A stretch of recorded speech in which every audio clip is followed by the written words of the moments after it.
beautiful Friday afternoon. Good to be here. Thank God it's Friday. Hope you're having a wonderful day. Thanks for joining us. So please, let's like the live. Let's share the live. If you're on YouTube, please like as you join. If you're on TikTok, let's do the same. Right? Let's like the live and share as well. I'm just going to quickly confirm that we're good on all platforms. Just give me about a minute or so. I should be able to finish with that.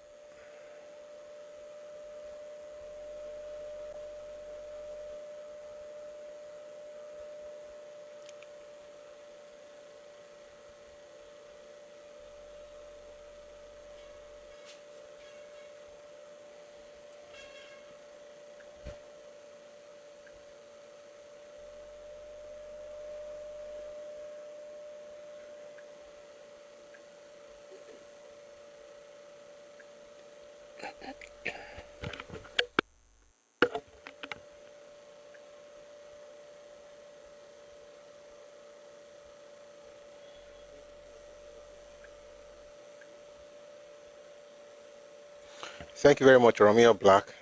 Thank you, Olu.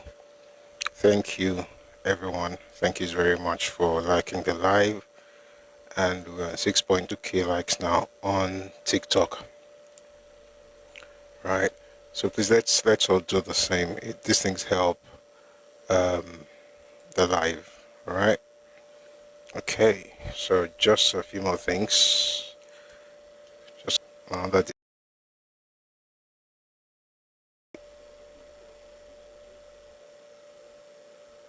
All right, thank you very much. So please, if you're on YouTube, just double tap on your screen. That's where you've liked the live. And also, there's a heart icon bottom left of your screen. Please click on it to engage. Thank you very much. Miss Omolara Ogundari, thank you very much for joining us. Ẹkáàbọ, Sheladalewa, Ogbolenko, Tito Kamen, you always enjoy academic research. Thank you, sir. Thank you. Thank you. All right. We're just doing some housekeeping before we get into today's conversation. Please, if you're on TikTok, please click on the heart icon, beside the name Busui Ores, join the team, drop a heart me. Let's do everything we can to ensure that we get this on the FYP so that more people will be able to see what we're doing and they can also join. All right. Sorry. X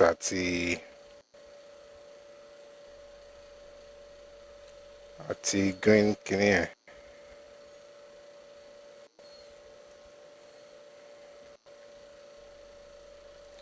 Àbá mi ti dòrìṣà yé pa, bàbá 70 pat.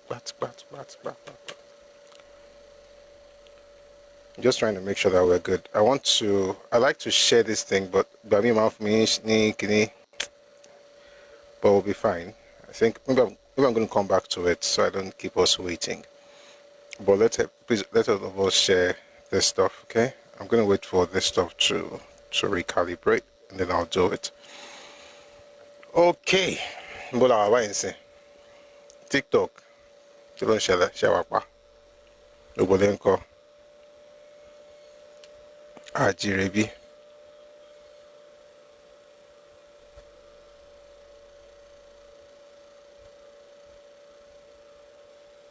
All right. Oh, praise God.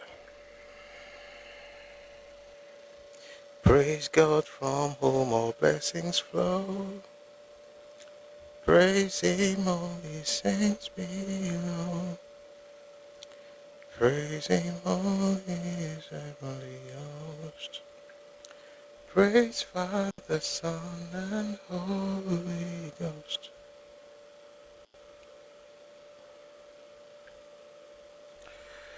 God is good.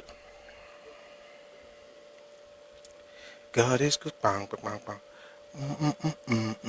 Okay, we're good. Let me quickly share it now, please. Just give me a second. Since Oti she that dancing, because I she. Kashi Boshi she ko balleri Boshi Kori.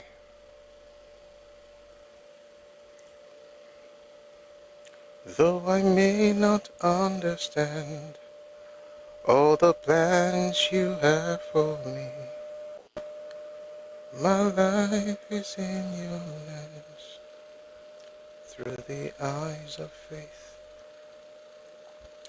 I can clearly see God is good. Bang, bang, bang.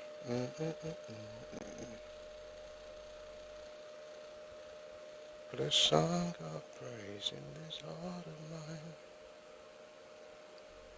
God is good all the time.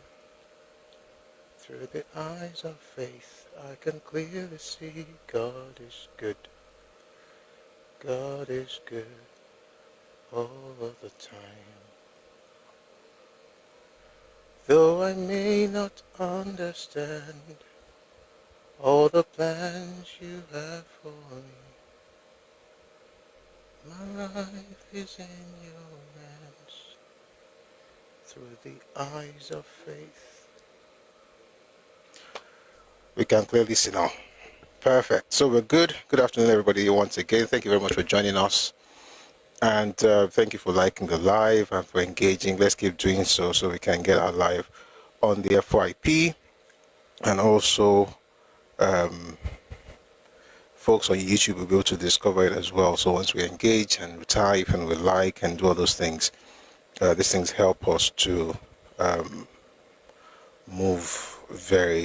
attract other people, right? And also keeps the live alive on YouTube. Sorry, on TikTok, and of course on YouTube, on Facebook as well. Please let's like, let's share. Glad to have everybody join us today.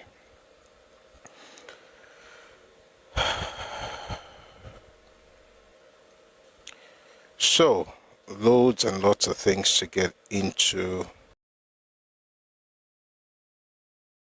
today.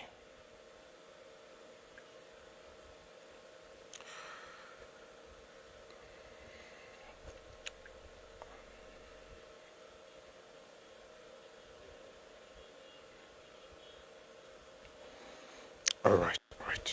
So we have a number of things to get through. I'm just trying to unfold gazette here, but she man so she man so unfold gazette here. That was the moment that my break. I'm got my down. We can't come out do my down last. But we're good. Just trying to. All right. Let's start with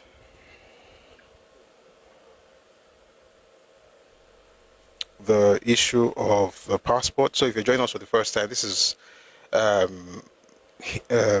platform that I'm glad you're part of right now. We discuss history, culture, politics, and innovation, and we do this every weekday from Monday to Friday, 1 p.m. Ife time, West African time. So we've been here every day throughout the week, and today is the final day for this week. So we're going to pack a lot of things into today's session, and you're going to have a great time. All right. And then we have this structure that we work with. So I'm going to read the news. We'll bring people along later to discuss whatever it is that we've read. And then we will take everybody down. And then we'll go into the topic of today. And much later, I'll bring people up again. So that's the structure we use and the format we use here. I want to make sure that we're all together. All right? Okay. So let's begin with this issue of passport. It's been, what is the English of Onjaran? Right, people have been talking about it in the last few days, and I think it's a good place to start. So Peter Obi had put out a statement saying the obsession of this administration with putting a burden on the populace is becoming legendary. By the way, this doesn't look like what Peter Obi would write. This is a very terrible and poor choice of word for him. He's probably one kid just trying to flex, using words like something's becoming legendary. It's just very childish in this particular context. Words matter. But anyway, let me read to you what he said, or at least what we find on his Twitter handle, X. The obsession of this administration with putting a burden on the populace is becoming legendary and continues to reveal its apparent disconnect with the people and the suffering. The international passport fees in Nigeria have now skyrocketed to 100,000 naira for a 32-page booklet and 200,000 naira for 64 pages. This is the third increase in just 2 years. In a country where the new minimum wage is only 70,000 naira, the cost of a single passport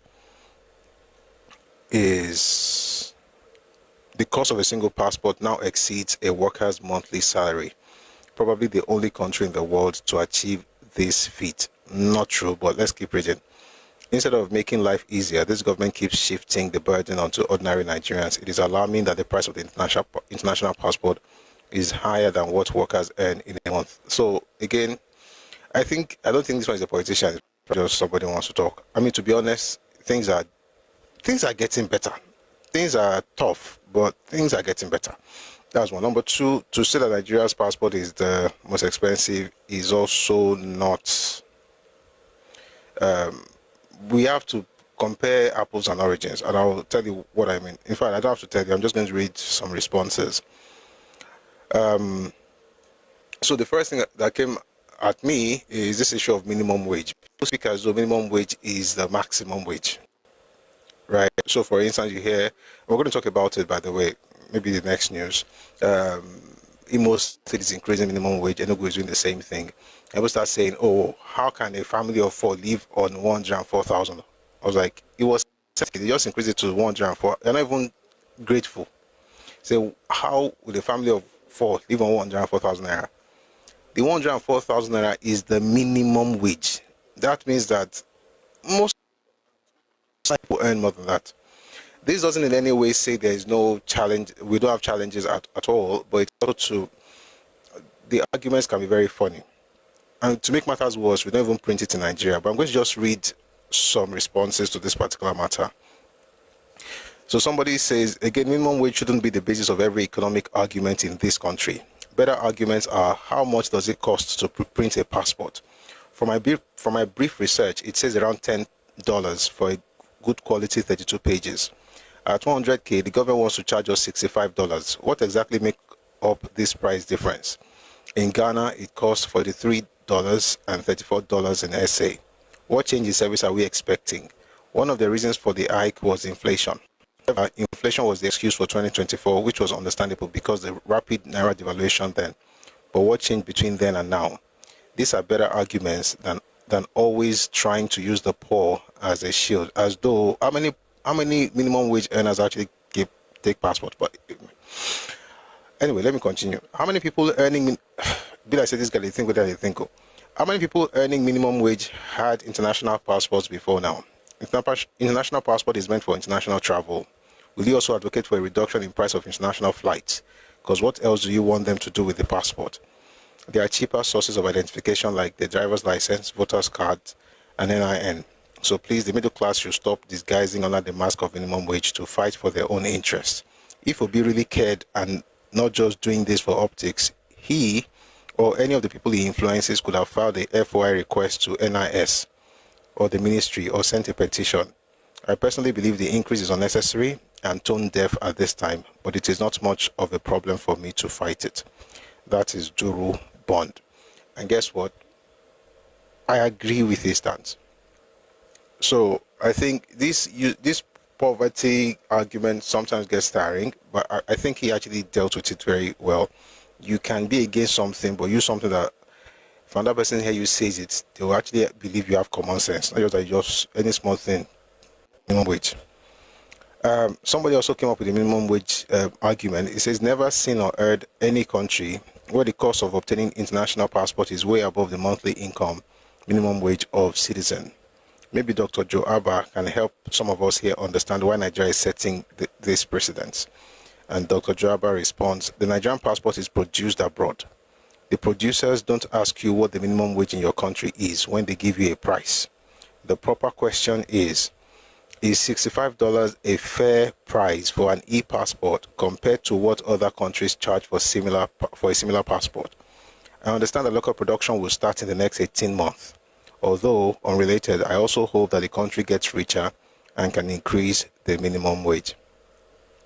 I really would like, for us to begin to produce these things at home rather than having to import everything. Like, it makes a mess of, And by the way, it's also important to begin to challenge ourselves as Nigerians. Maybe we should also invest in some of these things and do those things at home. For instance, the companies that are printing it abroad, they could be in Nigeria as well, which I think is what Dr. Joaba was saying here. So somebody had said, are you not feeling ashamed to say that we don't produce our own passport? And Dr. Joe says the Malaysian company that produces passport for Nigeria and many other countries is a private company. Please start such a company that produces passports in Nigeria and save us all the shame and forex. I'll be rooting for you. I don't think if a 20-year-old or 70-year-old says this, it's okay. But when you have people with the gray hair always shouting, why don't we have this? Why don't we have this? Like, you two can help us. Like, we're all Nigerians. You can build. Nobody's going to stop you. But I hope that there's actually, I don't think it should have been increased, but I don't think also that, I think they should have created the system where that local production that they're looking forward to in 18 months, maybe they should have chilled for that to happen, right? Perhaps that would have helped regularize the price. But this is what I think.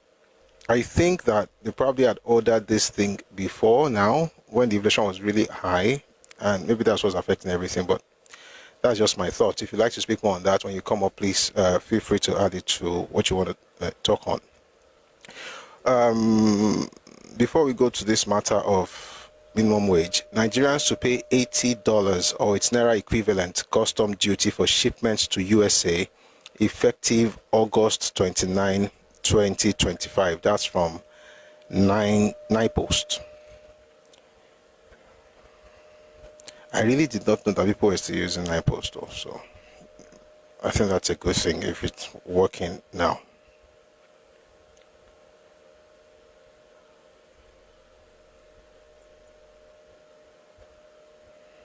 One second, please. I'll read something to you from Enugu.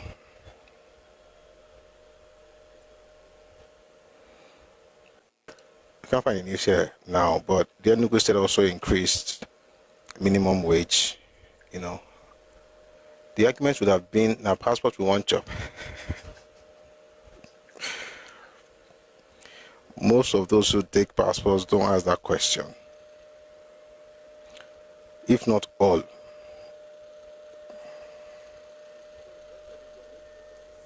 They don't ask that question. Ebonyi, sorry, did I say Enugu? I meant Ebonyi. I apologize. See, this is why it's good to find the news source. Ebonyi raises minimum wage to 90,000 naira. The Ebonyi State government has announced an increase in the minimum wage of state civil servants from 70,000 naira to 90,000 naira. The State Commissioner for Information and Orientation, Chief Ikewa Omebe, made the disclosure on Thursday while briefing newsmen on the outcome of the State Executive Council. Omebe explained that the increase was to enhance workers' welfare, saying that the implementation is with immediate effect and covers all categories of the workforce. We want to state categorically that this is not a political statement, as this government does not toy with workers' welfare. The government has offset the pension and gratuities of state retirees from its creation in 1996 to date, and so on and so forth. I'm actually happy that this is happening. I mean, the other day we talked about Imo State. All right, Imo State increasing the minimum wage of the state civil servants to 104,000, I believe, 104,000, which I don't know if you were here when we read that news, but just in case you weren't, I'd like you to listen to the governor of Imo State saying that by himself. Please take a listen.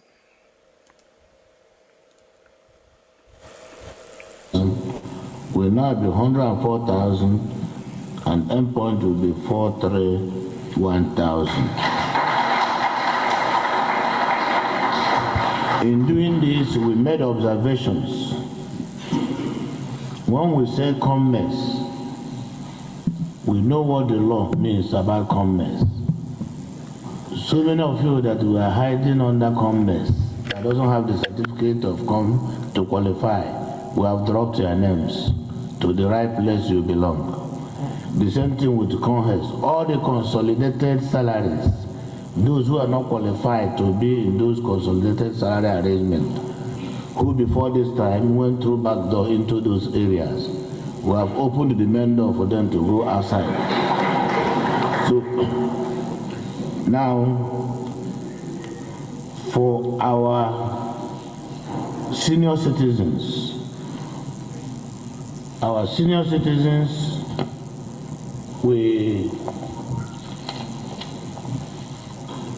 we met gratuity of 20-something years. By the time we computed it, it was in excess of 65 billion. All verified workers, totaling 65 billion that we presented. We started paying. The last batch, which is totaling 16 billion, will be paid from tomorrow.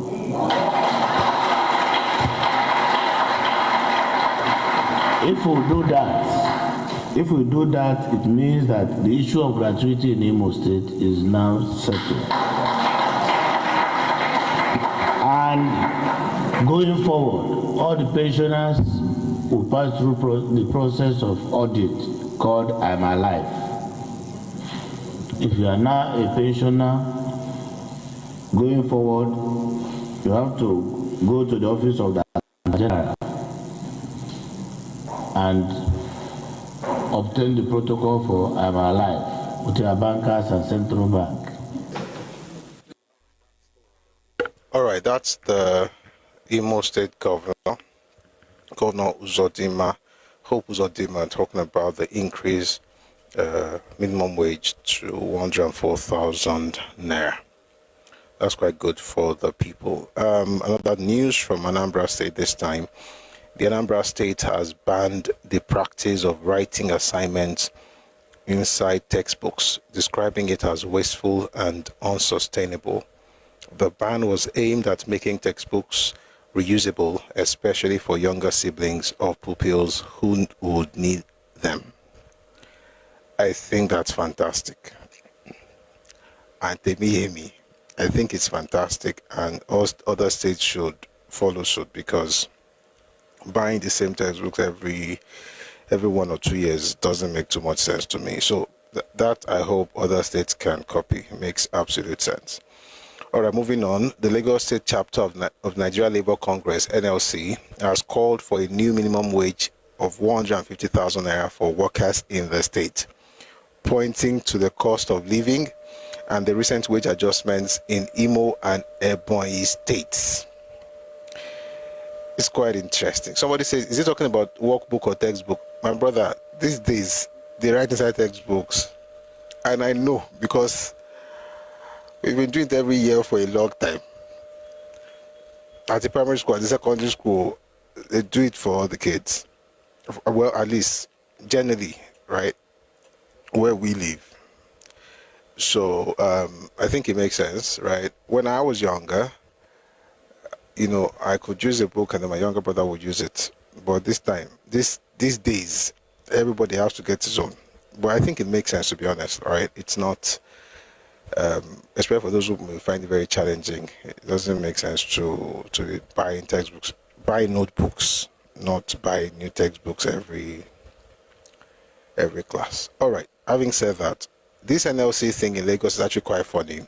They're asking the Lagos State government should pay them 150,000 naira, and they cited two reasons for whatever it is they are looking for. Number one, high cost of living. Number two, they talked about the recent wage adjustments in Imo State and Ebonyi State. This is one of the issues I have with this whole increase. I didn't say this when I was reading the news itself, because I think it makes a lot of sense that they want to take care of their own people. But the minus in all of this is this. See, some of these governors, I think what they are after is populist policies. The thing will go make people like them. Don't be saying the thing is sustainable, but go make people shall like them. So if, for instance, you are increasing salary and you go high like that, you are doing it because you have more money. Not money that you made, though. Money that was allocated to you. In other words, you have not increased. I mean, think about it. You have not increased productivity in any way. You don't have more money coming to you. Your revenue has not increased internally. No. What has increased now is that the allocation from the federal government has gone higher. That's money that has gone up. You're not thinking of using it to now create something that can bring money. You don't take the money and share it across to civil servants. So everybody says, oh, they've increased money, the government is good. I don't know if so now that they've done it there, folks in Lagos have seen it now, and now they're asking for increase in their own salaries as well. What I think is important to increase people's salaries, I just don't know if these people are thinking of productivity or they just like the idea of populism. That's the issue. Somebody says, how many workers does Imo State have on its payroll compared to Lagos? Fair question. And the truth of the matter is, I think folks in the South are the ones that should probably use the money, the increase in allocation, to create avenue for increased revenue locally before thinking of increasing salaries, because this one's going to make people like you.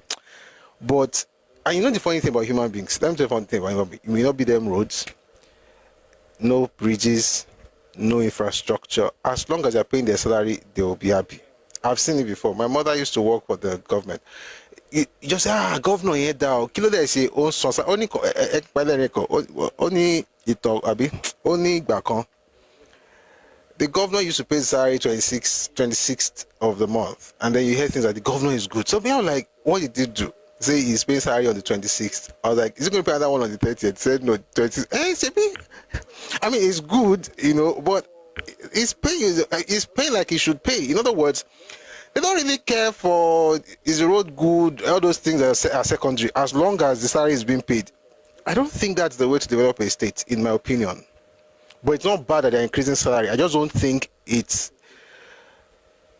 well, of course, unless if they're able to do that and also take care of things that people actually need, like build schools, build hospitals, fix roads, work with the local government, hubs for young people, play areas, all those things are really things that you may not be able to take the money from, but you can feel it. You can feel it in the car, the way you drive your car, and how many times how less you have to visit your mechanic. You can feel it in the fact that your children don't have to play on the road. There is a play area for them. Just those basic things, right? You can see it in industries that are being created, or maybe they're attracting them to the government, to the state, and the government has a stake in it, thereby increasing, people working in the state, the ability, the job placement, and then they can pay, and then that they can now pay taxes. I just don't understand how everybody just goes straight to increasing salaries, especially when there's no clamor for it. And I'm not saying they should wait for people to clamor for it first, but I'm just saying, don't increase salary, and Lagos State was even the first one to do it, and everybody followed suit. It never even take. You can't just take an up because they collect more money from federal government. If waiting they collect can't stop today, waiting will happen. I hope it never stops, by the way. I hope it keeps going up, but I don't think it's sustainable. But again, that's just me. Where were we? Let's go to Odua Investment Company Limited. Applications are now open for the Southwest Innovation Pre-Fellowship.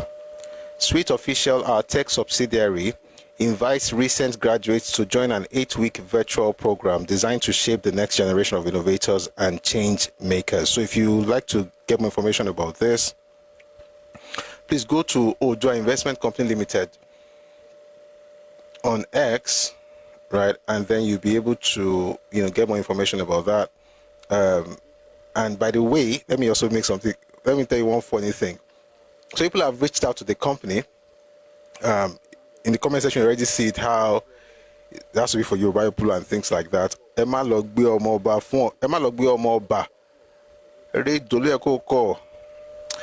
Anyway, only Emma Logbe Omoba fún Ọ̀ṣun nítorí pé ẹ fẹ́ ṣe liberalism. Ojúlówó ọmọ Odùduwà ní àǹfààní ìtọ́sí. ilé-iṣẹ́ yín á máa gbèrú sí o. Someone said, I still don't understand why our leaders are scared to mention Yoruba whenever they discover job opportunities created by us and for us. By the way, Odua is a wholly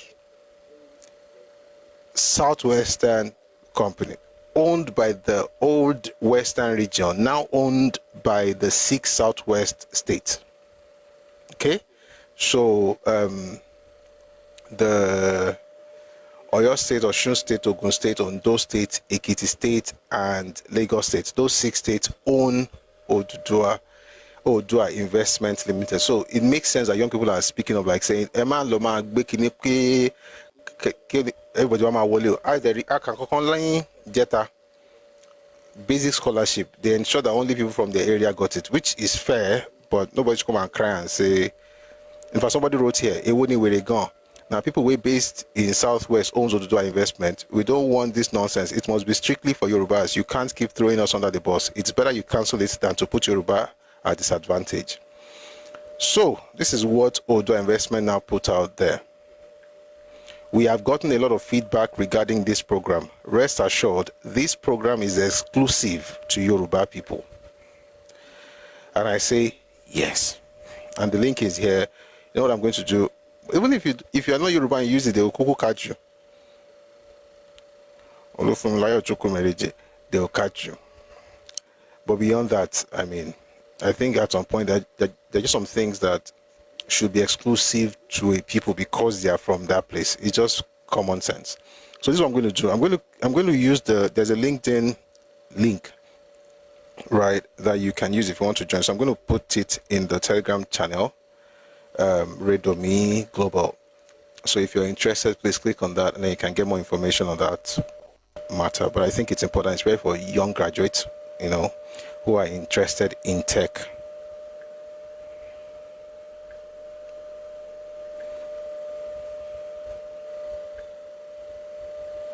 All right, the link is up now, so you can, you know, check it out and get all the other information that you require.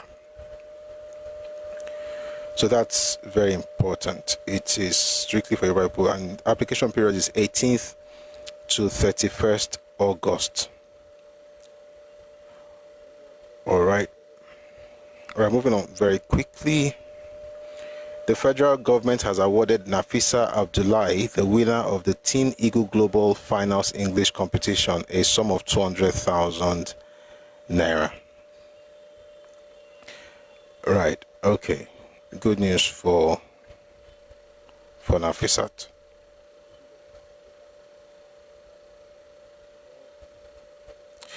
Something good that just happened in Southwest as well. I should quickly read this. We've been waiting for this for a long time, so this is actually a fantastic development. The Southwest Development Commission SWDC board has now been inaugurated. Today marks the inauguration of the Southwest Development Commission Board. Our mandate is clear: to build an integrated regional economy across the 6 Southwest states as one block driven by innovation, quality education, accessible healthcare, youth and women advancement, modern infrastructure, and thriving industries.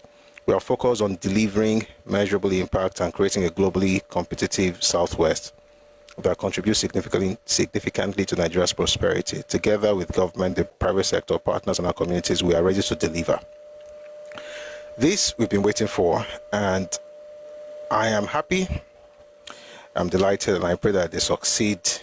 One good thing about this whole SWDC thing is that we have another organization that has been working for the last 12 years, creating policies and blueprints that I believe the SWDC would essentially just jump on. So for instance, right now we're thinking of that regional railway system that connects all the 6 states in the Southwest. That would be fantastic, right? By the time you connect to the red line, get to Ogun State, you know, we have to do another one that either works with what the federal government has or the one for ourselves, you know, with electricity, industrialization, you know, things like that. Also maybe even fix our educational system, make it better without having to succumb to federal. By the way, at this point in Nigeria, I think we should really grow up and move beyond all this federal government determining what happens in every sector. So I'm looking forward to this. This is going to be nice. The inauguration, we've been waiting for this for a while. This is under the Ministry of Regional Development. Let me also say this. For those of us who are, yearning for regional system, I told somebody something yesterday, persons abroad, we're talking about this original stuff. And I said, I believe in regional system, but there's something, one day I will say it fully, but I'll just say the one I can say here. There's something that we have to understand. It's called reality. The reality is that we would not have it the way it was back then. That is never going to happen again. But what we can get can be better than what we had in the days of Papa Awo. You can have something better. But we have to look beyond, just give it to us, give it to us, give it to us. It's not about agitation. It's not about agitation, it's about engagement. There is a way to get in it now. And one of those ways is SWDC. It's not the only way. There are other ways as well. So it's important to plug in, and to agitate. I don't even like the word agitation, to be honest, and I'll tell you why. The reason is that for the most part, it's just a lot of noise and very little substance. We have to engage the system, right, with knowledge, with wisdom, right, and we have to be backed with knowledge, of course. So one of the things I like about this is there's a document I've been talking about it that was released in 2014. If you've been listening to me for a while, you must have heard me refer to that document again and again. That document, the reason I took it very seriously was because of the change in the national anthem. When the national anthem was changed, one of the people that worked on it, one of the people who was at that confab mentioned the document. I said, oh, we recommended it. So I was like, you recommended it in 2014, and now Tinubu changed it. I better go and look at that document, though. So I kept studying. Then I discovered that development commissions were in that stuff too. So I was talking about development commissions before they created development commissions. Because I thought if that anthem, it's a small thing, but for me, I think it's a huge deal. If they change that anthem and it's part of the recommendations in that document, what other things are there? The book is big, but it's free of charge. You can find it in the Radio Make Global channel. Please check it out. One day I'll talk about it, but I want to talk about it when we've had the opportunity to study it. I don't know if we are going to do it, but I hope you will. Please read that document. Again, why do I say all these things? Because you might just be in the room when these conversations are being had and you have something to contribute, or you might be sitting at the table and you'll be the one making the policies. But you should be informed. So please check it out. This development commission is also in that book in 2014. Nobody did anything about it until Tinubu. And by the way, Dawn Commission started before that development, before that confab where the recommendation for development commission was made. Dawn Commission started in 2013. The confab was in 2014, and nobody did anything about it until last year. And now we are where we are. We have that. There are many other things that are there. If you notice that, and again, let me just say this publicly, for those who send me messages about regional system and everything, if you notice that I don't say it the way you think I should say it, it's not because I'm not passionate about it. It's because I know you can't get it the way you think. And I'll find a way to explain to you, to say, listen, let me explain something to you. One of the things, two reasons for that document for me. Number one was that change of anthem and what was their comment said. Number two was when I spoke to a Northerner about regional system, and he said no. And he was vehement about it, and he was very plain and clear about it. So I was like, kilo data warabi you feron kini. So I had to study. And then I discovered why they didn't want it. And then I discovered what they said when they had the conference and what they agreed to. And that thing, that is literally the model to use to get what you want. But when the time comes, I'm going to talk about that, but not today. I'm just saying that rather than just agitate and fight and insult everybody. Our politicians are bad, they don't know anything, we have to have regional system or nothing. Tinubu must give us regional system. Oh guys, giving it to you already. He's literally giving it to you. I just don't know if you can see it. And the other one that will feel lori iyente once nukula odema dumbaje. But one of these days we are going to talk about it, right? But please read up on this stuff. All right, so that's this is beautiful, really, right? The fact that we now have the board of the Southwest Development Commission inaugurated, and we can't wait to see the great things they're going to accomplish. And wherever you are in the world, please support them however you can, right? And yeah, take advantage of what we have right now. And I'm saying this also because if you don't take advantage of what we have right now, others will take advantage of those things. Others will, and when they do, please don't go around shouting Yoruba don't like themselves. It is you who don't like us, because if you like us, you will contribute your own quota. So don't leave it alone for everybody. Go to pay baton in Konwani. All right. Somebody says where learning material section on Redomi Global. I'm looking at the video here where the president is greeting. I wish I could show you. You know what? I'm going to show you. Oh dear, this is. I'm going to show you. We had this thing. We had this thing a while back where football players went to the State House and they had to greet the president, and you had some children of perdition having issues with people curtsying. Well, let me show you what happened in Brazil. This one I can't play. You will not understand if I just play it. Go. You have to see it.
You know what they call soft power?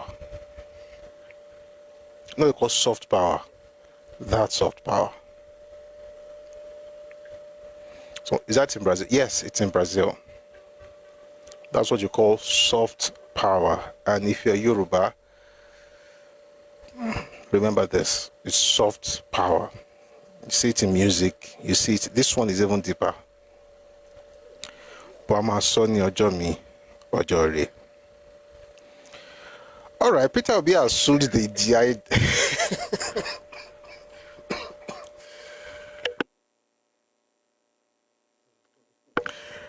Excuse me.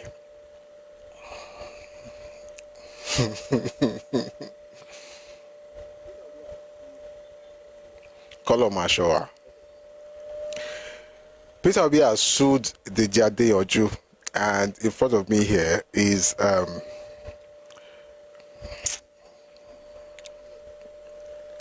the document, right? I don't know what they call it in legal parlance, but the title here is Demand for Retraction and Apology for Defamatory Publications Against His Excellency Mr. Peter Gregory Obi. So everybody's shouting he has sued him. I don't think he didn't really sue him, but he has served him a notice. But then there was an interview on Channels TV, and DJ was interviewed. So please take a listen to this. It is long, lots of things said, but let's just start by saying this is not in court yet, so we can discuss this. What exactly is your grouse against Mr. Peter Obi and the obedience? Yes, so in the wake up to the 2023 general election, because I'm not political, I'm just expressing my thoughts about why the opposition should come together and unite against the criminal APC and roguish APC government that always rig elections. That if the opposition is divided, that there's no way they can win. I was just expressing my political thoughts and views. The idea of the Obi candidacy excited me, and I said, but that he needed the buy-in of Atiku and Kwankwaso. I even urged Kwankwaso to deputize Obi.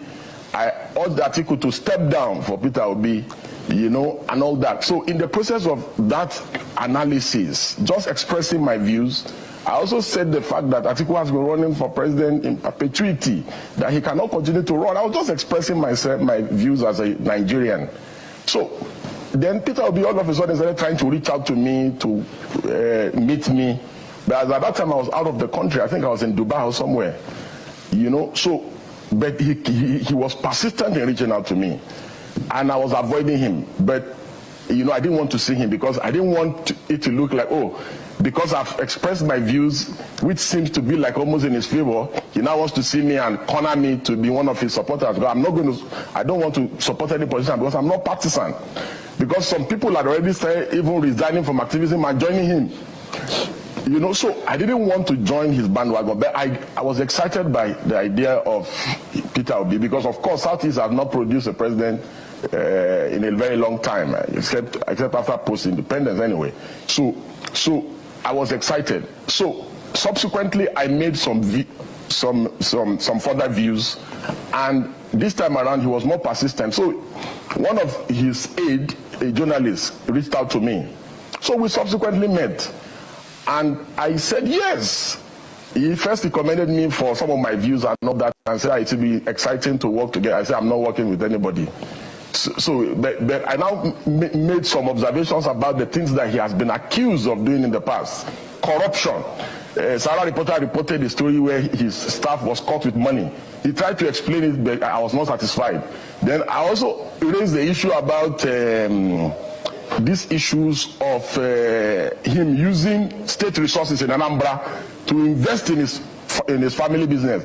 His explanation to me in his defense was that he had resigned from the company before he became a governor. I was flabbergasted. I couldn't just wait to get up to leave the place. I'm like, how can a man that wants to be president of Nigeria not see the clear abuse? You understand? That he has abused his office to do such a thing. He was justifying it. He didn't see anything wrong in it. I was completely disgusted. So eventually I didn't want to disrespect him, so I wanted to leave. And then he got into, because we were like in the living room, it's like a suite. Then he got into a room and said, please, he's coming. That he wants to go inside the room and he has something for me. So he brought one envelope or something like that. And said, no, this is just a small thing, it's just for coming, blah, blah, blah. I said, I laughed. I said, that means you don't know me. I said, and you are friends with Mimiko, former Governor Mimiko and others. There are people that I was close to. You will have asked them about me. If we do anything, it's because of conviction. It's even me that will bring out of my money and support you. So he kept insisting that it's not like that, it's not what I'm thinking. I said, God forbid, I left. So, however, I never revealed what happened to anyone. So I remember vividly, he went to, was it Egypt, to inspect some power something. At the peak of the Ekiti election, when his candidate in the Labour Party was running. So I criticized and said, you should be in Ekiti and not in Egypt. And I said, because you want to be president, you must go and campaign for your candidate and try to win his aides. Some of these young boys that are around him started insulting me, that the reason why I'm criticizing him now is because that I was saying that he was okay, he was good, that the reason why I'm criticizing him now is that I brought a proposal to him and I demanded, is it 200 million or something, and that he told me that. I said, me? And these are his close aides. So they started doing that. So I said, oh, because I had observed the pattern about them, that they terrorize people online, insult people, slander people. His mob, his obedient mob, were practically uncontrollable during the last election. So I said, okay, so these people do not even want dissent of any kind of criticism of their candidate of any kind. I said, okay, I'm not going to even leave Tinubu alone and now face them, because we cannot have a situation in our country or in our polity where political extremism becomes the order of the day, and Nigerians are living witnesses to the things that eventually happened to the build-up of the last election. We have never had this kind of toxic political experience. Aside the Buharis, after the Buharis, the obedient mob is the most toxic political movement that we have ever witnessed in this country. They threaten Supreme Court judges, Court of Appeal Court judges, threatening artists, threatening Professor Wole Soyinka, insulted everybody in this country because of Peter. And so, and what are the things I said? Everything I said is true. In a civil suit or criminal suit of defamation, justification, truth is a defense. What are the things I said? I said he's a political fraud, that he's parading himself as a messiah. Of course he is a political fraud. Didn't he swear that he will never leave Abga? That any day he leaves Abga, let something which I won't want to say on TV. But he left Abga. The only thing that I forgot to say, among the things that he should now add to his defamation suit, is that he's a political prostitute. Hobnobbing, and look at what he said about the people that he wanted to defeat in the last election. He said they operate a structure of criminality, but today he's with them. He has one leg in PDP, they are discussing with him, another leg in ADC, and he's still a member of Labour Party. Confused politician. So he should do his worst. I said.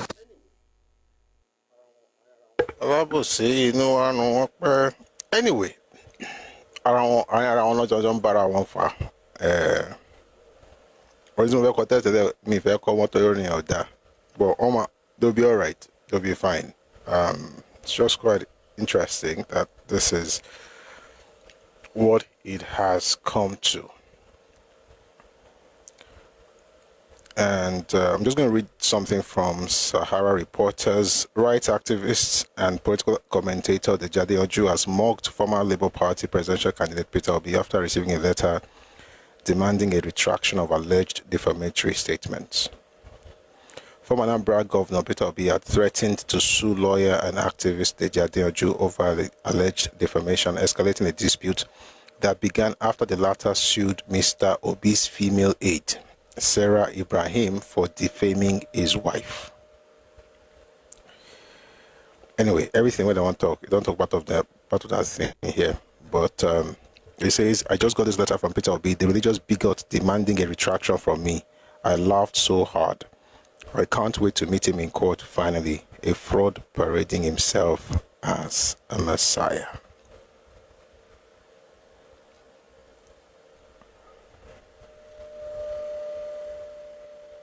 Other things that I don't think we really need to get into all of that, but yeah, that's that about what's happening in that camp. All right, from NNPC, Ojulari Group CEO of NNPC Limited, Engineer Bashir Bayo Ojulari, has revealed that the company is under attack from people who don't mean well for Nigeria and who are against the ongoing transformation efforts in the company.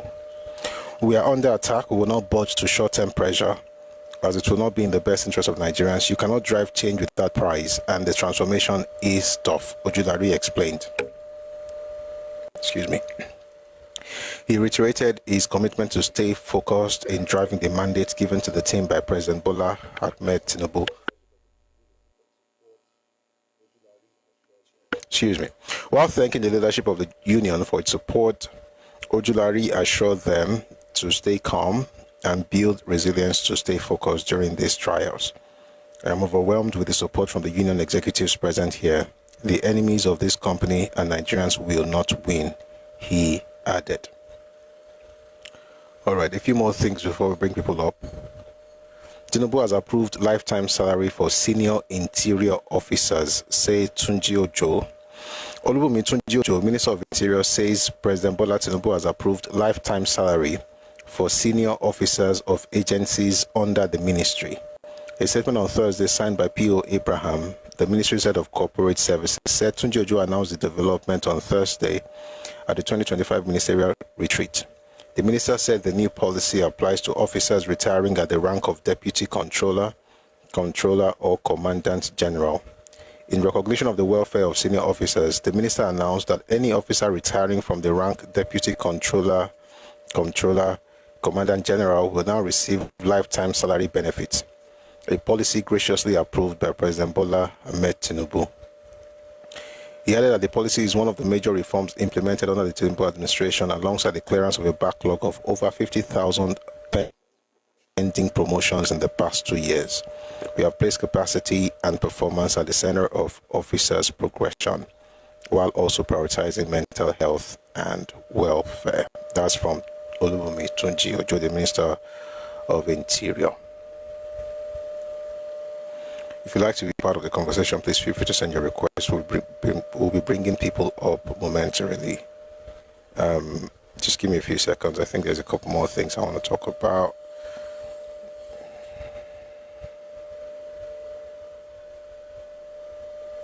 Yes, okay. There are two videos I think I should play. Let me play this one first. This is from a professor of history, Professor Olayinka Agbola, speaking on the matter. See, from time to time, I'll be talking about this Yoruba part, because our kokon shele, but we'll be setting the record straight. So this is from Professor Olayinka Agbola, is a professor of history, talking about Alaafin. Take a listen to this. Danny, the truth is, whether the Oyo people accept it or not, a son cannot be bigger than his father, not to talk of his grandfather. Okay.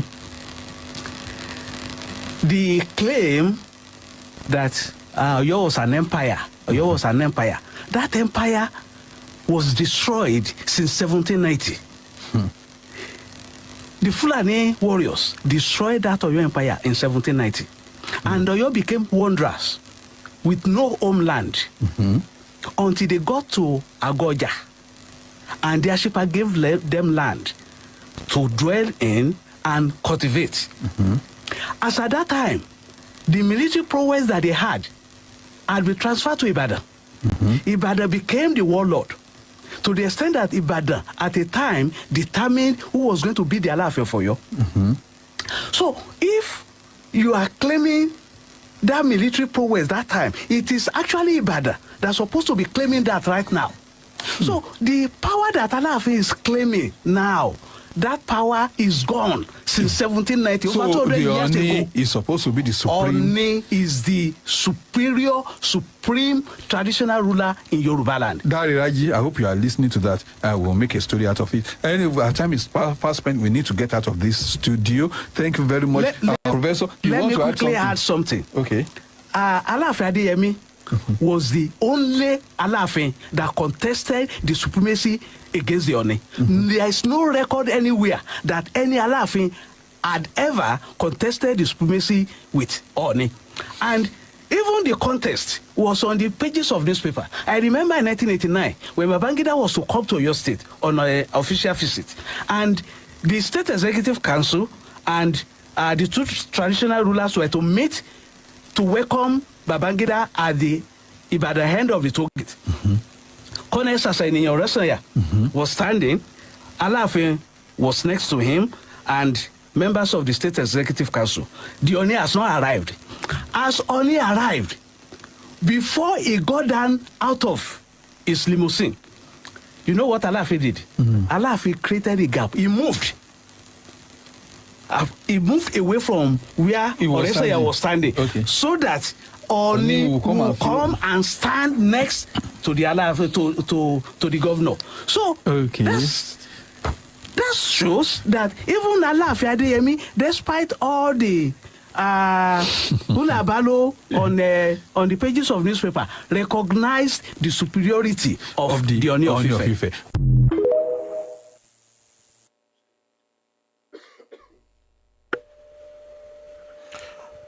Excuse me. Couple more videos. That's from Professor of History. I mean, we've talked about this before, but I've discovered that there's this thing brewing, and it's beyond just, you know, an event. It's the pattern. So from time to time, we're going to bring out stuff just to make some things clear. Okay, just in case. So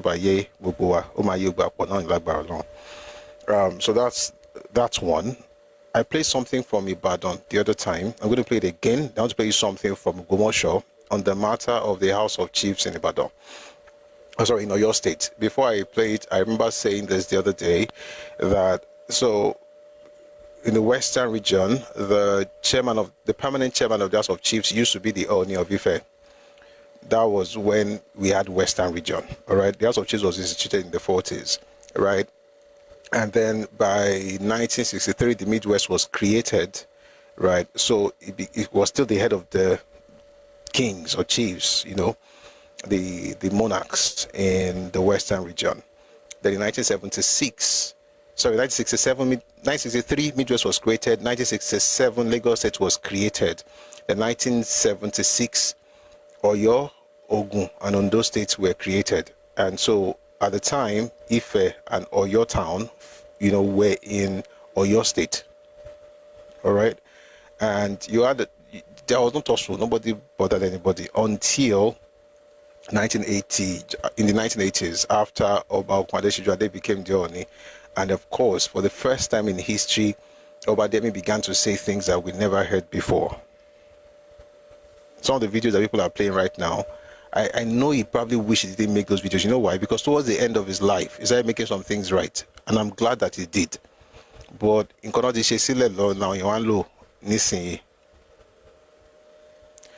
nobody ever questioned Ife's supremacy before Obademi. Anyway, the point is, 1991, Oyo and Osun were separated, so it became, of course, Oni is in Osun State, Ife is in Osun State, Oyo is in Oyo State. Now there's an issue of the chairman of the chiefs of the kings in Ibadan. I keep saying Ibadan, in Oyo State. So since he is now in Oyo State, you would assume that he will be the primary person. But you see, once, like I said last week, once you begin to speak anyhow about your elders, those who are coming behind you, they will also talk anyhow about you, and you'll not be able to see anything. So what's happening now is that the government of Oyo State the House of Assembly has passed a bill. But before I tell you about it, I'm going to play what the incoming Olubadan, Oba Rashid Adewolu Ladoja, what he said, and also what Ogumosho leaders, the Mogajis from Ogumosho, what they are saying. So let's listen to the Oba of we'll go to Ogumosho. Take a listen to this. 1 second, please. We have to wait for...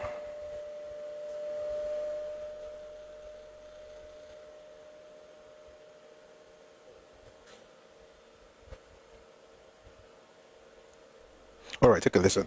Listen. Now, the chairman of the president, House of Chiefs, and the rotation that way. And the chance of laughing, as a could you have a House of Assembly, and we below.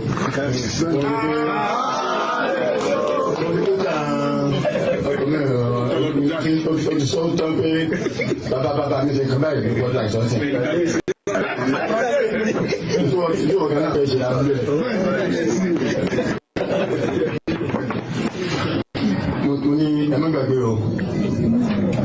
that is two members who are in also. You can't have a land. Canada was speaker of the Nibo. 16 that is to Lanio.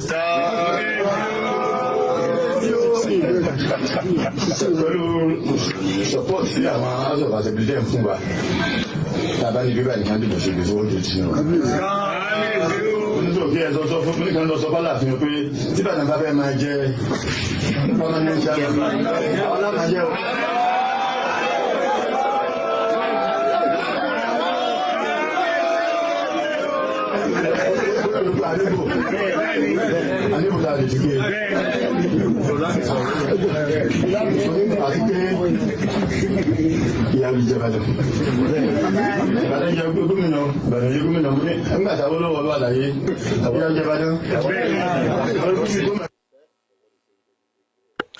All right, so I don't know if you heard what he said, but what he's saying basically is that this whole matter of House of Chiefs or the chairman of the House of Chiefs will be decided by the Parliament, the House of Assembly.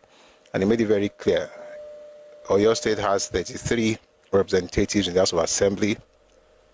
One of them cannot vote because he is the Speaker of the House of the House of Assembly, leaving 32.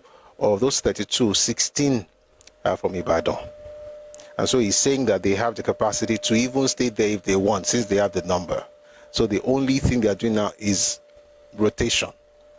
And this whole thing about empire, nobody cares. That's what he's telling you essentially. Nobody really cares.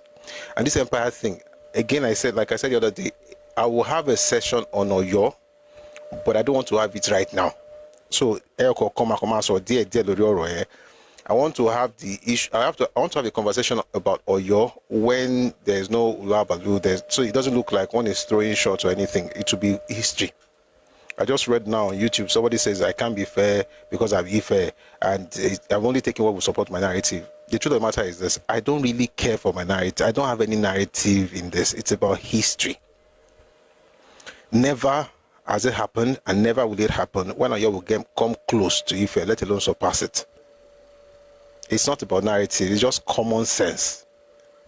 Unless, of course, you want to go the route of those who are revising history because it makes them feel comfortable. And if that's what you're doing, you are just arming yourself. You know what's going to happen eventually? You will find yourself isolated from the rest of Yoruba Commonwealth.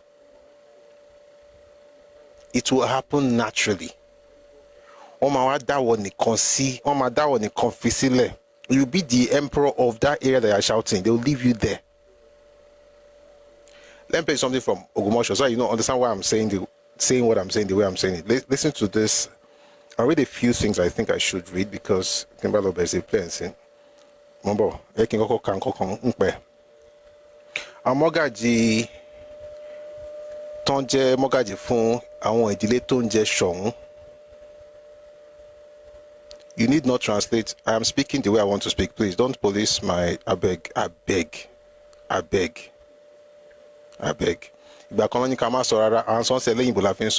will say it, and if I like, I can use Hausa.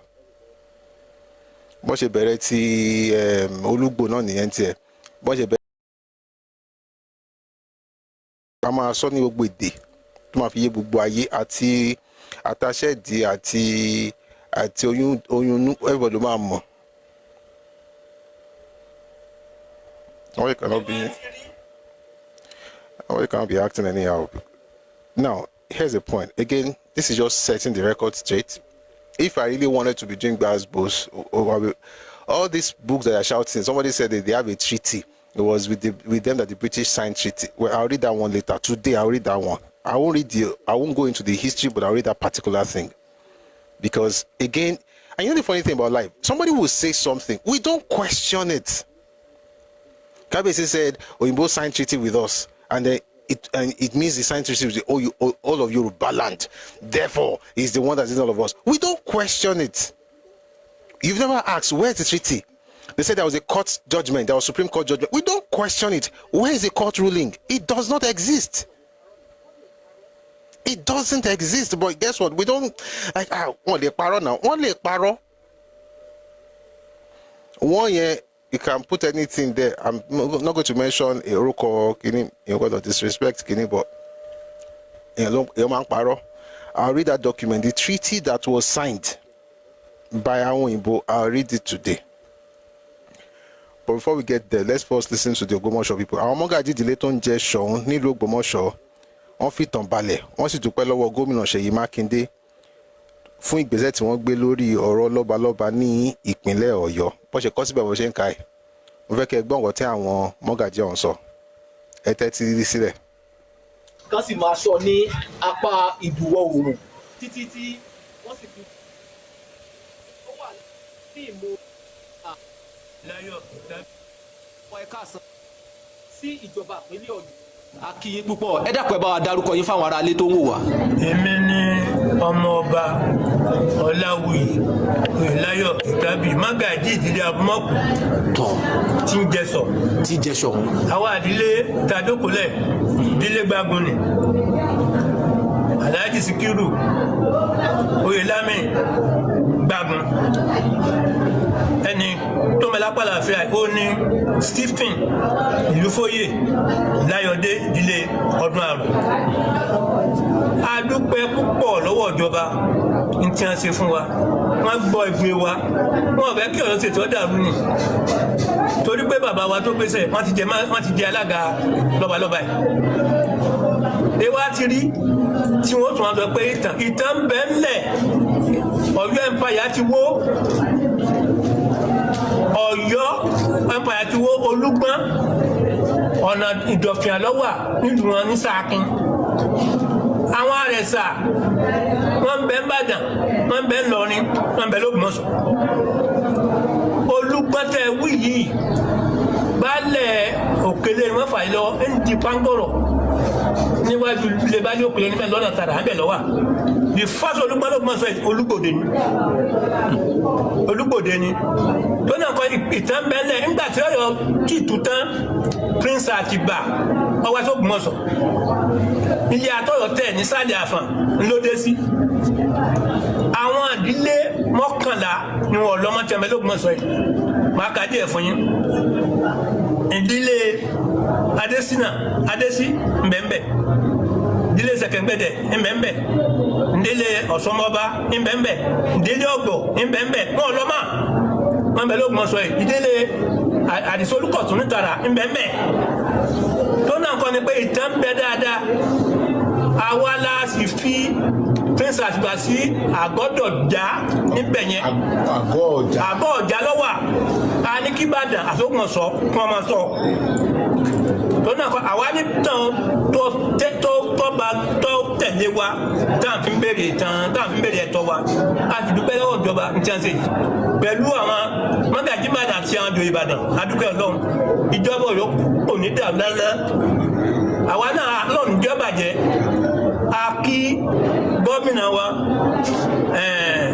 Ṣèyí Mákindé pẹ̀lú tó ṣe fún ẹ̀ tí ilé ìjọba ilé ìgbìmọ̀ aṣòfin tí wọ́n ti fa ní fọ́ sí ẹ̀mí ọlọ́gbọ́n ẹ̀mí àwa náà ogun lóòní bàjẹ́ bọ́rọ̀ lè jẹ́nu ìtẹ́ńbẹ́lẹ̀ akàṣẹ máa ní àwa gangan lólórí ogun tá à jẹ́ kí Fúlàní ó fi ìdàbọ̀ òkun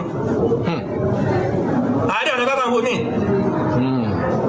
nísìn bẹnu Johnson street náà lónà nǹkan pé ìjẹ́ nìyẹn mọ́ sọ sí ẹjọ́ ẹ̀ẹ́dẹ̀ tó dá sí.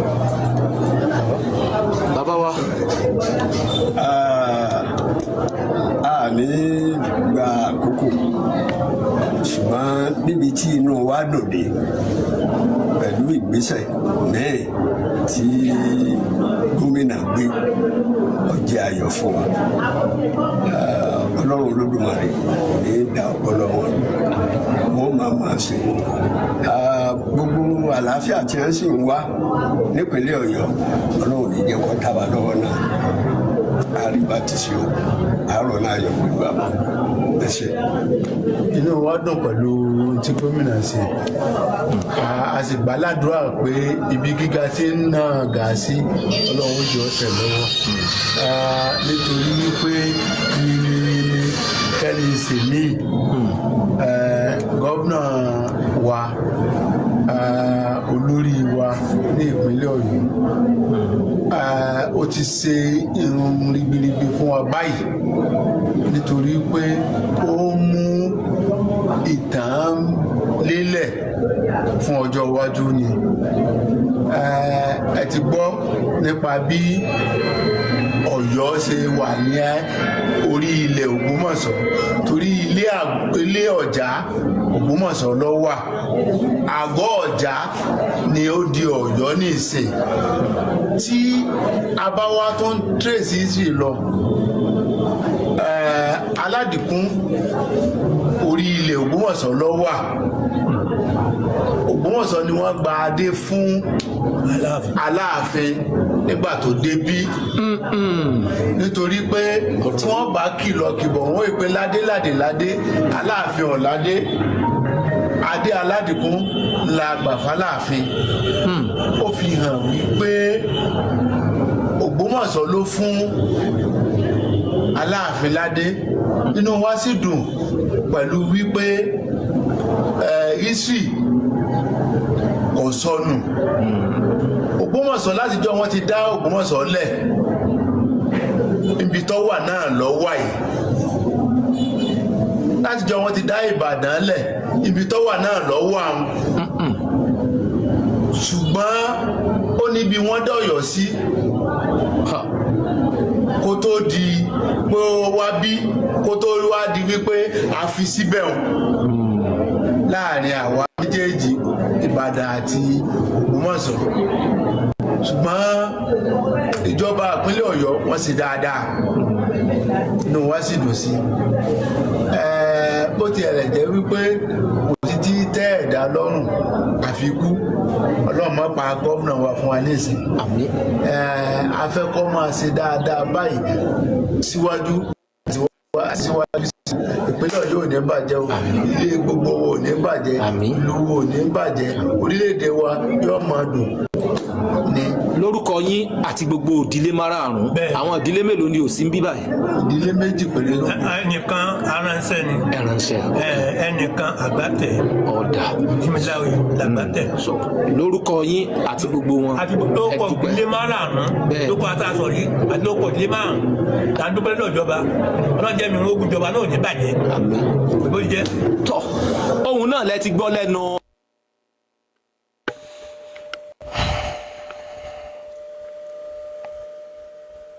àní lọ náà jùjùjù but ó ti yé wa bí.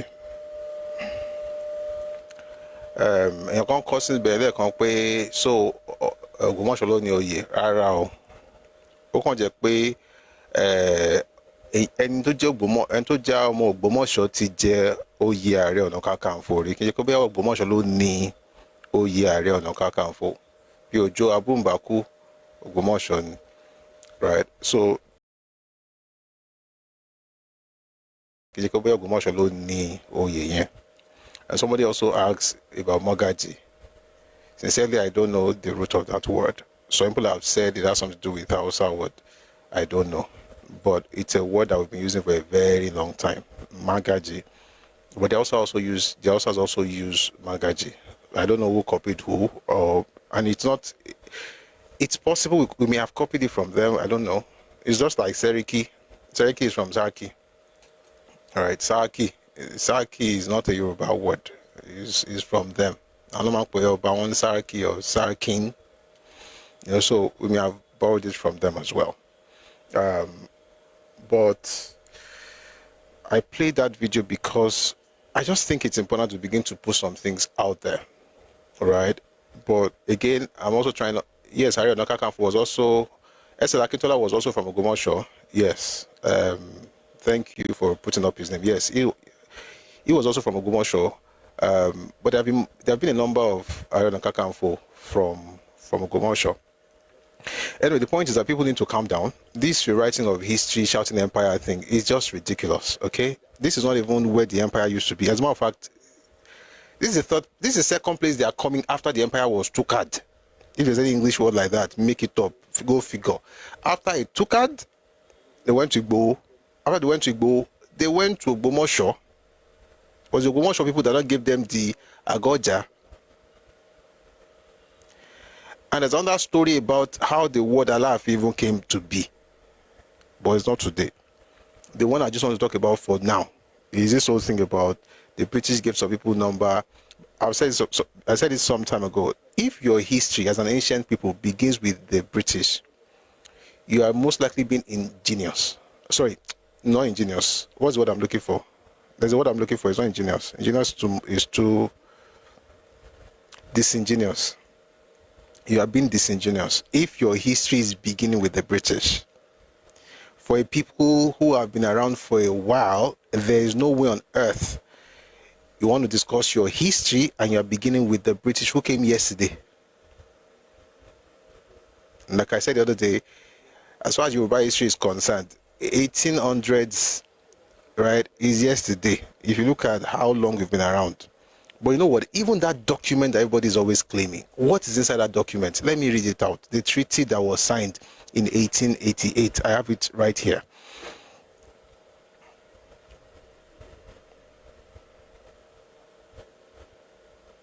So this thing was, they have Alaafin Adeyemi put the mark there, and then Samuel Johnson, the one who wrote the book, was the clerk. There was William Moseri, scripture reader, on behalf of Her Majesty the Queen, signed Alfred Moloney, Governor and Commander-in-Chief of the Colony of Lagos. Oyo is commonly, I don't want to read everything they wrote before this one, because I don't go to that Oyo thing. I always shout, you know, they did something with the British and Oyo had something for all Yoruba people. Is that what really happened? Oyo is commonly known as the Yoruba Kingdom and embraces the towns of Oyo, Awe, Akimori, Ilora, Iseyin, Papa, Tede, and also Sabe country. That is all. We hereby further certify that the towns named in the margin are under the direct influence of the Balogun and authorities of Ibadan, and that the above enumerated towns and country of Sabe with their territories also, the towns detailed in the margin, represent now Oyo, Yoruba proper, of which the capital is Oyo, with Adeyemi as the acknowledged Alaafin or king over the whole.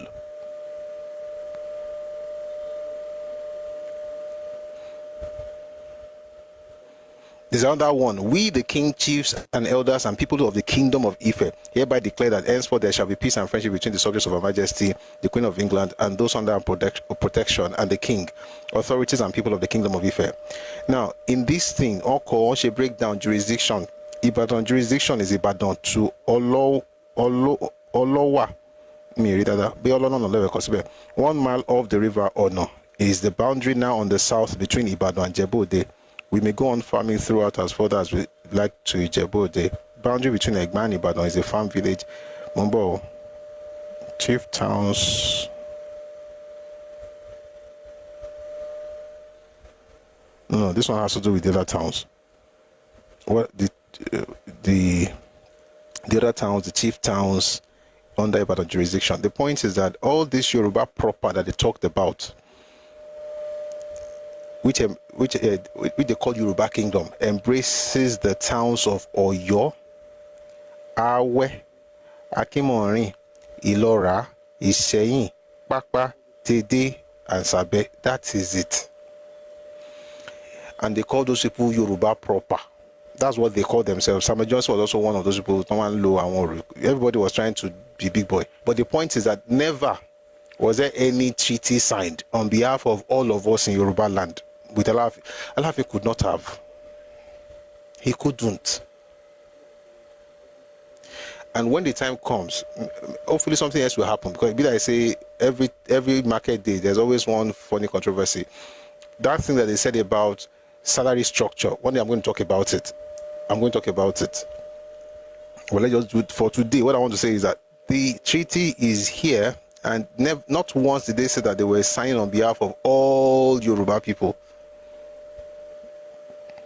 Interestingly, even those towns were still under the direct influence of the Balogun and authorities of Ibadan. Even as at that time in 1888, at this point, Oyoti took her for more than 80 years. But the influence was still there. But when we go for an empire and go Simo, empire is a pariko Oyinbo to deal. By Oyinbo, I mean I want Gesi. We are all one, you know, we're all doing well, you know, and God will help all of us. You know, maybe I should read everything.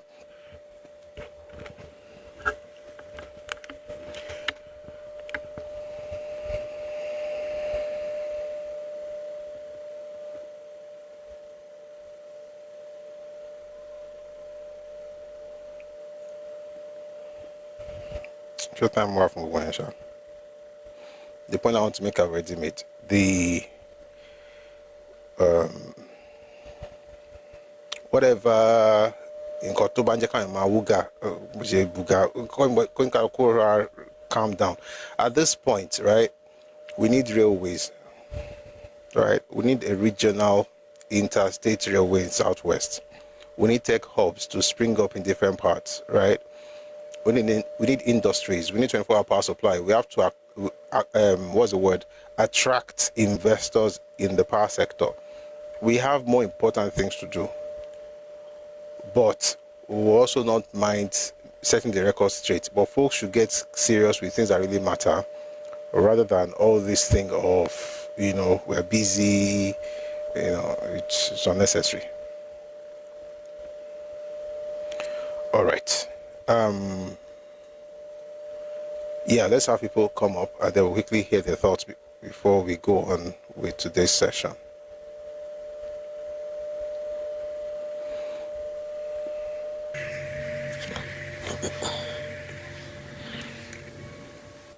Ẹkáàbọ, Math Vision. Hey, our greatest historian of the century. No, they are professors. I'm not the greatest. No. Well, thank you for the compliment, but they are greater ones. Man of God, we appreciate you. You're erudite and scholarly, and it's a good thing. We should celebrate the graces that God has given to us. So it is in that light that I'm saying that. Thank you. Number one, the library that you have built, I think we need to institutionalize it. I have more books to buy. Yes, I know. We need to share theory. What we're dealing with is a symptom of a problem. It's not a real problem. And what is it? Can you hear what those people, the Magaji from Ogomosho, what they have said? It means that the history is in our midst, but yes, many of us are not aware of it. In the context of Yoruba land, what the new Alaafin said, or did even Obakiremi did, in the context of Yoruba land, it is sacrilegious. Obadeyemi. Beg your pardon, sir. Thank you. Obadeyemi, it is sacrilegious. Hey, get me, sir.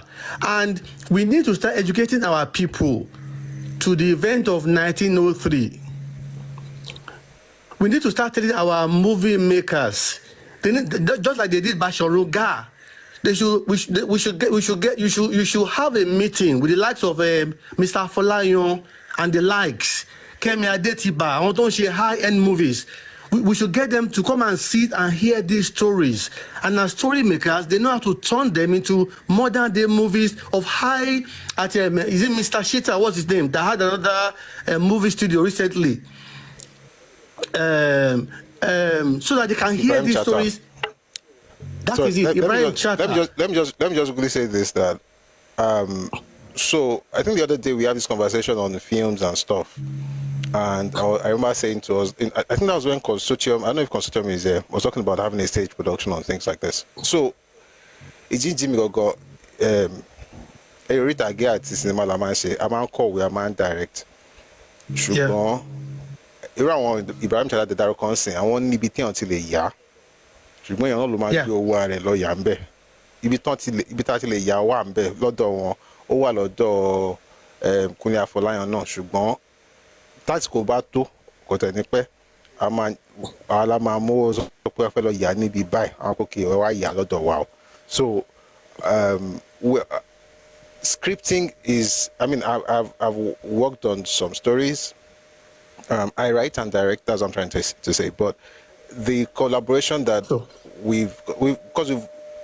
I've explored some things, because I'm also trying to talk, so it doesn't look like we're just saying it. So I've explored some things in the last few years, and it's going to a point where I know I'm going to have to do certain things, but those things will be done with money from pocket. So they would, in fact, even the studios, not every time we shoot, we're going to have to pay for it. So it's not like they're going to take your story and do it. They know you have a story. They just say, okay, you can use our place, and then you pay for it. So at this point, we have to start thinking of being the drivers of that kind of idea, and it's a worthy investment.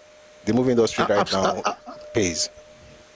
Absolutely. So we need to push different levers to institutionalize what you are doing.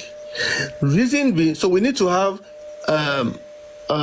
all this stuff on your library and all that you are getting should be digitized, and then find a way to get it into all these private universities across Nigeria and the public ones, because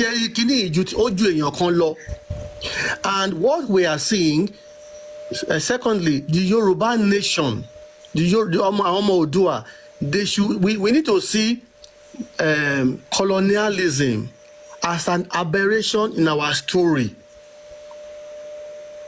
Unless you see it as an aberration to our story, these mistakes will be happening. And also the modern Nigerian history. Now, what you don't want is what we are beginning to see in Oyo State, where they now want to use parliament to be doing stuff. It's going to make it political, and we don't want that. So we need to, so there's a lot of education that needs to happen amongst us as a people, amongst princes and princesses, so that we can all be on the same page in terms of our history, where we are coming from and where we are going. And number 3, the current Ooni has done a good job in terms of doing stuff regarding development and so on and so forth.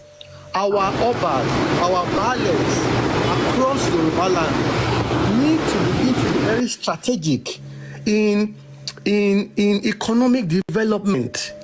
I know that the current Mr. President has released 88,000 word economic program last month or this month. Our obas should be on those things with their local government chairmen. Mr. President, this thing you have released, we can do XY, we can do XY to push Nigeria to a $1 trillion economy. Somebody went to Oyo State recently, not far from Omoaro or somewhere, and they saw farms, a lot of farms, and in that particular community, there are no roads to evacuate goods. Their main preoccupation in that place is farming. So these people, they are not lazy, like a president said some time ago. They're not there for lack of vision. All they just need to do is connect them to what Lagos State government is doing by having from farm to the market produce and money on the table. So our leaders, both political and the obaship, needs to work hand in hand to accelerate the economic development of our people, and by extent, the Nigerian nation. When all, you imagine all baales, all KBCs in Yoruba land are economically active on a whole host of issues. That's an El Dorado. That's a beautiful thing. And what our KBC should be championing is all these things and not being political, because if you become political, and finally, to portray what Professor Abibola said, that Oyo Empire collapsed in 1790. I don't know if you remember the story of Shodeke. Shodeke, after the collapse of the empire, went to go and establish Egba land go to Egba, Abeokuta, modern Abeokuta, as 1830. Eventually became a Christian. Pastor Bakare, he was the one that the cenotaph dedicated to Shodeke and his family. They are still there till today. Pastor Bakare dedicated a cenotaph in his name in 2008 under Governor Benga Daniels. So these are history and story that most of us are not aware about. But we need to be able to have people like yourself who are pulling them together, and then we can institutionalize them, because we are now all over the world. And finally, why has the Yoruba story not died? The Yoruba story is a philosophy. And our people need to start thinking, when they took them on shackles to the new lands, our people recreated, as imperfect as it is, their stories, their culture, their religion. When Mr. President went to Brazil today, some of the people that came to talk to him, they were still able to speak a little bit of Yoruba, addressing some of those original Yoruba mythology. So that should tell us that we have a deep heritage, a rich history that goes way back, and people have been able to reproduce over generations. Thank you. Thank you very much for that submission. I really appreciate it. Thank you. So, like I said, when it comes to filmmaking, because it's my field, filmmaking is a huge industry. It requires a lot of investment. A lot of money has to go into it. People have reached out to me saying, "Oh, when are you going to make this one a film, make this one a stage play?" And it's not a problem for me at all, but it requires a lot of money. And I'm not one to ask government to give people money because I spend some time on, how entrepreneurship changed places like America, places like Europe. And I think that it's when you begin to build that government then says it. I mean, it shouldn't be like that, but who cares about idealism, So essentially the point is that a lot of us also have to help, right? So you may not write or make movies, but you know people or you have contacts, you can have sponsors and stuff. We can discuss this in detail. I think a lot of our stories should be out there, whether it's Nigerian story or Yoruba story, and there is a lot that is not known that needs to get out there. That's one. Number two, when you say the politics should not be done by the politicians, the truth of the matter is that since so let me explain something. See, before the colonial experience, I should say, we had checks and balances in Yoruba traditional monarch. Someone says, "Please, bro, take seriously the idea." He already told us the idea is to make movies, and I said, "I'm up for it. I'm asking you to support us with money." You're telling me to take it serious. I've taken it serious before I even came on TikTok. But thank you. All right. What was I saying? Before the Oyinbo came, we had our own traditional system of checks and balances and all of that. After the Oyinbo came with indirect rule, one of the things that happened was that they changed the order of things. The kings had too much power than they ever had. Let me tell you, all this thing that people here saying the king was very powerful, he could do and undo. That thing is not how Yoruba people. I watched a movie it wasn't a movie. I think it was an interview, and somebody was saying, Kabesi Lake Bese Leon, because in traditional Yoruba society, Kabesi Man Bese Lobion. Okay, do you know what you're talking about? It's not like that, though. It's not like that. It's not like he cannot do it, but it's not like, the idea basically that is unquestionable. The kings can be questioned because there's a system that ensures that Toba shall, of course, only if you but it's not like a general thing where the king can just do anything he likes and nobody will ever say, I can't yellow, become yellow. The Ogboni can yellow. But when the Oyinbo came, they rendered the Ogboni useless. And so that when we talk about Ogboni today, all we think about right now is a secret society or a secret court. But in reality, they were actually a serious arm of government, a veritable arm of government, right? Oyinbos now, the British then took on the roles of the Ogboni and then gave the king too much power, much more than he ever had. And the only person that could, caution him was the British themselves. When the British then left, that vacuum could not be occupied by the Ogboni anymore. It was now occupied by the government, indigenous government. And that's why the Sardauna could actually depose the Emir of Kano. The one that happened the other day is not the first time. The Sardauna deposed, that's Ahmadu Bello, deposed the Emir of Kano. Awolowo deposed the Alaafin Adeyemi II because of all this excessive use of Kininoni.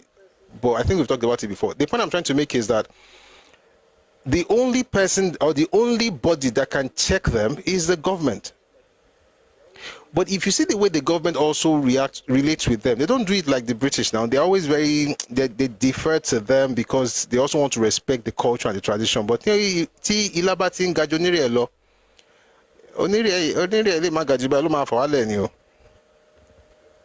let me also say something. There is nothing like going back to the past, though. I need to add that because I know a lot of people, once you talk this, discuss history like this, will say, "Oh, let's go back to those." There's nothing like that. The people there are not the same people that used to be there. To go back there is to rebuild it, not to go back to anything because there's nothing there now. Nobody has any recollection of Ogubayense before Igbo came about 200 years ago. So all this, also have to be very careful of the nostalgia for let's go back to that time where they can. There's nothing like that.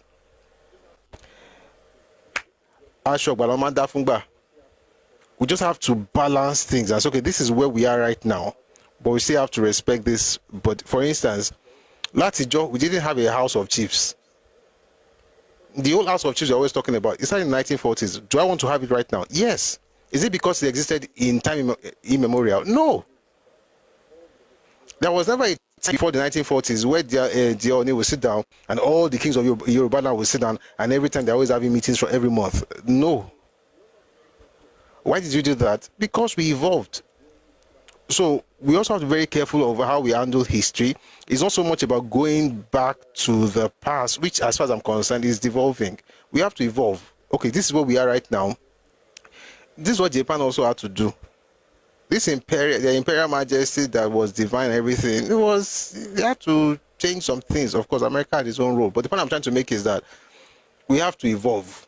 But as we are evolving, people also have to know their place. You can't be shouting, I have an empire in 2025. The governor, the commissioner for chieftaincy matters is higher than any king.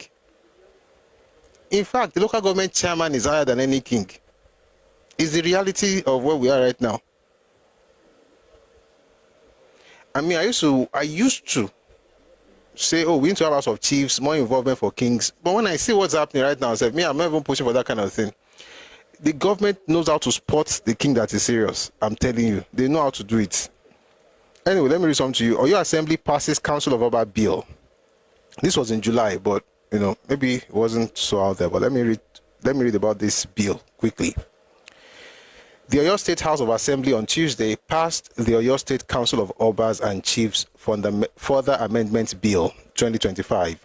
The passage followed the consideration of the Committee on Local Government and Chieftaincy Affairs, which was submitted during the plenary session presided over by its Speaker, Right Honorable Adebo Ogundoyin. It is worth recalling that the House Committee on Local Government and Chieftaincy Matters presented a report on the matter in May 2025, resolving that the chairmanship position should be rotated.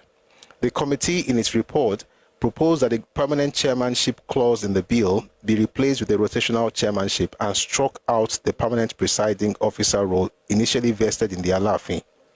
The bill generated controversies among the concerned communities and institutions, with some supporting it, while others vehemently spoke out against it. However, the bill was passed on Tuesday. During the plenary session, the lawmakers noted that Clause 5 of Section 28 of the Chieftaincy Law had been amended, which would enable the chairmanship and deputy chairmanship to be rotated among the Alaafin, the Showon of Ogumosho, and the Olubadan of Ibadan. The House, in its deliberation, agreed to pass the bill to implement the amendment aimed at improving traditional leadership skills in the state.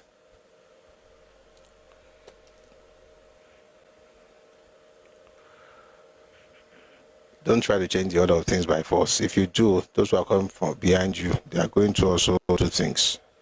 Autoban wo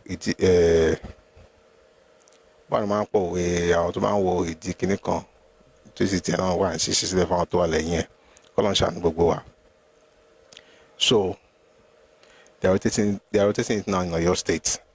And if you ask me, should they have done it? I think yes, they should have done it. Because if you really think about the original, if you really think about it, and I've said it before, somebody was trying to argue, I was just looking at me. I didn't want to really talk about it, that the original Oyo is in Kwara State.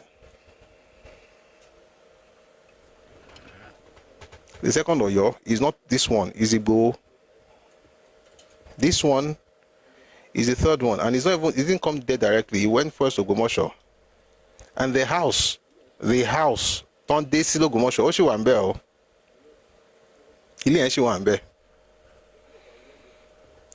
I know I was thinking about what those people did. They were going to actually leave Alaafin there to settle with his family and people. They have this huge compound. The picture is somewhere here. Maybe I will show it to you. They have this compound, right? Okay, on my DCB, on my Gwebi. They now thought about it. Maybe they consulted or they thought about it like, could they work? Ọba méjì lè máa nǹkan tó yẹ kí Ifẹ̀ ṣe nígbà tí Mọdákẹ́kẹ́ wá fẹ́ nìyẹn Ọlọ́run. But I won't go deep into that one. So I think these people just are like, we can't have two kings in this place. So they now went to Wabi Kami Fun Alafin, so that to avoid stories that touch. I'll see if I can find that building. I want to show you what it looks like. The building is still there. If you don't call this, that's why I say Yoruba history. Atoyote, the Rukole. Atoyote compound. I was trying to find the name. Atoyote. It's in Ogumosho. Let me show you the picture.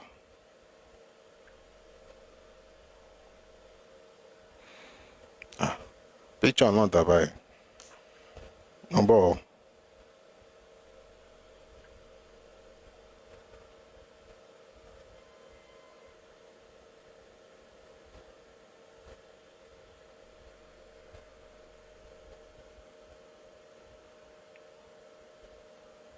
The gentleman was there. He took a picture. I'd like to show you that picture. I think I have it here. So la máa sọ pé tó bá ti di ọ̀rọ̀ ilẹ̀ Yorùbá, ìtàn yẹn ti pọ̀ ju kí wọ́n máa pa irọ́ lọ. Àwọn ọ̀rọ̀ bú tí ò lè work. Ilé tí wọ́n kọ́kọ́ dé sí lélẹ̀.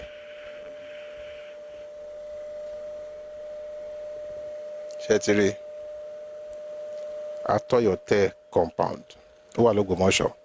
Ẹ̀yìn ìgbà yẹn náà tó wá ní kán lọ sí ibi tí wọ́n tán dé sí lọ́hùn. Bẹ́ẹ̀ náà tẹ́tí wá di sìn yìí. Kó ní kálukú wa máa mọ àyè ara wa. Gbogbo wa lọ́lọ́run á jẹ́ kó dáa fún.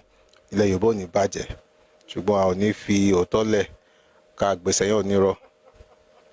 Kúbù ẹ má wá o.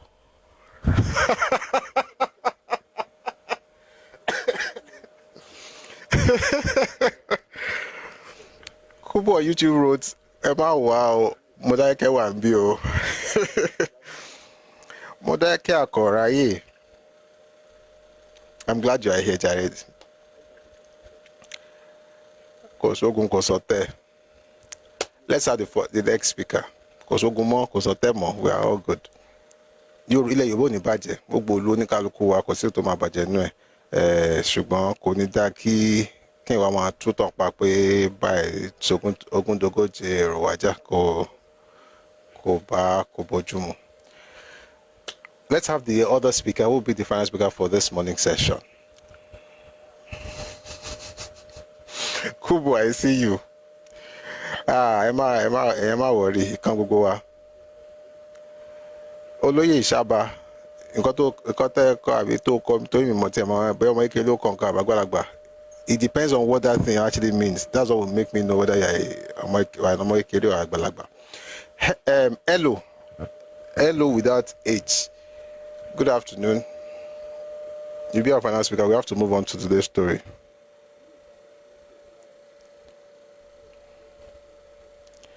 Olóyè Ìṣàbà tó ń pòwe láàbọ̀ yìí, ó lè jẹ́ ọba kí o tún jẹ bàbá ọmọ ẹ̀. Ó yẹ Ọlọ́run o. I think Elle is busy.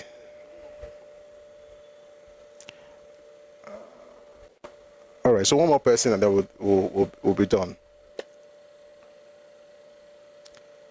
All right, Obankwa will speak and then we'll move on.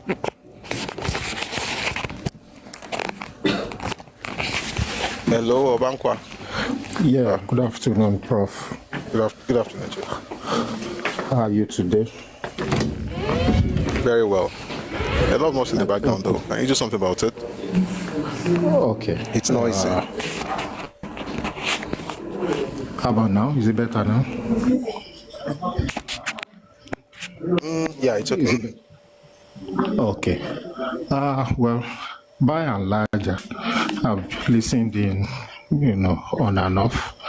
It's just interesting how far Yoruba has come and how far we are still going to go. The other day, I opined that politics is playing a major role in these distractions. I call it distractions. That's happening. Are you sure? Are you sure? What role is politics playing? God bless you. Now, when there is vacancy, let me use that word. When there is vacancy for the stool of an Oba, political players nísìn ló ń determine ẹni tó ń di ọba. Ifá role ó ti wà kind of relegated. So ẹ má bínú ẹni sùúrù ẹ má bínú. Number one, gbogbo ìlú kọ́ ló ń lo Ifá ńlẹ̀ Yorùbá. Gbogbo ìlú kọ́ ló ń lo Ifá. Number two, in tó jẹ yìí ṣe bá pé Ifá náà fi mú ọba tó àdórí àlééfà báyìí. Tìbí Ifá náà pọ́n fi mú kábíyèsí. Ṣé Ifá. Wọ́n sọ pé Ifá náà ni nǹkan tá a gbọ́ nǹkan tá a gbà náà nìyẹn. But gbogbo àná la mọ̀ pé èèyàn ló wà lẹ́yìn ọ̀rọ̀ tó rò fi ń ké. There's always been that human factor in everything, and influence has always played that marginal role láàrin yẹn. Ẹni tó bá wà ní position of authority òun náà ló máa ń lè fa àwọn èèyàn ẹ̀ sí place. Is becoming more of appointments now. Interest ó ti wà. Now, I look. There's a group I ẹ má bínú. Mo fẹ́ kájọ takọ̀rọ̀sọ. So tó bá tẹ̀jẹ̀ pé wọ́n fi politics gbéyàn débẹ̀. Ṣé politics yẹn ló ní kí wọ́n máa tún ìtàn pa? Ẹ ṣe nǹkan tí òwe Yorùbá kan ó ní ìdá ló máa ń pera ẹ̀ lẹ́rú. Mi ò gbọ́ Yorùbá púpọ̀ o, but ọ̀rọ̀ yẹn ìtàn kékeré kan ni. Tọ́n bá gbé wọ́n máa tún sọ náà pé ọmọ ilẹ̀ ni wọ́n. Tọ́n bá gbé wọn sórí bẹ́ẹ̀dì wọn á jábọ́. Èèyàn tí nǹkan ò bá tọ́ sí tọ́n bá fún ìṣekúṣe ló máa ṣe. Two things are very clear here. Two very clear things. How long have you been king? Ti controversy ti tó báyìí. It's less than 6 months. Then your immediate predecessor was seen openly bowing to that authority, to that throne, not the person, to that throne. Why not come in as much as Oni? Me, I don't like his character. He's too available. I don't like that part of him. But that is his person, so he is not holding brief for anybody. He's living his life. But as much as that he has opened his arms wide for everybody to come into that fold, you should come into and follow suit. Kí ló fa ìtàn tí ò ṣe pa? Àwa kékèké yìí gan tá bá tẹnu bọ̀tàn. Yoruba Deep. There's a documentary in Beyond Africa. The title documentary here. It tells you the first speaker, Mass Fusion, said Yoruba is a philosophy. And I agree 200,000% with him. It tells you these people are deeper than what we are seeing. It is a spiritual thing, spiritual in terms of religion now, but it's deeper than the flesh. So if you want to make amendments, if you want your voice to be heard, do a bit of research. Talk to the right people. I used to be of a school of thought, Odùduwà ló dá Ifẹ̀ sílẹ̀. Ohun tí mo dàgbà tí tèmi náà kó káàkiri pa àwọn èèyàn wà ńbẹ̀ káàkiri. People are there before Odùduwà came. And bọ́n ṣe ń sọ story yẹn ẹni tó Victors. Where did it come from? Where did what? Well, you said there were many people there before Odùduwà came. So I said, where did it come from? Before he came into power, he was one of them. Before he came into being. Thank you very much. I should have because it's important. Kò sáwọn story Nimrodu Namurudu Mẹ́kà ngọkọ yẹn fàbúlà sọ́nà àwọn yẹn but ó dùn létí ó dùn dáadáa létí. I've lost my train. Sorry, I apologize. No, it is fine. You're saying that you have read books and you have discovered that Odùduwà ló dá ilẹ̀, Odùduwà kọ́ ló dá ilé Ifẹ̀ lẹ̀, Odùduwà ló dá system lẹ̀, system ló dá lẹ̀. a dẹ̀ embrace system yẹn everybody ń lò àmọ́ náà pé victors ló máa ń kọ story but at the same time òótọ́ ò kì í parẹ́ bẹ́yìn àgbàlagbà náà lẹ níbi lọ́wọ́ bá lọ lógún ọdún òótọ́ aṣá àbájọ́ kan.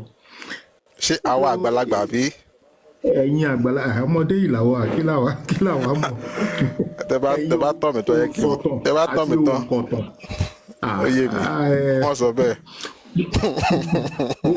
mo wà ní secondary school nígbà tí mo kàwé Reverend Johnson and I so much believed in it until much later tí èmi àti dad mi, my dad is still very much around, he is a bit of a historian too, tá à ń sọ̀rọ̀ àlọ́ ní Reverend Johnson wo tó jẹ́ ẹrú àwọn òyìnbó lásán ni, those were his exact words, and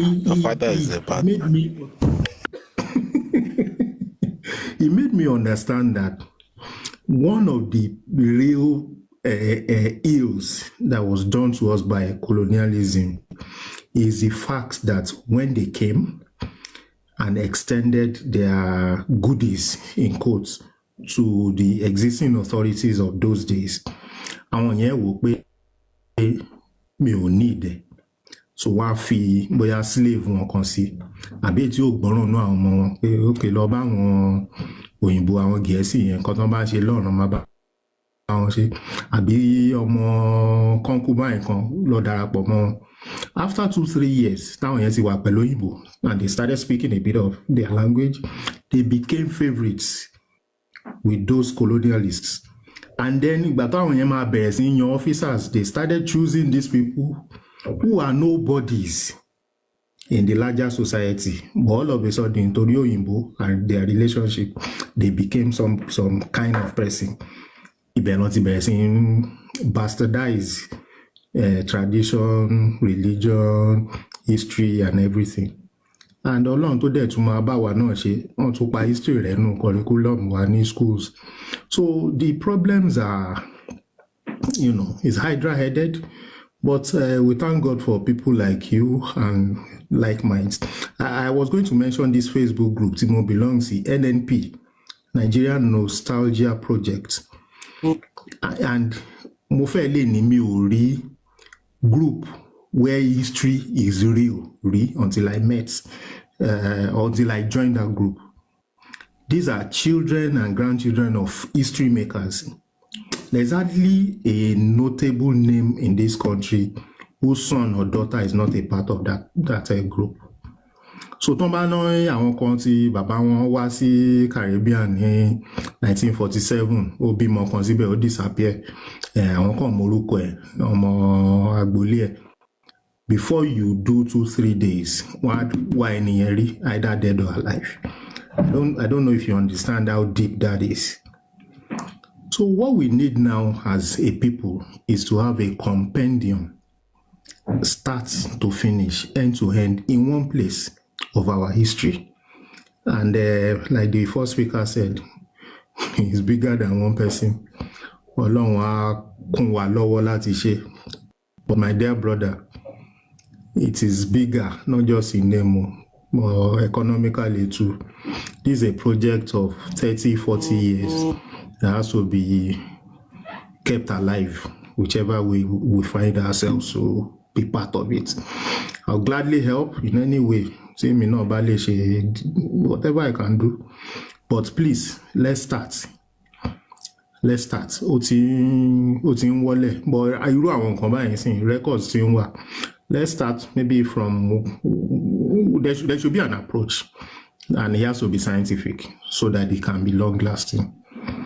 And thank you again for this platform. God bless you, my brother. Amen. Thank you very much. Ẹ̀yin àgbà ẹ̀yin àgbà tẹ́ bá rí pé a ṣe ẹ má rojọ́ wá síbi tó ṣòro ọmọ yìí rájẹ́ ọgbọ́n òde ibì kan. Thank you.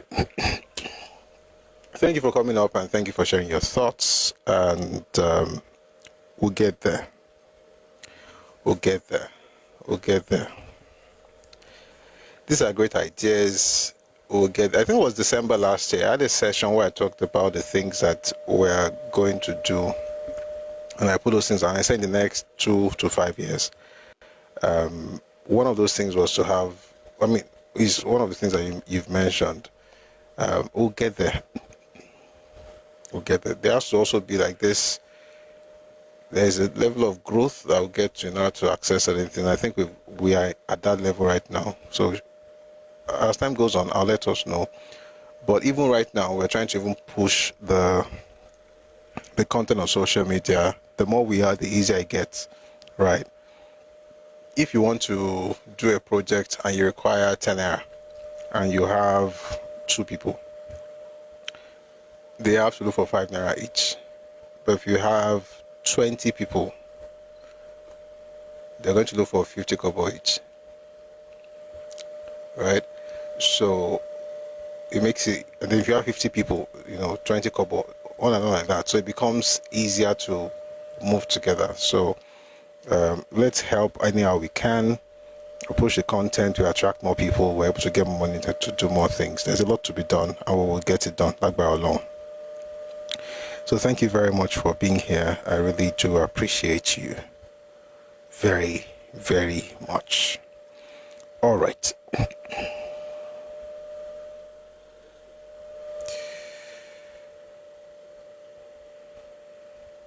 So I'm going to take our folks down so I can get into the topic of today. Solo 28, welcome. Good to see you. So what's the structure? When the time comes, trust me, Okutintini. For now, whatever we get, we're using it to push the content on social media and to also ensure that we are doing this every day, right? So, and then the next thing would be to do a production, a movie, a play, But when it comes to like digitizing and all those things and having that kind of thing, that one is different. It's another, so it's layered. It's layered. But I think it's when, the Bible says that whoever is faithful in little is faithful in much. So maybe we should at least see what we're doing right now. So now, for instance, we have about 2,000 plus subscribers on YouTube. We need to expand that. Because it's not about the big things, it's actually about the small things. The small things, dear, Loma, the big thing. All right. So if we're able to push the content, we have more subscribers, we have more support, we're able to now do more things. For instance, you mentioned the movie earlier. You can't do a very good movie of that era without spending between 300 and 500 million naira. That's the truth. That's the truth. Or let's just put it between 150 and 500. So anything from 150 to 500 million. I mean, you can carry camcorder and do one thing for a small clinical, but think about the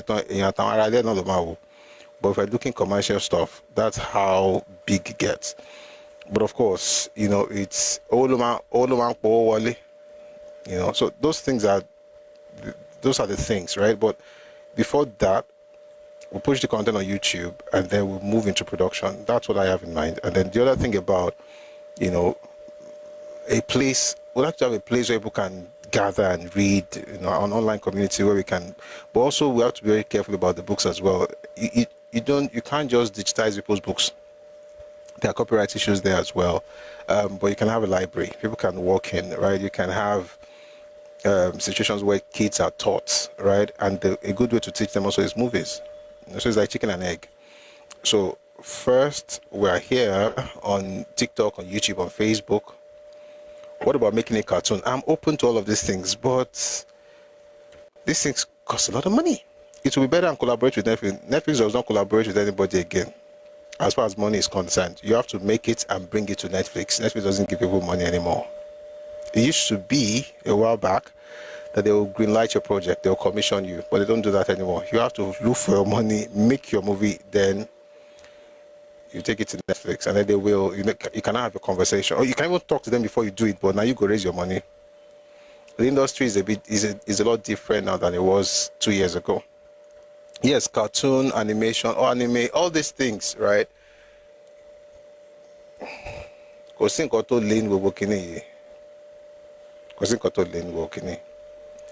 Cartoon is cheaper, sir, and after you can make it real. Cartoon is cheaper, you really think so, my brother?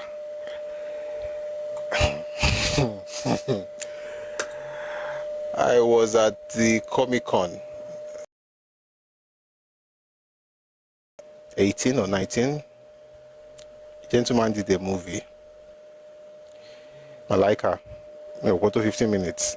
If you know how much went into producing that cartoon.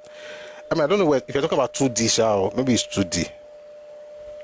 Some of those things that look very cheap to you, they're not.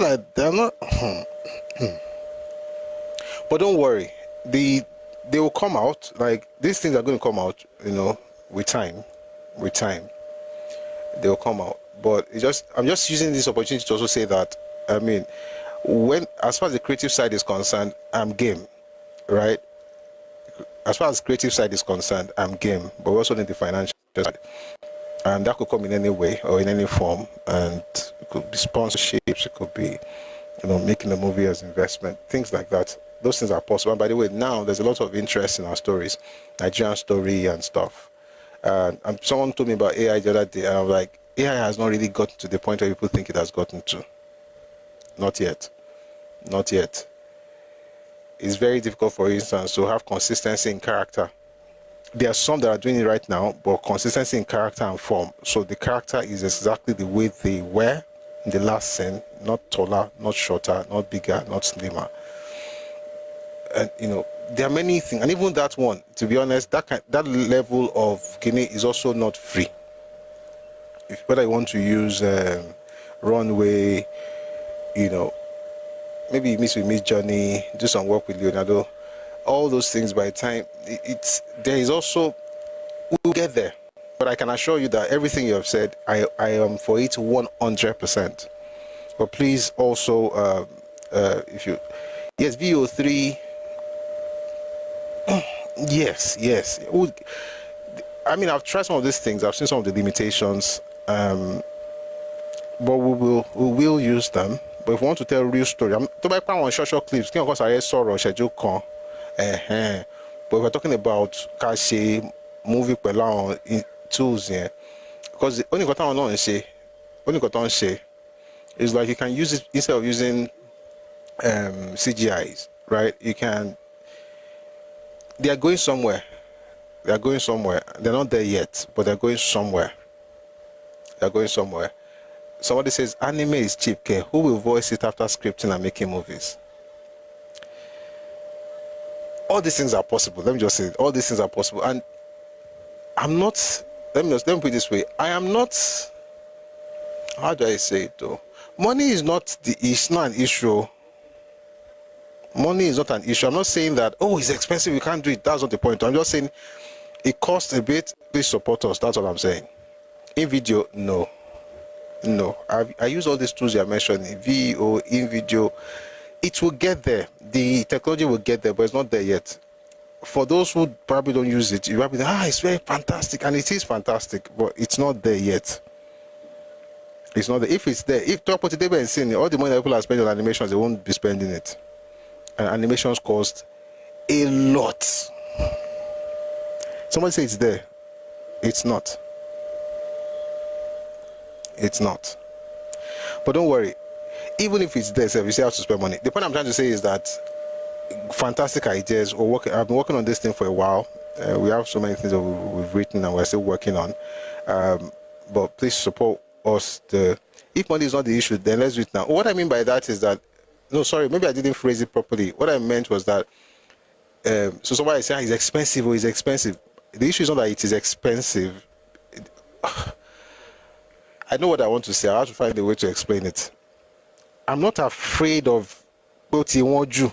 I'm just saying that we require support in order to get it done. And it can come in different ways, right? And when that time comes, we'll get into it. These stories, our children should know it.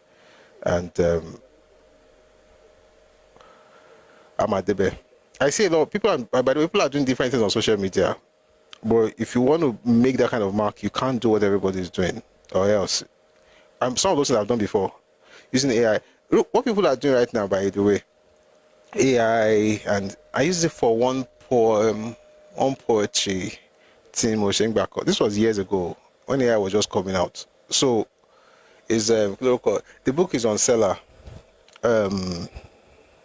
Oṣù Mẹ́sàn.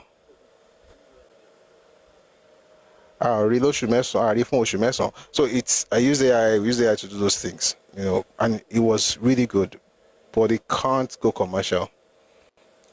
And even the ones that are doing right now, they are good. I like the fact that everybody's trying those things. I have, and I still use those tools. But like I said, I know the limitations. And if you're looking at, that kind of broad-based kind of thing, we'll get there. But thank you very much for being here. It's been fantastic having people join us. All right, let's go to class. Are we ready for class today? It's a beautiful Thursday afternoon. We are in class. All right, please let's power tap on TikTok. Just a few things. Power tap on TikTok, please. Let's like the live on YouTube as well. Just double tap on your screen on YouTube and you've liked the live. Easy peasy. Please like the live, share the live. Thank you very much. Umbo.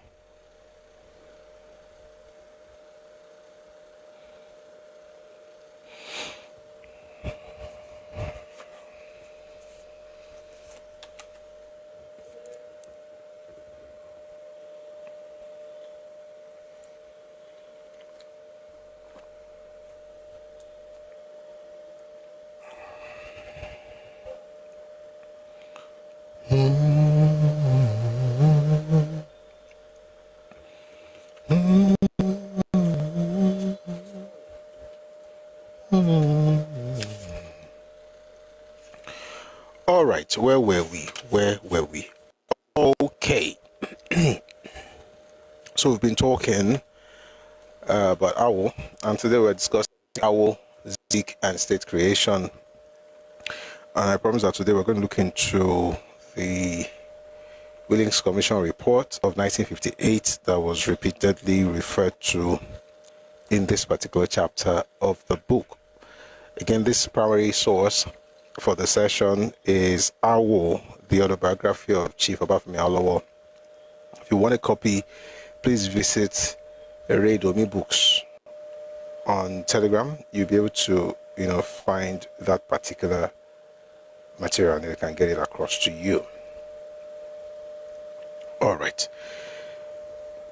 Having said that, I can call sorry YouTube. Bo.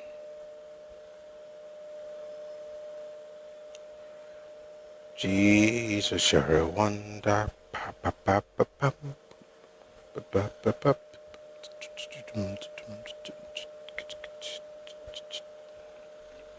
You're a wonder in my soul. All right. So let's start with the book by Papa. Let me do a little recap. So again, if you want to know how far we've come, please check out Busui Oris on YouTube so you can find those details, past videos there. Now,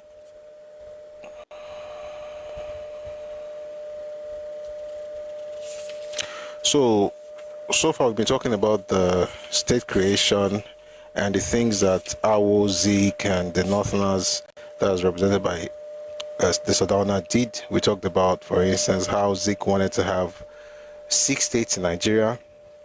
Prior to the 1957 London Conference, he wanted to have 6 states, and those 6 states, of course, would be the Northern region, the way it was, the Eastern region, the way it was, but the Western region, the smallest of the 3 regions, to be broken into 4. And Zeke had this bright idea that from the Western region you could get Midwest, Lagos and Colony State, Western State, and Kolanut and Cassava State. Those were the states that he had in mind. Again, ridiculous, but not surprising. Anyway, after all of that, they're going to go to, so somebody says, may the Lord bless you, amen. We should be able to have a private chat. Okay, please send the message on Telegram at Busui Oris or to Redo Miriam, but send to Busui Oris if you want to talk directly. No problem, sir. Telegram. Esheo. All right. Where were we? So he wanted to, have Western region broken into 4. And this was before the 1957 conference. So when the time for the conference came, or before it came, actually, the Sardauna had reached out to Chief Obafemi was saying, it would be better for them to have a summit. Actually, it was afterwards. Let me go back just a little bit. The NPC had reached out to the AG, right, for them to agree on what they would talk about in London. So that would be NPC, which is Northern People's Congress, and Action Group AG. So they had the meeting, and then they drew up certain, plans. And 2 of those things that Papa talked about in his book had to do with creation of states and revision of regional boundaries. So for the creation of states, they're going to come up with a commission. So they're going to recommend that the British create a commission, that will look into the matter, ask the question of viability, and so on and so forth. And also the capacity of the new region to be able to take care of the people, or provide the services that people are already used to. And there were regional boundaries. They said, okay, what they're going to do is that ethnicities in regions can decide to move to other regions, so long as they have a plebiscite and the majority wants to move, and the region they are going to also would want them. Now, this makes sense to Yoruba people because for a very, very long time, I will spend a lot of time talking about folks in Kano province and Ilorin province being able to be with the Western region, with Yoruba people who were their kith and kin. And like I said earlier, the idea of regionalism, right, through the lens of Awo, is not about geography. It's not about wind veins, northern region, southern region, eastern region, western region. That's not the point. His own point is that it should be based on ethnicity and linguistics. So you should have like a Yoruba region or a Yoruba state. Like I said, I'm not sure we can easily get it the way he would have gotten it then if they had listened to him. But there's another way to get it, right? There's another way. And when the time comes, we'll talk about that way.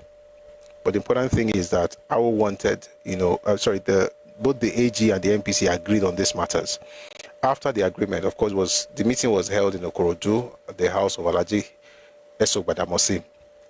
And when they came, the NPC was represented by Balewa, AG was represented by Akintola, and they agreed. And after the agreement, the Sardauna, Ahmadu Bello, traveled all the way down from Kaduna to Ibadan to meet with Papa and talk to him about the fact that whilst, yes, both of them have now agreed, the 2 parties have agreed on what they're going to say in London, why not have the other person, right, to make a tripod?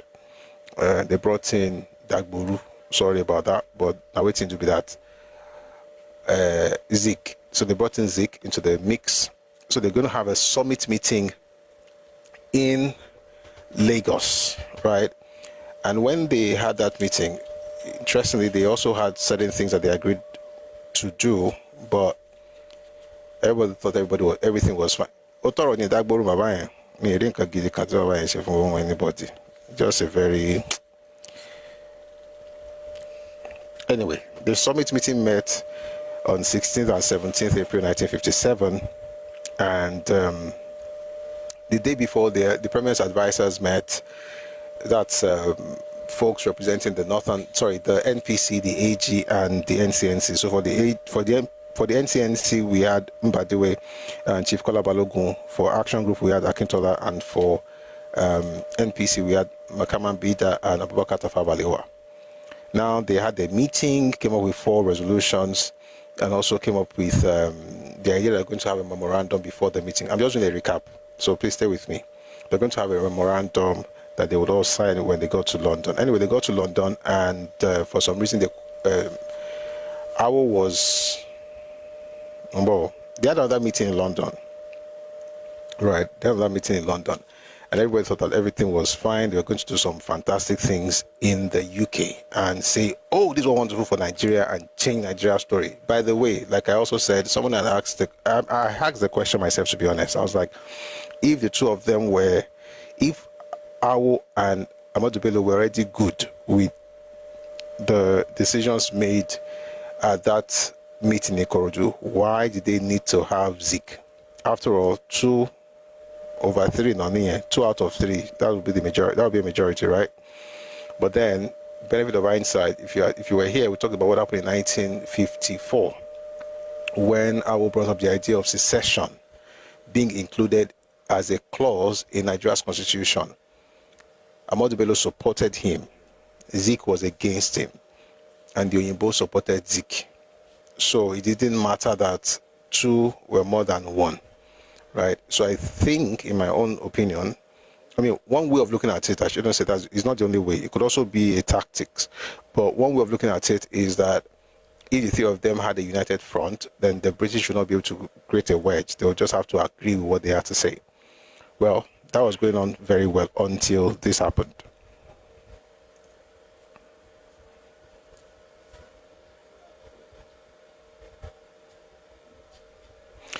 Let me see where I should start today. All right, so what happened was that after they got to the UK, the Sardauna decides to change his mind. Now you're going to say, oh, Hausa man was bad. No, it wasn't because it was bad. It was because the NCNC had done something unthinkable. I'm just going to read from here. At the conference table, the NPC insisted on the three regions remaining as they were and opposed the incorporation in the constitution of any provisions which will make possible the creation of more states at any future time. Such provisions in our constitution, the NPC argued, would only help to encourage and keep alive the agitation for more states and more states. The NCNC adopted a more devious approach. They demanded right there in the conference room that the country should be divided into 17 states, which were named by them. So you see, what happened was that whilst Awo and the rest of them were expecting them to sign the memoranda and submit those things to the government, Ahmadu Bello discovered that the NCNC, led by Zik, had submitted an entirely different set of memoranda, asking for more states, different from the criteria that they had agreed upon before leaving Lagos. That's why I say that in Nigeria, those who call you traitors are the traitors. Every accusation is a confession. It's their heritage. They are just sharing with you what the legacy of their parents are. So this was back in 57. By the way, this is not the first time. The same thing happened in 51. Similar thing happened in 53. Right, so come on, let's say, anyway, so they came up with the idea that they should create, more states. And the position, again, if you're not here, the position of the northern region was that no state should be created because they didn't want to lose the middle belt. The position of the western region was that Midwest could be created as long as COR would be created as well. The position of the east was to scatter everything. That tantrum mentality is still alive and well. I hope it gets better, Sha, but it is well with everybody in Jesus' name. Amen. All right, so let's move very quickly. So yeah, they came up with the Willink Commission. Willink Commission in September 1957. It was a commission of inquiry that was supposed to look into the affairs of the minorities in Nigeria. So they called it, officially it's known as the commission appointed to inquire into the fears of minorities and the means of allaying them, and was appointed by the Secretary of State, Mr. Lennox Boyd, in 1957. So they met, 1957. They met to ascertain the facts about the fears, advise what safeguards should be put in place, and so on and so forth. I'm moving very fast because I don't want us to go back to what we discussed before.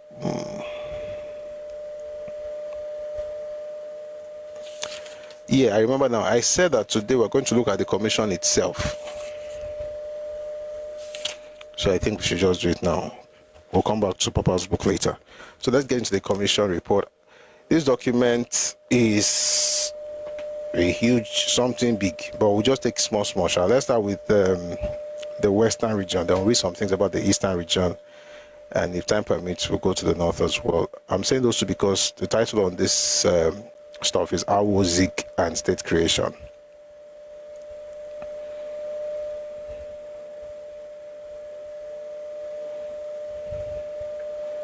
So the book again is called Report of the commission appointed to inquire into the affairs of minorities and the means of allaying them, presented to Parliament by the Secretary of State for the Colonies by command of Her Majesty, July 1958. So we're not going to read everything clearly, obviously, but we'll read small things. We'll go help us understand this. And let's start with the Western region. From our point of view, the outstanding feature of the Western region is that I'll take that again. From our point of view, the outstanding feature of the Western region is that rather more than 2/3 of the population are Yoruba. The figures are 4,302,000 Yorubas in a total of 6,085,000. This population is divided on fairly clear-cut territorial lines between 6 provinces, in which most of the people are Yorubas, and 2 in which are very few. It is with these 2, the Benin and Delta provinces, that we are particularly concerned. We shall refer to them for the sake of convenience as the Midwest provinces. In the Western regions, there were organized African states long before any written records existed. At a time not exactly dated but corresponding to some parts of the Middle Ages in Europe, Yoruba kings ruled at Ife. The bronze masks of the Ife culture are well known and are said to be technically ahead of any bronze casting being done in Europe at the time. Remains at Ife indicate a political headquarters with large forces of labor, of food, which that implies. I'll take that again. Remains at Ife indicate a political headquarters with large forces of labor at its disposal and with the organization for defense and for the provision of food, which that implies. Ife is regarded as the oldest of the Yoruba kingdoms. It may once have been the sole kingdom, but by the time Europeans came to the country, there were a number of Yoruba chiefdoms, all acknowledging in some degree at least the spiritual and traditional authority of Ife, but politically distinct and sometimes at war with each other. Today, the Yorubas are a vigorous and versatile people with a strong sense of tribal solidarity and a high level of education. I'm reading the Willink Commission report. I'm not going to read everything. I just want to read the parts that I think will help us understand this. By the way, all this Ife thing just came up here again. The book was published in 1958. I didn't change anything. The kings of Benin are generally believed to have come from Ife towards the end of the Middle Ages, but they adopted the Edo language together with customs which are distinct from those of the Yoruba.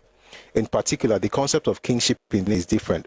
Kings of Benin being divine and their rule descending in a direct hereditary line, 35 kings in succession are named in the genealogies. Why is it doing this? Because we're talking about the page. This is page 6. If you have the copy that I have. There are thus some, I'm moving very fast. So it's talking about, again, there are many provinces in Western region at the time, but 2 specific provinces wanted to have their own region. That would be Benin and Delta provinces. We already mentioned how Awo was open to them having the Midwest as long as they were viable, right? And then much later, while he was even open to that, AG was not. And we already explained why AG was not open to that, because AG was saying they were going to be giving the NCNC that region on a platter, because even at the time, the NCNC had more people. The representatives from that region were more NCNC than AG, right? And we're going to read some documents later today, but please stay with me. And so that's the reason he's talking about Benin and talking about the Yoruba people, because these are the major people, or major kingdoms, as it were, in that particular place. They also acknowledge the fact that even the kings of Benin came from Ife, into Benin. And I've not had that conversation in a while, but it looks like that thing is also going to come up very soon. When it does, I'll be glad to bring materials, whether it's one by Guyeva, or the ones by Bodarenko, or the ones by, H.F. Marshall. We can talk about the Benin connection, but that will be later. I know a lot of people are revising that history as well. I don't know what Oromio did when he left Ifesha, but his children are blessed. Let's continue. The heart of the Benin kingdom was approximately the present Benin division, but the extent of a king's authority depended on his character and energy and on the power he could muster. This is in accordance with a pattern often found in an African kingdom. The metropolitan areas being inhabited by people of the same tribe as the king, while there's an outer fringe of others connected in varying degrees of tribal affinity or by conquest. There are thus two areas in the western region in which organized states were built on recognizable cultures, that of the Yorubas and that of the Edo-speaking group centered at Benin. Neither is entirely homogeneous. There are Yoruba groups speaking different dialects and manifesting local jealousies, but the language is basically one. And in religion, in handicraft, and the construction of houses and tools, the resemblance between them is more marked than the differences. In other words, you're going to find dialectal differences. Sorry, it's too early. Sorry, guys. Please don't respond to this one. He's looking for attention. Where were we? I knew you were going to respond to. Don't worry about him. And to my overcada keka fi oroti shoro nibo ko wulo to yen. E ka ma boro wabo. So he says. So I was saying, right, when you talk about differences in Yoruba land, there are dialectal differences, but there are variations of the same language. All right. So you go some places, you hear so. You go to some other places, you hear for. It's the same thing, right? It's the same, but it's still Yoruba. For instance, you have to see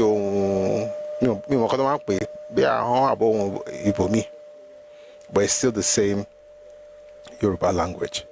In the Midwest area, however, this can be said, and with less emphasis, only of the central congeries of Edo-speaking peoples, which includes the Benin division, the Ishan division, a group of tribes to the north of Benin in Afemai, and the Urobos. The last are sometimes spoken of as a separate tribe, and their form of Edo is said to be unintelligible in Ishan, but they are closely linked in sentiment with Benin. In addition to this Edo-speaking group, there are within the two provinces considerable non-Edo elements, notably the big Igbo population in the two eastern divisions of Asaba and Abo, and 70,000 Ijos, most of whom live in the western Ijo division. Here then is a region of which at least 2/3 is Yoruba, while about 1/4 of the population have traditional associations with one another. I'll take that again. Here then is a region of which at least 2/3 is Yoruba, while about 1/4 of the population have traditional associations with another kingdom that looks back to an ancient history and to a culture of its own. The Benin brass work cannot equal the best productions of Ife, but an ivory mask from Benin changed hands recently for over 17,000 pounds, and this tradition of craftsmanship, together with the ancient military successes, has produced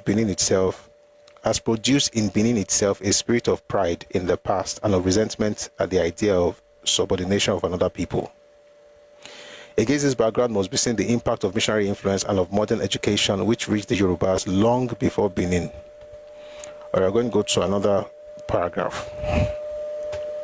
There are, it should be noted, by the way, I know what I remember what I read, I just not stay on it, that the Benin brass work cannot equal the best productions of Ife. We mentioned here, there was around the 14th century that Oba Ogola actually asked the man that came to be known as Igwege to relocate to Benin. So every autumn, back in the day, looking at it from the perspective of Oyinbo, so that would be around this period, right? Right? Where are we? Yes, no. Yeah, around this period. In Nigeria, then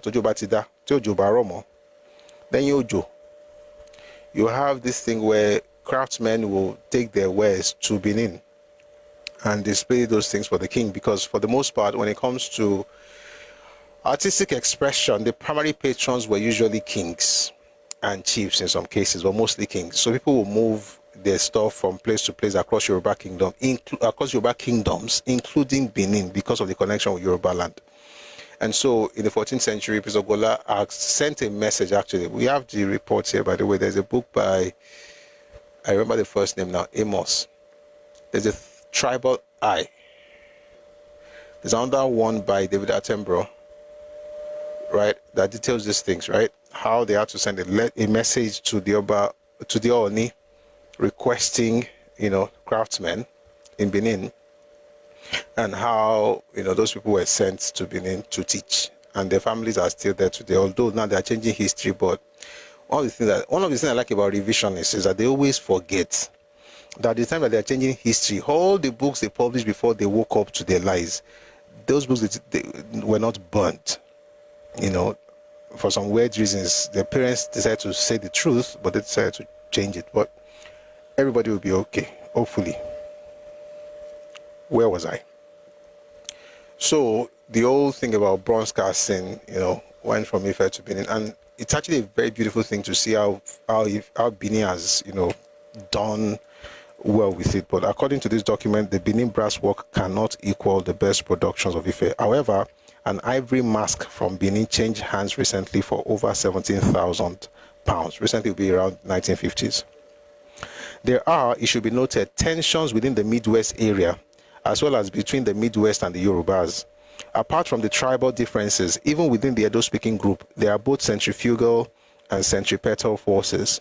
Ishan, for example, was traditionally ruled by some 30 natural rulers or Enoge, who, like medieval barons in Europe, hoped for as little interference from Benin as possible. Though their subjects share their fear of Benin, they must sometimes have looked to the king of Benin as a possible counterpoise to the weight of their own ruler's hand. In general, the further he is from Benin City, the more likely he is an inquirer to find that it was with apprehension of raids, rather than in the hope of support or defense, that the center of the kingdom was regarded. In other words, the only reason they were afraid of Benin was not because Benin could protect them, it was because Benin could raid them. But we're not discussing Benin today. Again, we're discussing, the minority fears. I just want to lay the foundation with this. There's another people whose importance is greater than might be expected from their numbers. They are the Shekiri, who are claimed by some to be of Yoruba origin. And by the way, this book was published in 1958, so nobody said they're right hand today. So when you hear Ishekiri people telling you that they are Yoruba people, just don't resist the urge to question them. They're actually right, by the way, but also to say that this was written in 58. There is another people whose importance is greater than might be expected from their numbers. They are the Shekiri, who are claimed by some to be of Yoruba origin and who speak a dialect related to Yoruba, but whose customs are more similar to those of Benin, and whose chief, formerly known as the Olu of Ishekiri and now as the Olu of Warri, was probably at one time a vassal of Benin. These people probably, we'll talk about their stories some other time. We've had this session here before, but let's continue. No, stop. Let me explain. The connection between Benin and Warri is that the first Olu was from Benin, but to them he was Yoruba, so he was a family member. That's Ginowa. Ginowa was the first Olu. He was a prince of Benin who had to leave when his younger brother became king. His younger brother was favored to be king, so he moved out and then he became the first Olu. That's the connection. So Legbon Aburo Elowa di Oba Benin later. Let's continue. These people made early contact with the European slavers and traders on the coast. Some show signs of European ancestry, and which means that, what you need by shape of Oyinbo, so what you be on to fufun to pupa, half caste, mulattoes, mixed. Yeah, mixed. Many adopted the dress and some other customs of Europeans many years ago. There are only 33,000 of them altogether, of whom about 3,000 live in Warri town and about 18,000 in the rest of the Warri division. In the division, they are the largest single group. They are in a minority, being about 40% of the total. I'll explain. They were formerly the overlords and aristocracy of the area, having lived once by slaving and later by other forms of trade. They claim that the whole of the Warri division belongs to them in a peculiar sense, in that it is their homeland and their ancient tribal property. In the town of Warri, where they number less than a sixth of the population, they consider it an injustice that other tribes should have a vote or any say in the affairs of the town. At some point, maybe we're going to have another session on Warri, but there's a lot of questions being asked today. Talking about Talo ni Warri, I want to nilu. I want to what be tenant no se jen le won. O kan je pé ọ̀rọ̀ yẹn dàbí ọ̀rọ̀ pé o gba àlejò, wọ́n fẹ́ jẹ́ àlejò ọ̀nà mọ́yàn lọ́wọ́. Lọ́rọ̀ nǹkan tó ṣẹlẹ̀ ń Warri lọ́wọ́ báyìí ńsìn. But ọ̀rọ̀ oníkọ́lọ́ ọ̀rọ̀ yẹn. We have dealt on the affairs of these small people, partly because among their number are included a more than proportionate share of the leading people of the Western region, but more as an example of the difficulties that lie in the way of any proposal that seeks to solve the problem of minorities by territorial division. Most of the Ishekiris claim that as they speak a Yoruba tongue, the Warri division, which belongs to them, and all its inhabitants should be excluded from a Midwest state and should be included in the Ondo province with the Yorubas. Let me quickly explain something. There's a difference between division and province, right? So let's just say, for the sake of this conversation, that the province can be compared to what we have today as states. Right? And then you can compare a division to, let's say, local government. Just to help us understand. Please, if you're on TikTok, you have to part up. This thing is showing inactivity. It might go off for a job. I can't even do anything right now. I have to wait for it to recalibrate. So please, if you're on TikTok, I need you to support what we're doing by tapping on your screen repeatedly.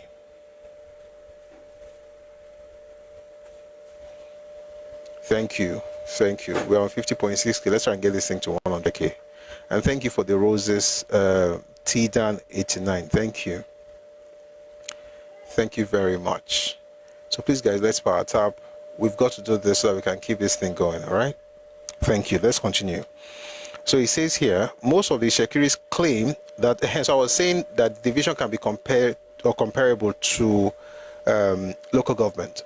So the people in Warri division are also in Delta province, but they wanted to be, merged with Ondo province. They did not want to be part of the Midwest that would be created. Okay, so let me read that again. When was this? This is between 57 and 58. So this document came out in July of 1958. Most of the Ishekiris claim that as they speak a Yoruba tongue, the Warri division, which belongs to them, and all its inhabitants should be excluded from a Midwest state and should be included in the Ondo province with the Yorubas. But such a solution will be bitterly resented by the Ijos, Igbos, and Urhobos, who are together a majority in the division. In other words, the Ishekiris are the single majority, but they are the minority in terms of number. So what that means basically is this: the single ethnic group, Tokpoju, are the Shekiri. But when you compare the numbers of the Igbos, Ijos, and Urhobo, they form 60% together. The Shekiri was only 40%. But those three were against what the Shekiris were for. And despite the fact that the land was theirs, this is why I'm very careful with democracy and all this. Let's just do it. Are they not citizen? No. There's a way I want to do this thing here. If you see us push back against all this liberal idea of all of us can do it now, are we not all Nigerians? It's because of things like this. The people that live in their own space were making decisions when it was time for, even when it was time for plebiscite, they voted to leave. Even though I want to leave, I want to kuro in Western region, but I want you kuro for the most part. So he says, but such a solution will be bitterly resented by the Ijos, Igbos, and Urhobos, who are together a majority in the division. So strong is the feeling that when the title of the Olu of Ishekiri was changed to that of Olu of Warri, fear was roused that the jurisdiction of Olu would be revived over people who had long regarded themselves as having escaped from his sovereignty. On the other hand, to include the Warri division in the new Midwest state would be resented by most of the Shekiris, who are the traditional rulers and who still possess much of the land and the more important posts.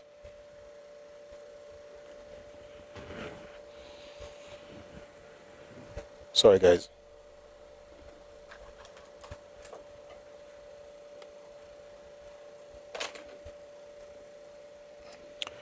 All right. I'm going to go to something else now.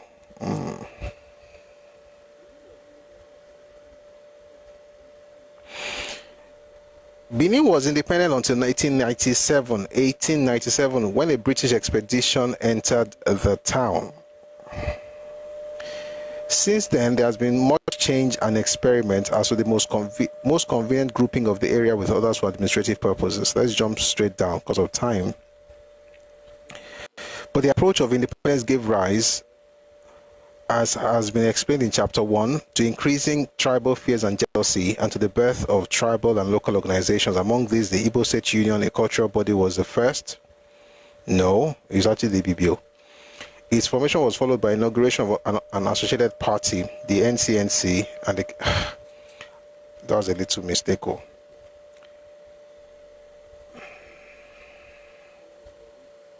So when NCNC was founded, it wasn't for them, but eventually one joined it. I experienced the worries exacerbation in late 90s. Really? Wow. I dragged me Baoluwa. You have to be putting your picture. You have to be putting your picture. So you were there in the 90s. I'm very sure you were there in the 70s as well.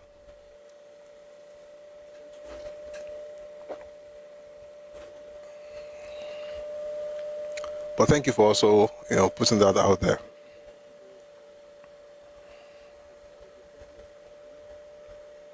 All right, so we talk about Oyo State Union. It was partly the example of the party which led to the formation of Yoruba Cultural Union under the name of the Egbe Omoduduwa. This, like other cultural organizations, was formed in the first place to give scholarships to Yoruba boys and in general to promote Yoruba interest and the study of the Yoruba language. Its founder was Chief Awolowo, who became its Secretary General, and who is now the leader of the Action Group and the Premier of the Western Region. The Egbe Omoduduwa was founded in 1948. That's when they founded it in Nigeria. It was 45 in London. Okay, and in 1951, Chief Awolowo founded the Action Group Party. So the exact relationship between the Egbe and the Action Group, no precise information is available, but the fact that the leader of the Action Group is Secretary General of the Egbe suggests that it is close.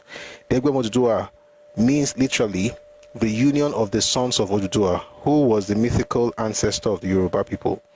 It is frankly a Yoruba organization. The Action Group, however, has no desire to be exclusively Yoruba. It is a national party, and it is vigorously seeking to strengthen its hold in the other regions. A few more things, that we'll go to the matter. Go. Please just stay with me. We're just laying the foundation. And please don't stop our tapping. Thank you. National politics may be... Okay, no, not this. Let's go to the next one. There's a third organization, Yoruba, in origin, but like the Action Group, not exclusively Yoruba in composition, known as the Reformed Ogboni Fraternity. All right, I won't go deep into it, but we talked about this the other day.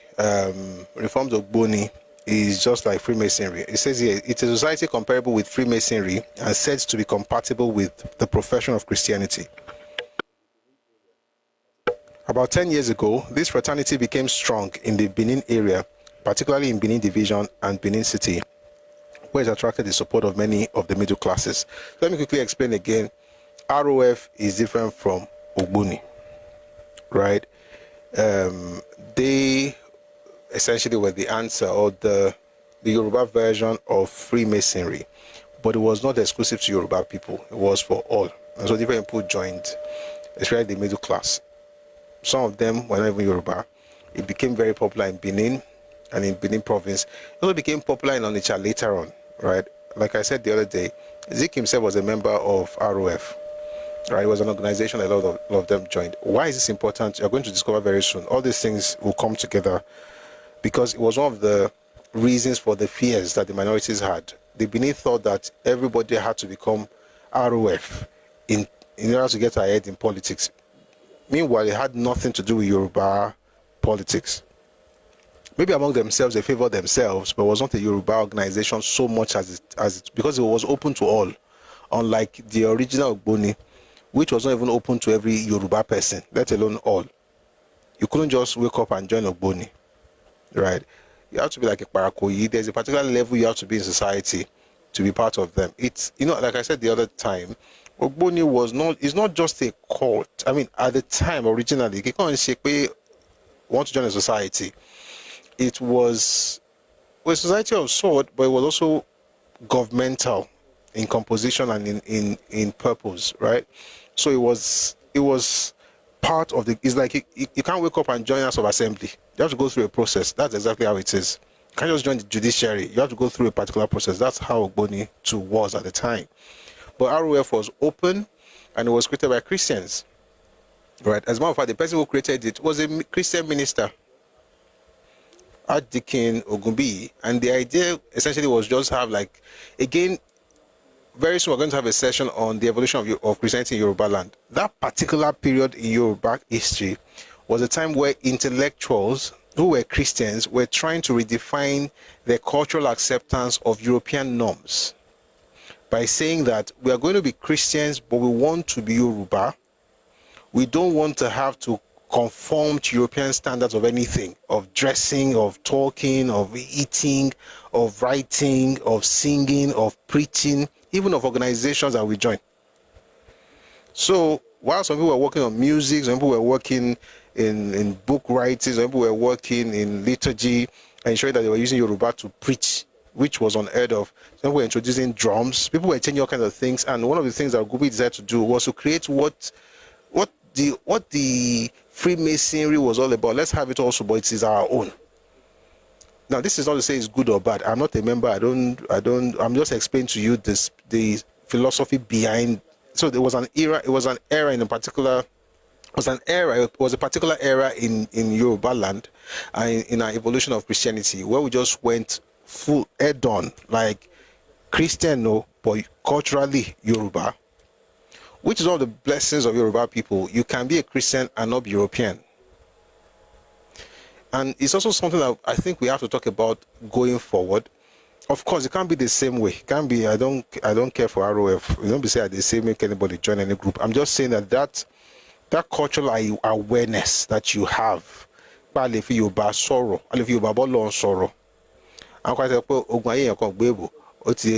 can say, you can Yoruba, that's a job. Because right?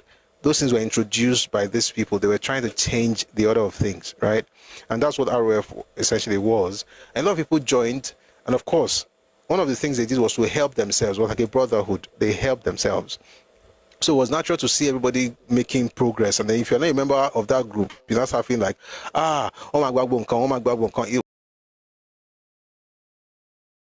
one thing you do if you join an Egbe, whichever Egbe it is. Let me just read a few more things here. It says,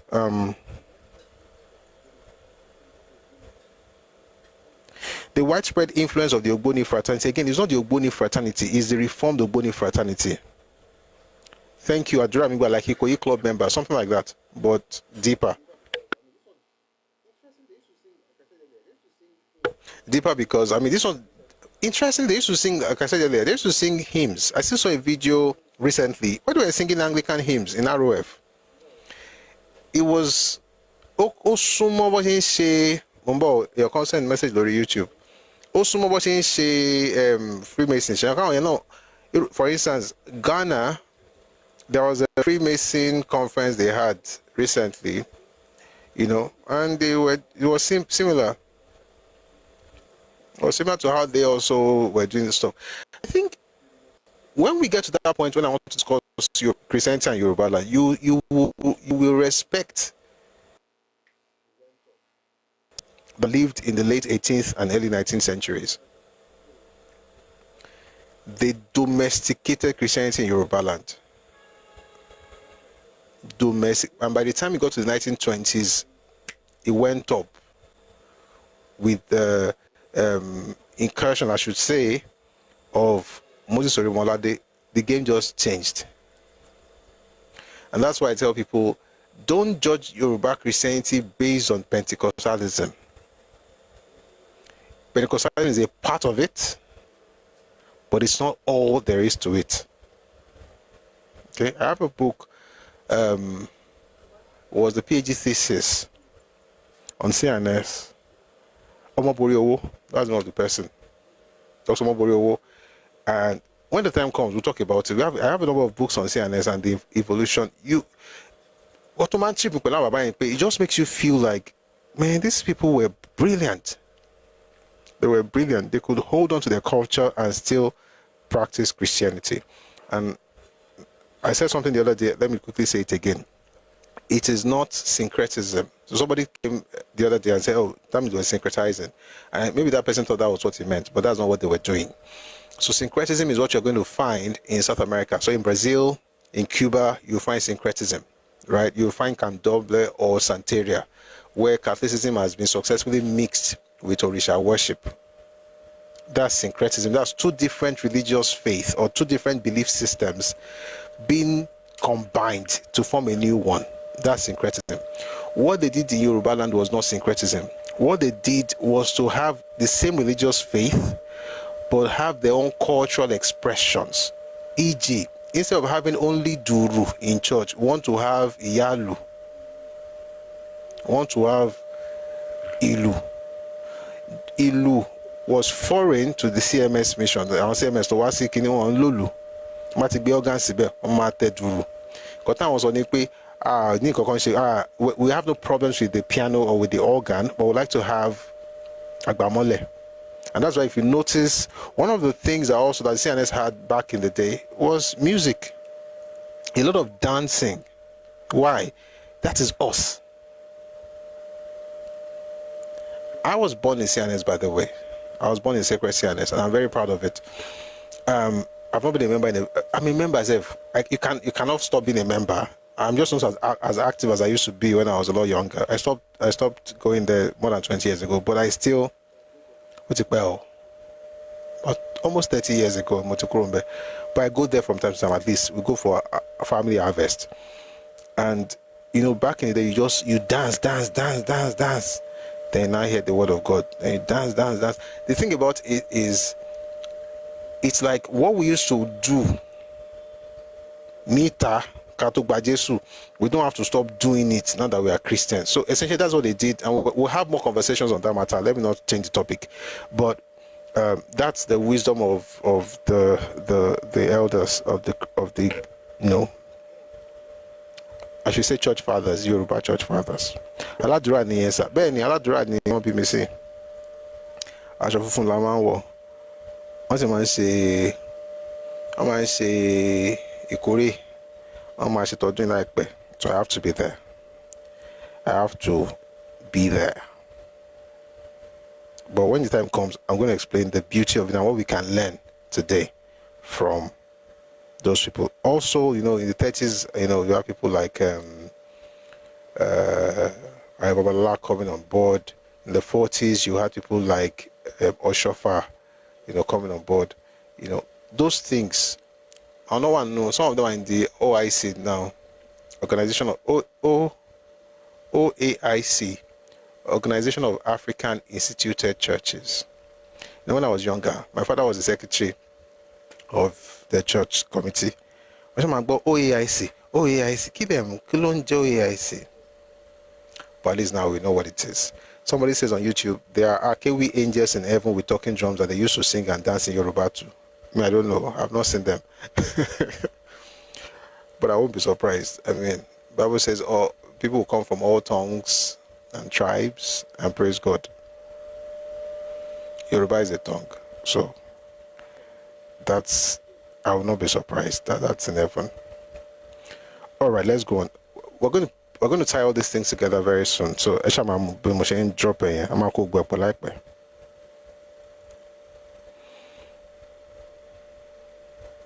I think I want to go to another document. I'm going to come back to this one later. Let me go to another document. The book is quite voluminous. I don't want to. So there's something I found on. So to be fair, let me read that thing first. Let me read something from what it is in 1940s. In spite of internal differences and tensions, it is the whole area of the two provinces of Benin and Delta which is claimed by the Midwest state movement. Since the suggestion of a separate state was first put forward, a number of organizations pressing for its creation have appeared. In 1948, the first of these came into being under the name of the Reformed Benin Community. And in 1950, representatives of the two provinces put forward their claim for a separate state at the regional conference, which was held at Ibadan to discuss the working of the Constitution of 1947, that's the Richard's Constitution. In September 1953, the Benin Delta People's Party was formed, its leader being the Oba of Benin. He made a statement in the House of Chiefs in October of the same year to the effect that the object of this party was a Benin Delta state. On 14th June 1955, a private member moved a motion in the Western House of Assembly for the creation of a Midwest state, and this was carried unanimously. The motion prayed for Her Majesty's government to make constitutional amendments for the creation of a separate state.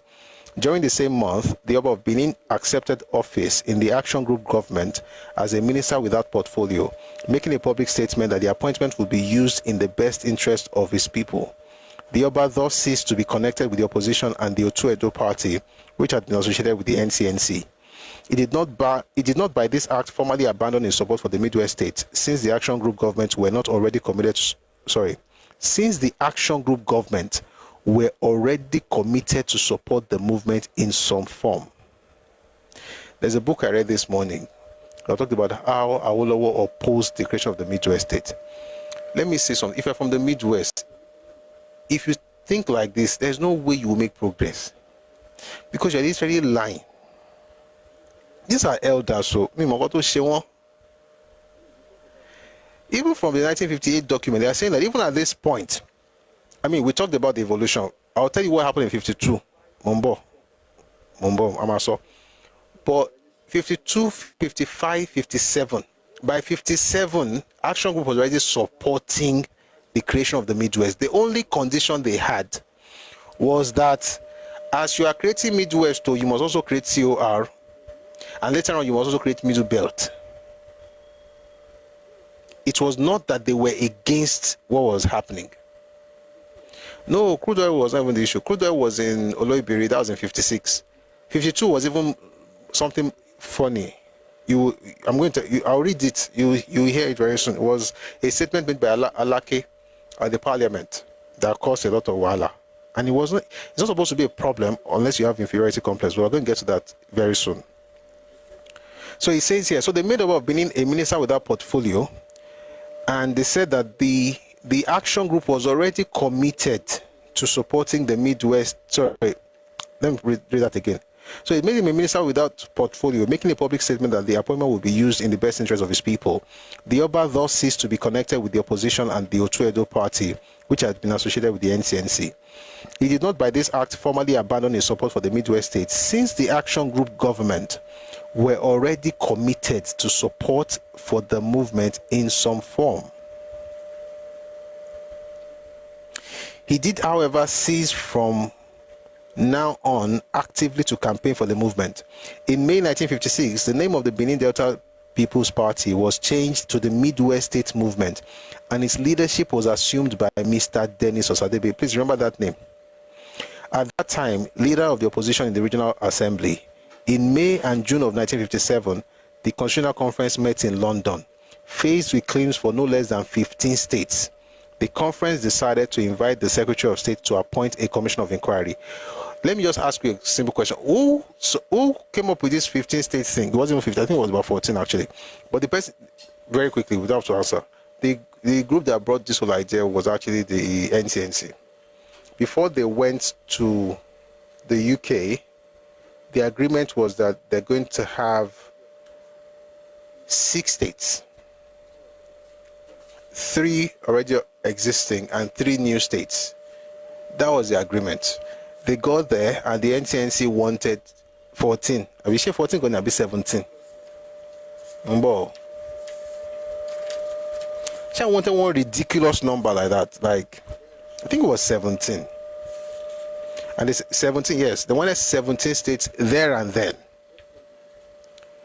against the plan they had before leaving Nigeria. That's why I said that NTNC people and their children in eastern Nigeria, may God forgive everybody.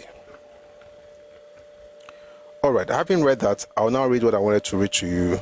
What really happened that caused Wahala in 1952. So I'm going to read from the Hansard.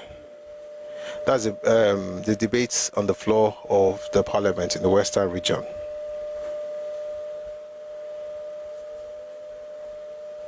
When the Western House of Assembly opened in January 1952, 21 out of 24 Midwesterners were allied with the NCNC, while 3, S.O. Igodaro, Arthur Prest, and Anthony Enauro, were allied with the Action Group. One immediate source of irritation was the government's official pamphlet, which insensitively described the parliamentary mace with 4 ceremonial swords as representing the authority of Yoruba chiefs. So let me start explaining where Wahala, and I think I read this thing 2 days ago as well, so I won't go into all of the things we read before, but let me just explain there. So we know that Yoruba people were the majority in the region. We also know that they had a history of kings. We also know that there's another group of people who also had kings with long history, but that group was also connected with the Yoruba people. For instance, in the 1937 Conference of Yoruba Chiefs, or Yoruba Obas, Oba of Benin was there. In fact, the word Oba is not Edo or Benin, is a Yoruba word. Right? Oba of Benin was there. So naturally, as far as monarchy was concerned in the Western region, it was the Yoruba and also the Benin, who are also connected to Yoruba when it comes to this matter. And so when somebody then when they now published, and maybe they should have done it that way, to be honest, because of course there were other people and sensibilities and all of that. Don't want to offend people's sensibilities. They wrote in the pamphlet that this mace, right, that looked like that the parliamentary mace with 4 ceremonial swords represented the authority of Yoruba kings. To aggravate matters, when the unicameral Western House of Assembly was formally declared open by the then Lieutenant Governor Sir Hugo Marshall, the Alake of Abeokuta rose to speak immediately after Sir Marshall, and this is what Alake said. On my right sits the Ooni of Ife. On my left, the leader of our government, Obafemi Awolowo. The voice of the West is complete.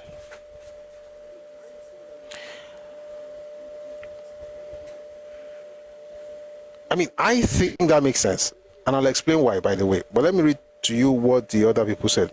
In other words, as the delegates from Benin and Delta saw it, the voice of the West did not include those of the people of Benin and Delta provinces.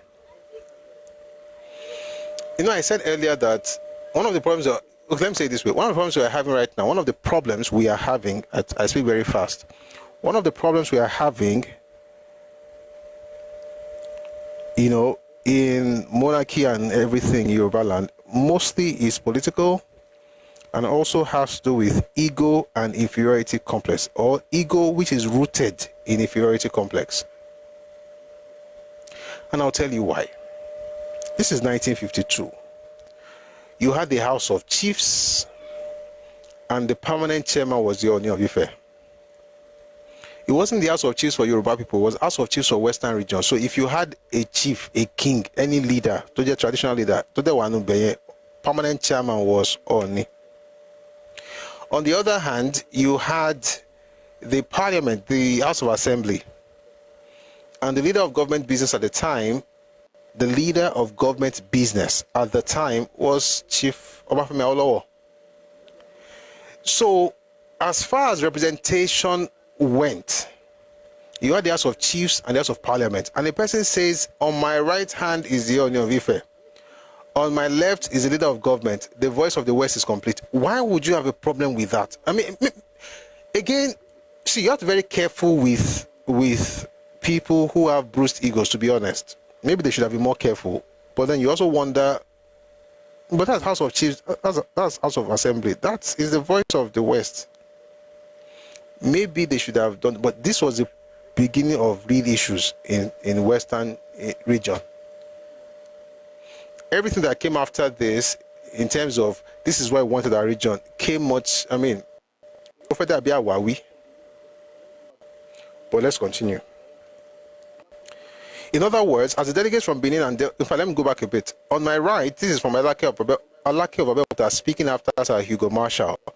It says here, on my right sits the Ooni of Ife. On my left, the leader of our government, Obafemi Awolowo. The voice of the West is complete. By the way, that's from the answer of Western House of Assembly, 1952, January 7. In other words, as the delegates from Benin and Delta saw it, the voice of the West did not include those of the people of Benin and Delta provinces. This doesn't even make sense to me. It doesn't make sense because people sound like if there are 24 people representing Benin and Delta provinces in the parliament, and 21 of them are in NCNC. The 3 of them are in AG, right? Sorry, all of them, whether they're in AG or NCNC, they're all in the parliament with the AG people from other provinces in Ibadan. The majority will then choose the leader of the government, Abi. That majority, who are those people? The 3 people that came from the Midwest were part of those majority now. And if they chose Awolowo to be the head of the Western region, that's the voice of the West. Nobody cares about the fact that you prefer NCNC. NCNC is not the leader of the House. In other words, the person who is in the House, who was made the leader, right, by his peers, is the representative for all of us. But again, inferiority, small-mindedness, whatever. Let's continue. To compound matters, Benin and Delta delegates later complained too about derogatory epithets that had allegedly been hurled at them, such as Kobo, used to refer to persons or barbarians whose diction cannot be understood. From this point on, Oba of Benin Akenzua, supported by the Benin and Warri legislative delegation, began openly touring Benin and other divisions of Benin province, as well as the Delta province, to campaign for the Midwest Central region. According to Professor Michael Crowder, in the Western region, as a reaction against the allegedly Yoruba-dominated action group, the Midwest movement was started, supported largely by non-Yoruba-speaking peoples, and in particular the people of the old Benin Empire. Indeed, at the very next Benin Provincial Conference at Oguashi Uku in June 1952, attended by pro-Midwesterners like J.O. Odige of Ishan, T.K. Ekuyasi of Benin, and Dennis Osadebi of Asaba, separatist sentiments were strongly expressed, resulting in the creation of the Central State Congress.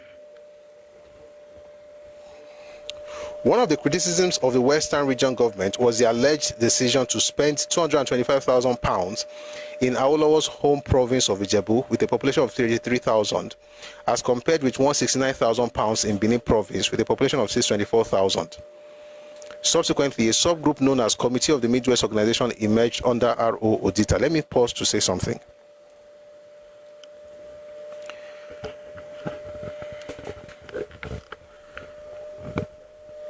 The Midwest wanted, by the way, the people that are pushing this thing were Benins and Igbos at the time. The Midwest wanted resources and infrastructure based on numbers, not based on productivity, which is just ridiculous. So, at the very best, on their very best day, they gave the Western region 18% of its revenue. Please listen now. They gave the Western region 18%. Normally, it's usually around 10%, 12%. That's the regular stuff. But the Western region allocated 25% to that particular region, those two provinces. I thought that was fair. You can't, and this is exactly what's happening with the Southeast right now. You will bring 2 naira, right? And then you ask me for something of 25 naira. I'm giving you 15 naira. The 15 naira I'm giving you is even more than what you are contributing. But say, oh, but we have a lot of people. But you are producing very little, which is quite interesting. I'm not saying they were not producing anything, they were producing something, but the basic thing that everybody had in every region, they also had it. I'm explaining because I thought it was important to explain. Before the end of 1952, another significant event occurred. It was the decision of the Action Group government based in Ibadan to restore the title of the Olu of Ishekiri to Olu of Warri, as it had been known in previous centuries. Somebody sent me a message yesterday. Funny enough, I didn't even, no, it was like 3 days ago. I didn't even send them this one. I sent them what Nnamdi Azikiwe said. I didn't even send them this particular point. The Olu of Warri did not start in 1952. It was formalized in 52. People have been using, I mean, the king, the Olu has been using that title for a very long time before that point. It was changed to Olu of Ishekiri. What they did in Western region was to revert to what it was before. And the cries of those other people was that, oh, he's going to put them under his sovereignty, as it used to happen back then. And I like the fact that the person writing this also mentioned that. He said, before the end of 1952, another significant event occurred. It was the decision of the Action Group government based in Ibadan to restore the title of the Olu of Ishekiri to Olu of Warri, as it had been known in previous centuries. Non-Ishekiris in Warri province reacted violently, concerned that there was an implication of sovereignty over the whole province. Thus, a compromise was reached. In exchange for acceptance of the designation of the Olu as Olu of Warri, the province was renamed Delta Province. That's from the personal papers of Alfred Rowani. In spite of this compromise, the experience soured the relationship between many Urobo leaders of thought and the Action Group leadership, which they felt had been beholden to a powerful Ishekiri lobby. It served to drive Urobos, already so inclined, further into the warm embrace of the Midwest separatist movement.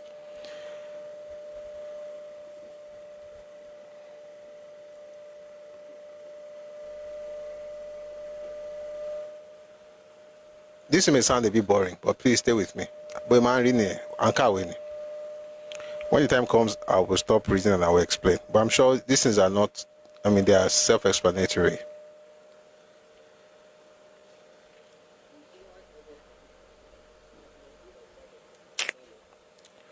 In July, August 1953, Councillor J. Osadolo Edonwoye moved a motion in the Benin Divisional Council praying the Constitutional Conference in London to include on its agenda the creation of a separate region for the Benin and Delta provinces.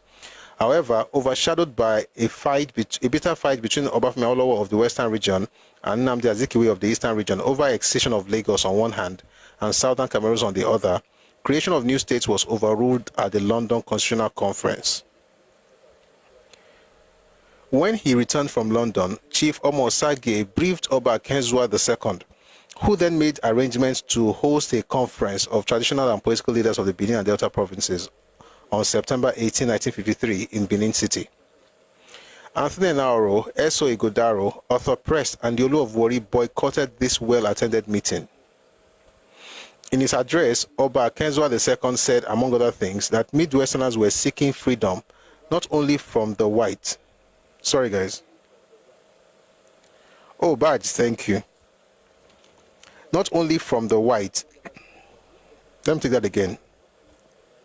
Oba Kenzua II said, among other things, that Midwesterners were seeking freedom not only from the white man, but also from foreign African nations. He went on to state that Benin Delta was a sovereign nation before the occupation of the country by the British. Kenzua also said the divide and rule policy of the British government had done much harm to the national solidarity of Benin Delta province in the past. But as God now wants things to be what they were before the advent of the British government, that is the Yoruba state for the Yorubas and Benin Delta state for the Bendelites, that is the inhabitants of the Benin Delta province. Steps should now be taken without further delay or fear to move the British government to repair the damage they have done by restoring the national status of Benin Delta province before they transfer power back to Nigerians from whom they have taken it. You know why I was smiling? I was smiling because the idea of Bendelites is actually a joke. And the primary reason why the Oba Benin did this was because he knew, and as everybody, that the Benin were the majority in that region. What he did not know was that he was being played by the minority, the Igbos, and they used him. We'll get there. Mr. G.I.G. Onyea of Asaba then moved the motion which said inter alia, be it resolved, and it is hereby resolved, that we, the peoples of Benin Delta Province, in a conference holding at Benin City, this 18th day of September, in the year of 1953, demand as of right an immediate creation of a separate state for the peoples of Benin Delta Province.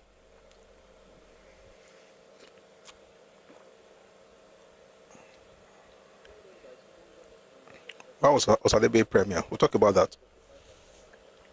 Spurred on by stronger and stronger perceptions of discrimination in the West, exemplified by matters such as the statement of Alake of Egbaland in 1952, Adoke Kuyadelabu's emergence over Osadebe as NCNC leader of opposition in the West, threats of Western regional control of Midwestern forest, and so on, H. Omosage urged the Assembly to create a party which will serve as a vanguard in the battle for the Midwest. The envisioned party was to be independent of parties based in the other regions. After overruling an alternative concept put forward by G.I.G. Onyea of Asaba, that the organization so created should be a movement rather than a political party, the Benin Delta Political Party was created. In 1954, Obafemi became Premier of the Western region. Under the 1954 Constitution that created the Federation of Nigeria at the same time, Chief Justice Okotiebo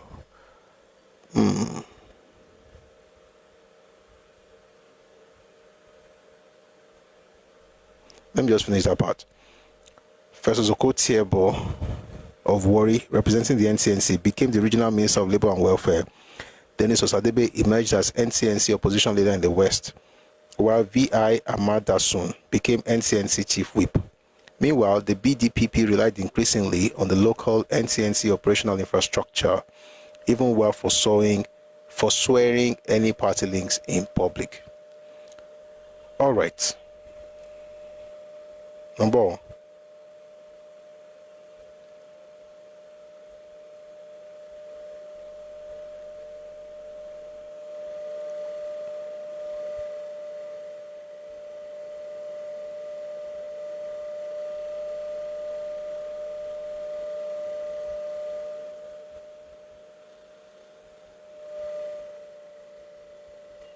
Let me read one funny thing.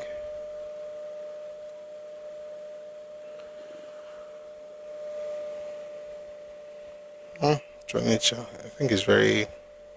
Number 1 second, please.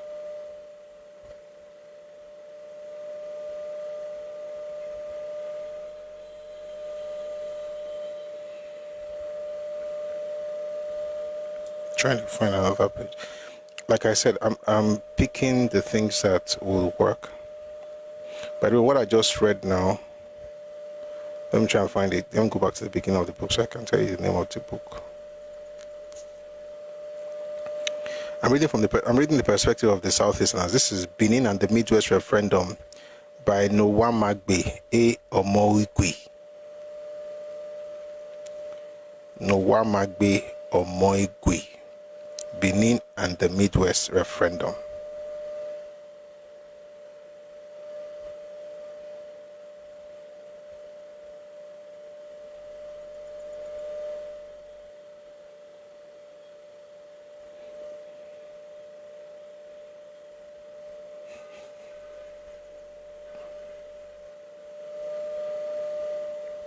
All right.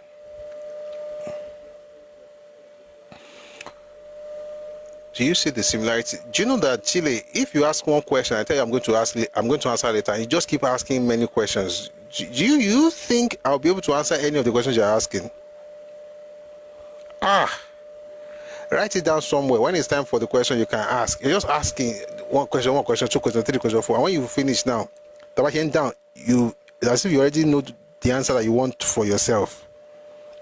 Just chill, please.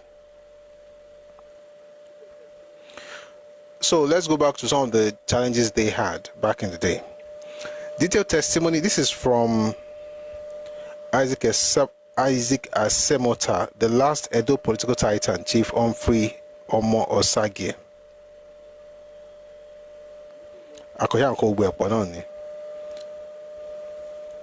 I'm reading what the Midwestern people said.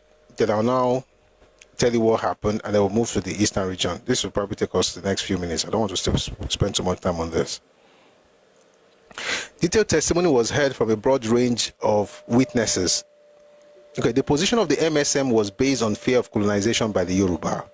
Detailed testimony was heard from a broad range of witnesses, including Chiefs Ezomo, Olia, Ine, and Osula. Other witnesses included the chairman of the Iyekovia, Ohunwode, and Benin City Councils, namely Messrs. Andoni, Atonhegbe, and Ogbebo. Edo women made a submission through Madam Eweka. Complaints included lack of rubber markets and processing facilities, excessive local taxation, including head taxes, which would then be remitted to Ibadan, poor infrastructure, and discrimination in the award of scholarships and opportunities for Edo women traders at Ibadan. I'll take that again. Poor infrastructure, discrimination in the award of scholarships and opportunities for Edo women traders at Ibadan.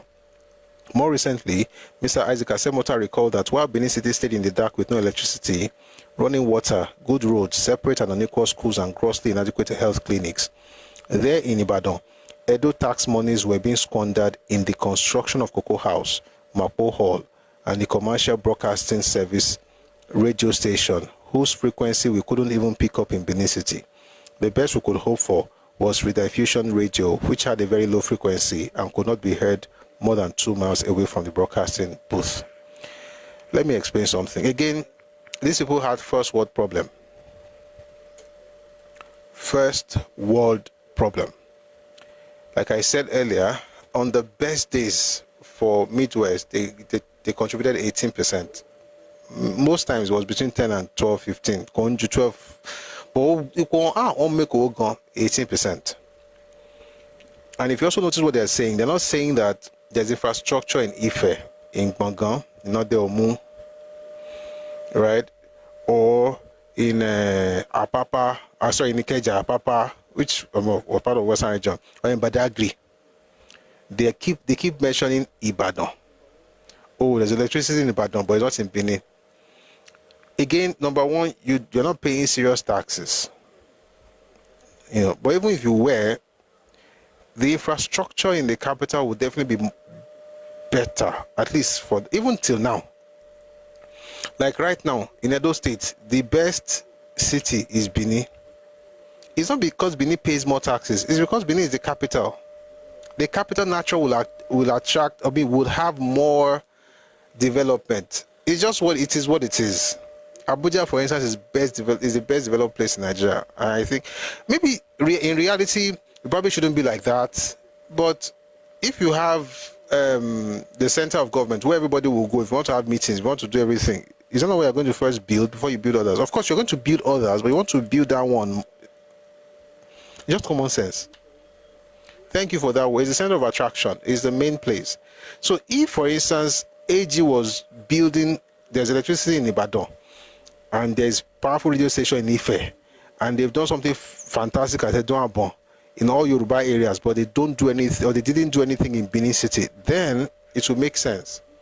But you constantly say that, oh, they're using our taxes to build Cocoa House. How much was coming from Edo State, or from Benin people, or from Midwest? Most of the money came from cocoa and taxes. And most of the people were Yoruba people in terms of taxation. And the cocoa will be mostly what we now call, the Ondo province at the time, part of Ekiti, part of Osun, but a lot from Ondo.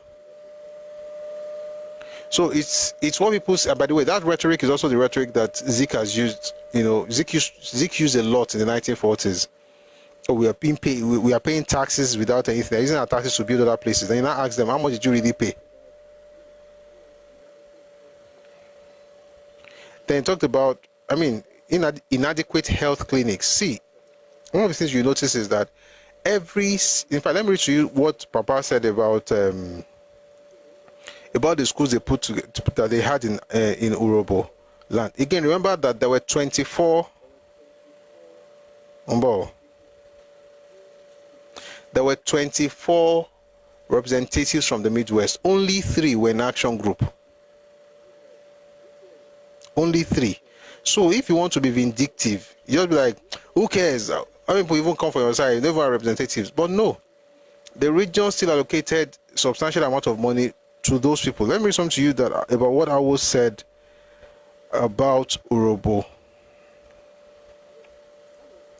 It says, all of you know the meaning of, okay, sorry, let me go back. Our school started in Urobo land in Midwest in those days. They were ridiculing my schools. I was building schools brick and cement to DPC level, block to DPC level, and mud thereafter. And so the big shots in the place said, what kind of school is this? Is this Awolowo school? Useless school. And when they saw the children, these Awolowo children, they can't read and write. Awolowo children. That is how it started, with ridicule, and it became a blessing. And now they say Awolowo children, they are good people. No more ridicule about it. That's how it started. So the Ebu becomes honor. The abuse became, that's the concept of Ebu dollar that I used to put, on his letterhead. The point I'm trying to make is that even in Urobo land, they had education.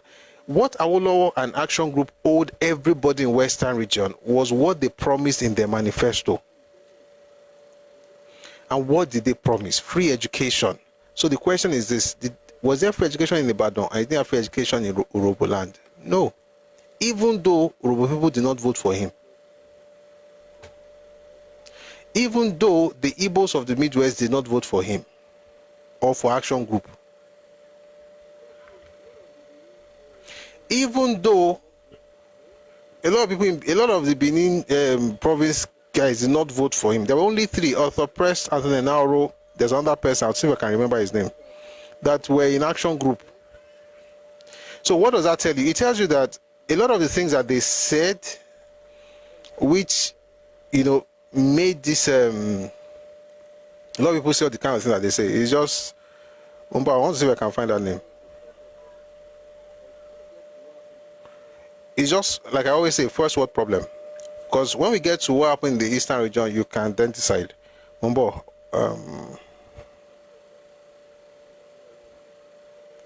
Igodaro, that's the third person.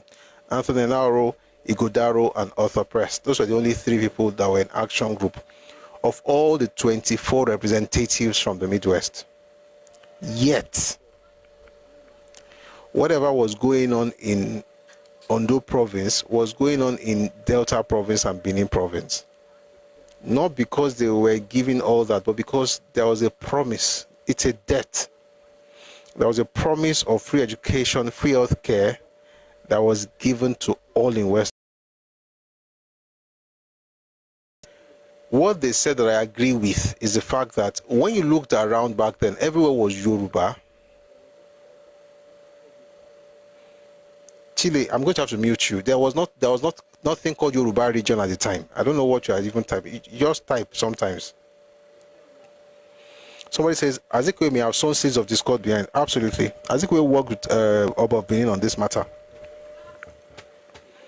Right.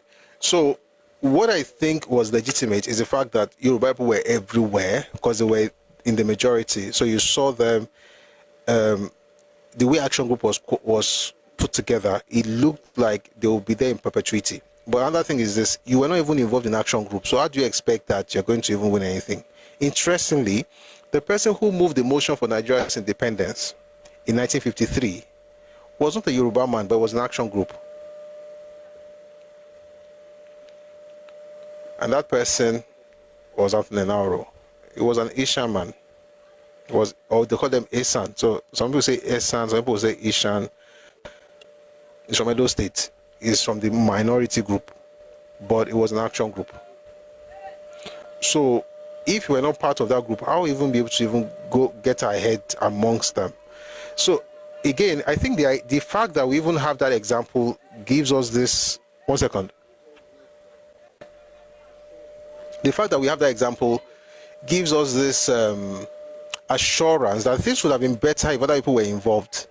For instance, Rwanda was involved, Author Press was involved, and those people were in Shekiri, and they were in the so-called Midwest area. They were not even in the Western, sorry, they were not in the Yoruba side, but they were Yoruba people. Interestingly, like we said earlier, when we read the Willink Commission report, they wanted to be part of Ondo province.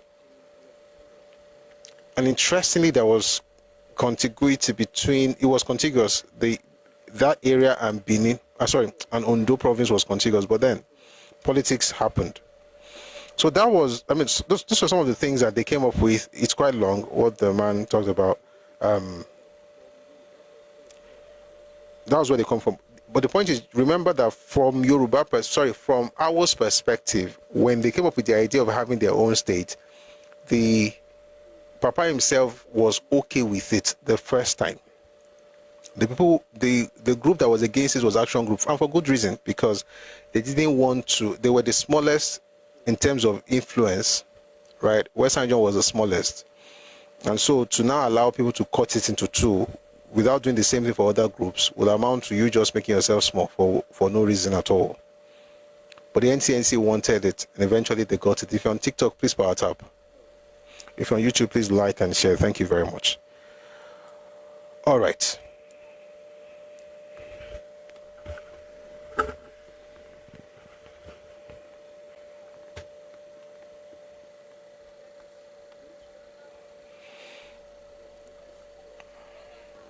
I'm going to now go to the resolutions from the commission on what happened with the Midwest, and we'll now go to the Eastern region.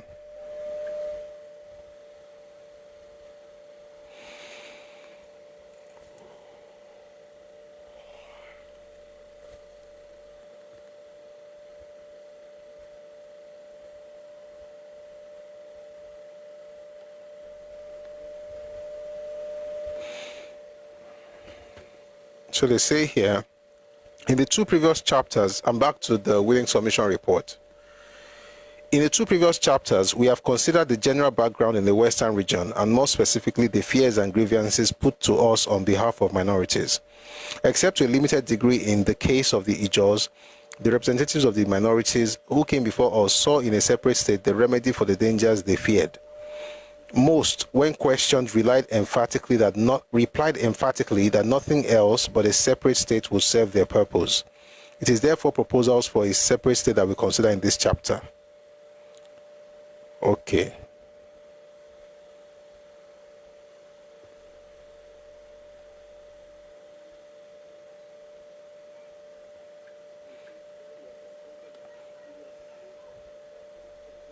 So it says, here we are confronted with a curious situation in that three separate main interests appeared before us. That's the Midwest state. Each represented by council and each pleading for a Midwest state. They were the government of the Western region and the Action Group. I'll read that again. Let me just read it again. Here we are confronted, talking about the Midwest, with a curious situation in that three separate main interests appeared before us.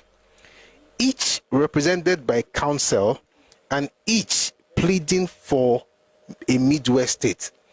The reason I'm repeating it is because you must have heard it said that Yoruba people were against the Midwest, Awo was against Midwest creation. They are saying here now that three separate groups appeared before the commission asking for a Midwest state. So tell us the name of those groups. I thought you wouldn't ask.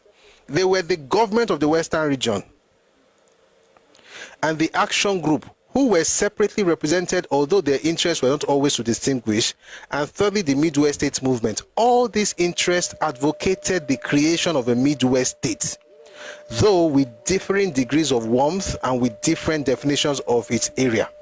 In other words, unlike what you have heard, the government of Western region was actually in front of, was actually making a case for the creation of Midwest to the Commission of Inquiry. The Action Group made the same case, and then the Midwest themselves. You can't say this for any other group. In other words, what you would expect would be that the group who is saying that we want it, they hate us, want to get out, they will be the only ones making the case for themselves. But for the Western region, even the government and the party was like, it's okay if they want to go. Just that they also made it clear that the Shekiri people will prefer to be with the Ondo province, which is the difference when you hear about the different definitions of its areas. In other words, In other words, if you're going to create it, remove these ones because they clearly don't want to be with the other Bendel people. The area claimed by the Midwest state movement was the simplest. It was their contention that the new state should consist of two existing provinces of Benin and Delta. A slight boundary adjustment would add to the Benin division, the villages known as Sobe and Ijagba, to which we refer elsewhere. The case put forward by the action group was based on the principle that bodies of people who form a distinct ethnic group should be where... I'll take that slowly. The case put forward by the action group was based on the principle that bodies of people who form a distinct ethnic group should, where possible, be politically united. They applied the test of language as the first criterion of ethnic difference, and their case was therefore that all Edo-speaking peoples should be united in one state, while the Igbos of Asaba and Abo should be united with the Igbos of the eastern region, the Ijos of the west with the Ijos of the east, and the two minorities who use a Yoruba dialect should remain in the west and should form part of the Ondo province. These two Yoruba-speaking groups are, they claimed, the Akoko Edo of Afemai and the Shekiri of the Wari division in the south. There was an... Sorry, I need to mark it. 1 second though.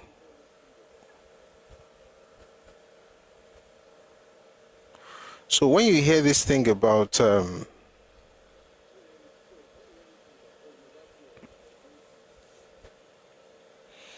when you hear this thing about, oh, Yoruba people were against it, is a lie. The only difference was that what Yoruba people were saying is this: let the Edo people be on their own. In fact, yeah, they also talk about the Ijos west and east and the Igbos of the Asaba and Agbo.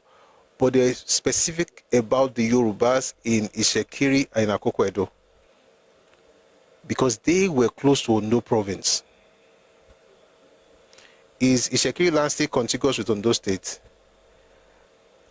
Sheland man moving. Some of your questions sometimes. Land has not moved from where it was now. So the answer is yes. It's not like other people have created new land. It's still what it was. It's still contiguous.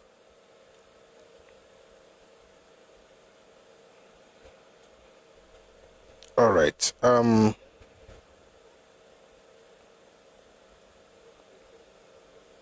by the way, the action group was also playing politics. Let me also put that one out there. They were also playing politics. They did not want the Eastern Division to be part of the Edo, because it was a strong goal for action group, right? They would prefer that, because a lot of, by the way, Asian people were not, their own representative was already, by the way, was already in action group anyway. So they would prefer to stay in Western region. The only problem with that thing is that if you are using language, if you want to be consistent with this argument of language, then the Asian should not be part of Yoruba people. But interestingly, and it should be said, Asian don't speak the same language as the people in Benin.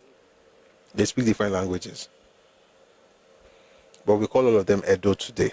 By the way, these days they are delineating.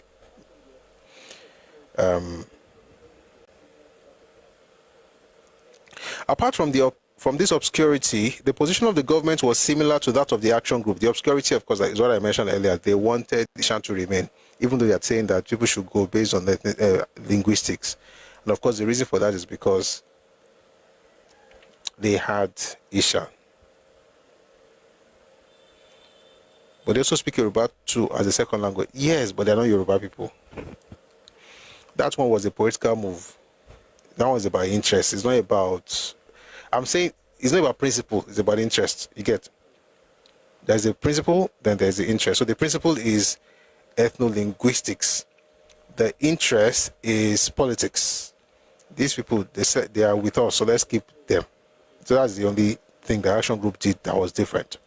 Apart from this obscurity, the position of the government was similar to that of the action group. The government accepted the principle that ethnic difference justified political division and recommended a separate state for the Edo speakers, the Igbos and Ijos going to the east, and the Akoko Edo and Ishekiri going to Ondo. The advocacy of a Midwest state as a matter of principle was clear and consistent. As the evidence was brought before us, however, it appeared that in the minds of many witnesses and of some members of the public present at our hearing, the Western government's enthusiasm for a separate state was blurred by the pains they took to show that they had treated the Midwest area without discrimination. It was hard for them to insist on this point without contesting the evidence of discrimination brought by the partisans for the new state, and thus giving the impression that they opposed the state. This may be one reason why some doubt seemed to be felt as to the sincerity of the Western Region government's recommendation. We, however, were left with no doubt that the Western Region wished to retain the goodwill of their supporters in the Midwest and at the same time to meet us sympathetically as they could the criticisms of their adversaries. They thus had a delicate task to discharge. So that's what they wanted. The other thing, like I said, is awkward there, but that's that about what Yoruba people said. Please let me change the audio source so that this thing doesn't go off. A second, please. We are doing this because there has been this. We should know. Let me put it that way. We should know, and we also should be very careful not to assume that because certain people treated certain people a certain way, that we or our elders also did the same thing. So, and we have this thing in Nigeria where we say, "Oh, that happened in the East." And something similar also happened in the West. Even if there's nothing like that, you must manufacture it to appear to be national in outlook. As far as I'm concerned, that makes no sense. Number.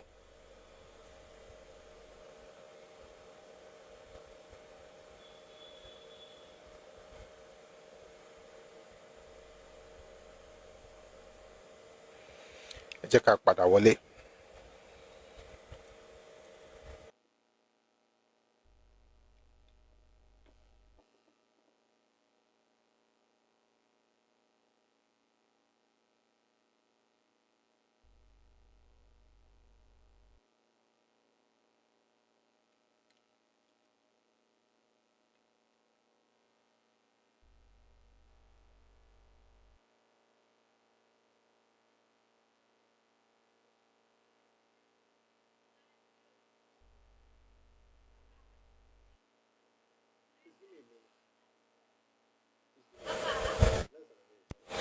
Please give me a minute. Please give me less than a minute. I'll be back, please.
Thank you for staying tuned. Let's get back into this. Kubus, Bag says politics is all about interest. Absolutely.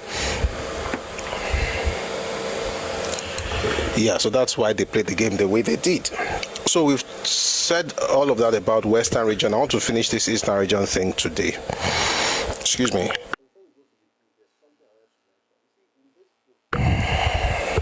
But before we go to the East, there's something I wanted to mention. You see, in this book, the autobiography of Chief Populist, what the action group was wary of at the time was the influence of the Edo, and I think it's important. There's a lot of noise. Where's the noise coming from? Oh, okay. All right. So there is what they were wary of was the influence of the Benin in the new Midwest state that was being created. But later on, they discovered that there was something else at play. And I want to read those things to you. That will be the last thing I say on this matter, hopefully, before we go to... It should be the one. Before we go to the Igbo matter. By the way, I know I say Igbo because that's how to pronounce the name. Igbo. And I spell it I-B-O, out of respect for the Yoruba people whose identity is being appropriated by certain people.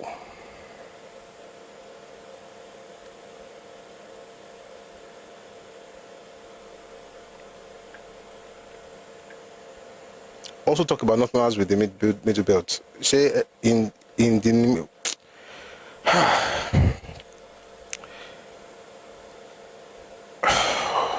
there's a book that I'm hoping I can find. Give me a second, please. If I don't find it, I'll tell you what is there. But I think we should be able to find it.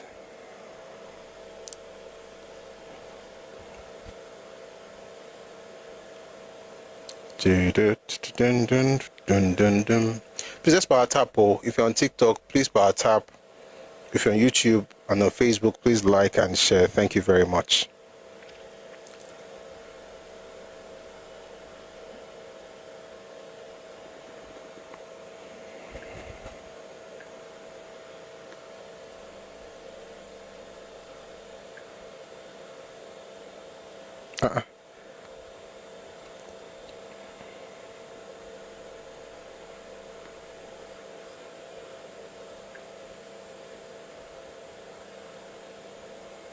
Oh, it was a mistake. I think I was searching the wrong stuff. We're good now. Please just give me a second. I think I'm almost there. The middle belt stuff is actually quite interesting. And we're going to get to that one later. But for now, we're still doing Zik and Awo. So, Eka focus. Tabatu Akbari, eh? Ama lo si ọ̀rọ̀ àwọn Arabi.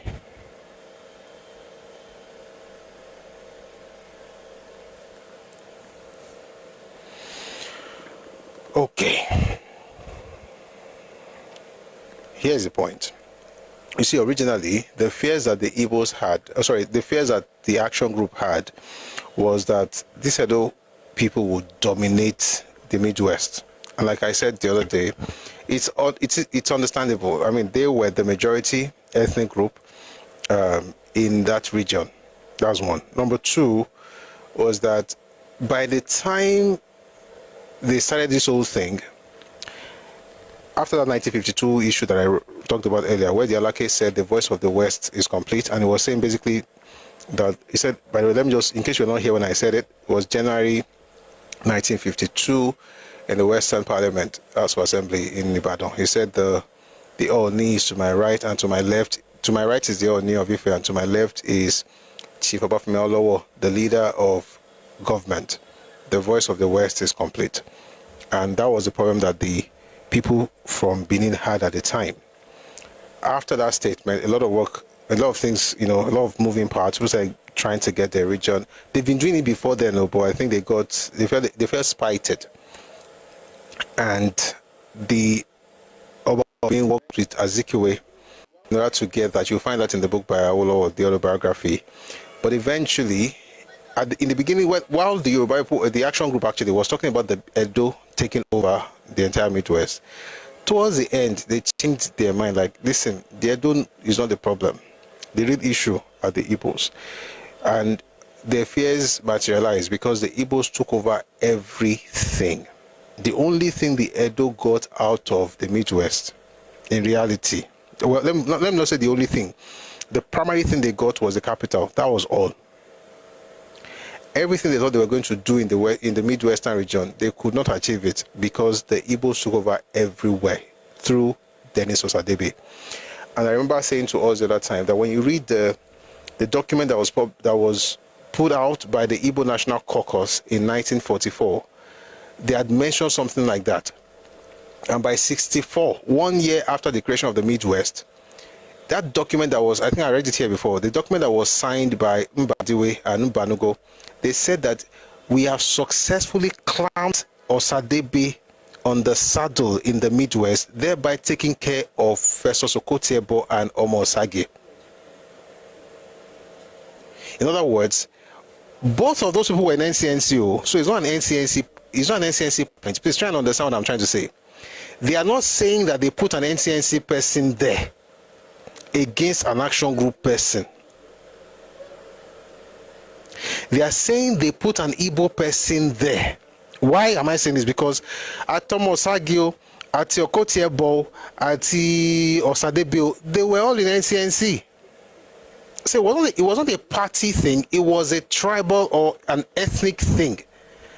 And by the way, some people may not be sure that I'm telling the truth. Give me a second, let me find that book.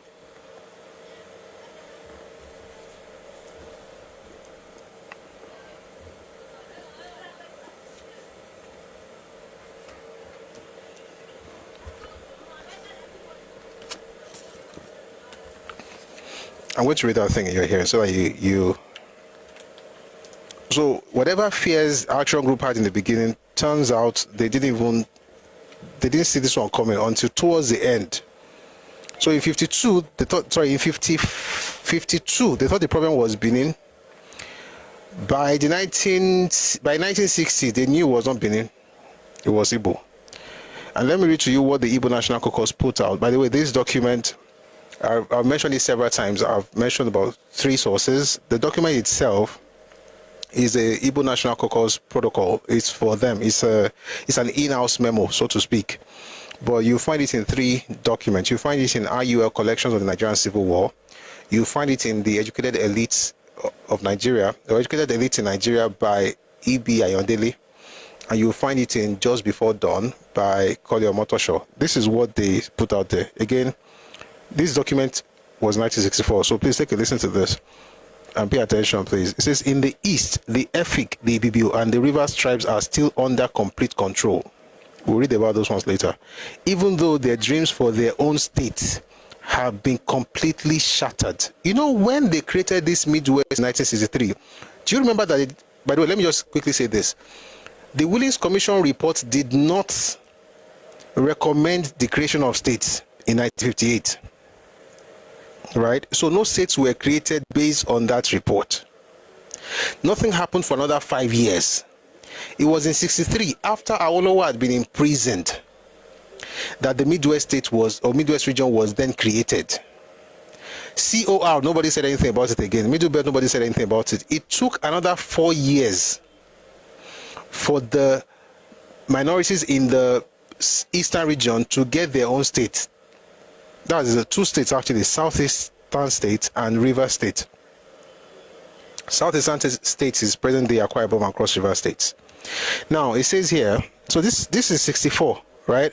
So what happened in 68 already happened. The Igbos had won, and what they did was that they won by saying, and the Northerners also won. See, let me tell you something. Yoruba people seem to always lose in the short term in Nigeria's history. They will plan things for you. They will wire you very well. Yoruba people, you will suffer for that thing or you will lose something. But eventually, the people who dug the the people who dug the pit are the ones who usually fall in it. Whether it was on the issue of secession, on state creation, on any matter. Let me read this one. In the East, who is speaking here? The Igbo National Caucus. Is a protocol is marked confidential, right? And it was signed by Dr. Mbadiwe and Dr. Mbanugo. In the East, the Efik, the Ibibio, and the Rivers tribes are still under complete control, even though their dreams for their own state have been completely shattered. Despite the intrigues of Okotiebo and Omo Osage, we have succeeded in clamping Osadebe firmly on the Midwest saddle, thus taking care of the Urobo, Edo, and Ishekiri. When was this? 1964. When did they clamp Osadebe firmly on the saddle? 1963. I said, despite the intrigues of Okotiebo and Omosage, those people were also members of NCNCO. So it was not about party supremacy, it was about ethnic supremacy. So what really happened was that the Igbos wanted to have 2 regions of the 4. They had 1 of 3, they wanted 2 of 4. That was what happened. And they used that opportunity judiciously. They ensured that the civil service of the Midwest was packed with see, share the Benis were complaining that the Yoruba people working in the corporations, and the Yoruba people, you know, the stuff is in Ibadan. They were now at home and had to endure the minority group becoming not just the premier of the region, but also taking over strategic, even if not all major, well, not all, but most of the major positions in civil service. The minorities took those things. The Igbos. The Benin had to make do with what they got. Okay, so what would the arguments be? You can't say it's Yoruba causing this one out. All of you are in NCNC. That's why I say, if you join some people to go and plan political kini, you are on your own. When they are done, at the end of the day, is that ethnicity that will really come out. For instance, last election, Lagos, everybody shouting LP, LP, LP. The next thing we saw, Surulere had an Igbo person on the kini. My papa had something, is Igbo. Almost every, not all, to be fair, but almost every seat, you saw somebody from the ethnic group of the major person being pushed. And if you dared say anything against it, you're a tribalist. Ojo, thank you. Just about every local government. And never again. If you said anything, you're a tribalist, you are this, which is what they did with when we had OPGA. In fact, let me just say this. It's not part of today's game. I want to read something. I read it before, but I want to say something on it. It says, Okpara showed his hands too quickly last year, 1963, when he was overconfident that the census figures would be to our advantage and that the struggle was almost won. He would have pampered Fani Kayode till an NCNC victory in the Regional West elections was secure. Then we could have ruthlessly dispensed with him and put a more amenable person like Akifo Sile in the saddle. This time, the action group was in alliance, and part of the action group were in alliance with the NCNC. The other one was in alliance with the NPC, which of course became NNA. The one with the NCNC became OPGA. But even in the alliance, they're still saying that let's just use him and then we will ruthlessly dispense with him. Let me never go into the politics. But the point is that what you see here is people who wanted to have their hand in every pie. And so if you cannot have the Western region, let's break the Western region into 2 and we'll make sure that the person in charge of that thing is our man. Not our man based on party alone. The mindset of Yoruba people, of action group members, they were fighting party issue in the early 50s. was party. We don't want to lose the party. We don't want to lose party. The real thing for these guys was not about party, it was about ethnicity. Meanwhile, it is a group that is ensuring that their own ethnic person is in charge of every region, that is telling you that they are nationalistic, and that you, who is open about the fact that you wanted an ethnic or ethno-linguistic state, you are the one who is a tribalist. But he says he wants a united Nigeria, but he makes sure it's his people that he puts in everything, whether it's in civil service. I just remembered I was going to respond to something earlier. Oh boy. Maybe if I have time, I'll read it. I just remembered now. I made a statement in one of the videos that I put out about what Okon said in a podcast, when he said if the Igbos left, that Nigeria will be sick. I then said that Ojukwu had said the similar things, and then somebody wrote in the comment section that I quoted Nepotism Douglas, his book Ojukwu's Rebellion and World Opinion, and then he said, that I'm misinterpreting what he said. What I didn't read, which I said, but I didn't read the beginning, is what Ojukwu and the Eastern region said would happen in Nigeria if they pulled their people out in 1966. But I know it's not today's topic, but I was going to talk about it because I wanted to put that record. But I wrote it there, Sha. I quoted it and put it on YouTube. But just in case the person watches this video, let me read that one out, and then we'll go to what happened in the Eastern region. Deal. I'm going to make it very fast. I'm going to read from a book called The Nigerian Civil War by John de St. John.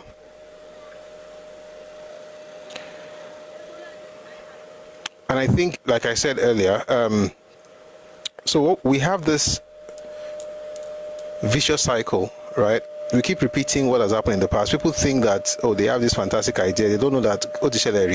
So let me quickly read that thing from the book. Oh, shoot. It will probably take less than a minute.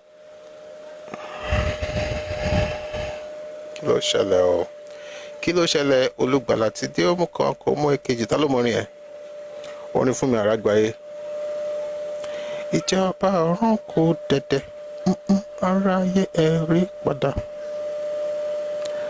onídàájọ́ ayé ń bọ̀ tí yóò béèrè lọ́wọ́ rẹ̀. Club Cheers has been unlocked for all fans to send and celebrate.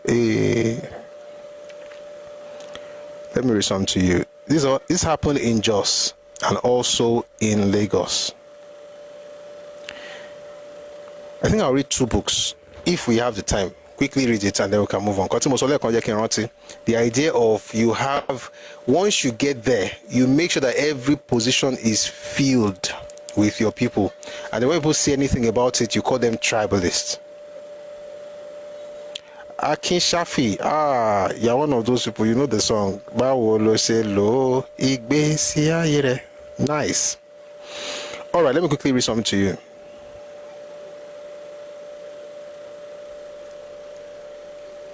It says, on the plateau, Jos losing 2/3 of its to a lesser extent in the west, public telephone suffered. Good car mechanics disappeared and the expatriates lost their highly prized Igbo servants. But contrary to the general expectation, especially in the east, the Federation did not grind to a halt. It simply slowed down, and the country's vast reservoir of on or underemployed labor poured into the vacuum. The point I was making in that video, which I want to quickly address, is the fact that I said if they choose to leave, before they get to the door, their spaces will be filled. Are they serious? Show more age, mini. Baby, that the place. Sorry, that if they decide to leave, that their place will be taken. The vacuum will be filled in no time. So that's the point I was trying to make. And then I want to now read to you how Achebe saw what they did. There's another document I'm going to refer to. It's a white paper on political alignments that was published by the Western caucus of the NCNC in 1964. That particular white paper is on Radio Me Global and it's free, so you can access it.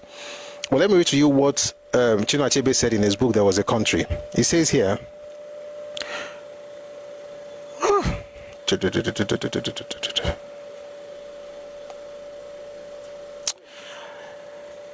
àwọn people yìí wọ́n ti bà ayé àwọn èèyàn jẹ́ o, wọ́n lè ti bà ọkàn àwọn èèyàn jẹ́, wọ́n ti bà ọpọlọ àti ìrònú wọ́n ti bàjẹ́, they've repeated terrible statements that have destroyed the psyche of the average Igbo person. Let me tell you what he says. What he said. By the way, a lot of lies mixed with propaganda, but I'll read some things to you. It says, any observer can clearly see how the competitive individualism and the adventurous spirit of the Igbo could have been harnessed by committed leaders for the modernization and development of Nigeria. Why can't you harness it by yourself? Nigeria's pathetic attempt to crush these idiosyncrasies rather than celebrate them is one of the fundamental reasons the country has not developed as it should and has emerged as a laughing stock. This is how you see whatever you see today. In other words, the reason Nigeria has not developed is because they have not appreciated the uniqueness of the Igbos. And you see, for instance, on TikTok, I saw one this morning. A clown took a picture from a school in Ghana and then took a picture from his own state, Imo State, Nsukka, and said, "Look at Ghana versus Nigeria." And thankfully, a young chap actually took pictures from Ife, OAU, and put the OAU pictures are even better than the one he brought from Ghana. They use their own frame of reference for the entire nation, but they don't blame their leaders. It's all of us and the leaders of Nigeria. I see Nigeria as one abstract. The leaders are abstract as long as it doesn't involve their own. But anyway, let me just read to you. This is from Achebe. This is the best of them. Nigeria's pathetic attempt to crush these idiosyncrasies rather than celebrate them is one of the fundamental reasons the country has not developed as it should and has emerged as a laughing stock. I don't know where. Anyway, the ploy in the Nigerian context was simple and crude. Get the achievers out and replace them with less qualified individuals from the desired ethnic background so as to gain access to the resources of the state. This bizarre government strategy transformed the federal civil service corporations and universities into centers for ethnic bigotry and petty squabbles. Please listen to the person talking, and then I'll tell you what really happened. So he says,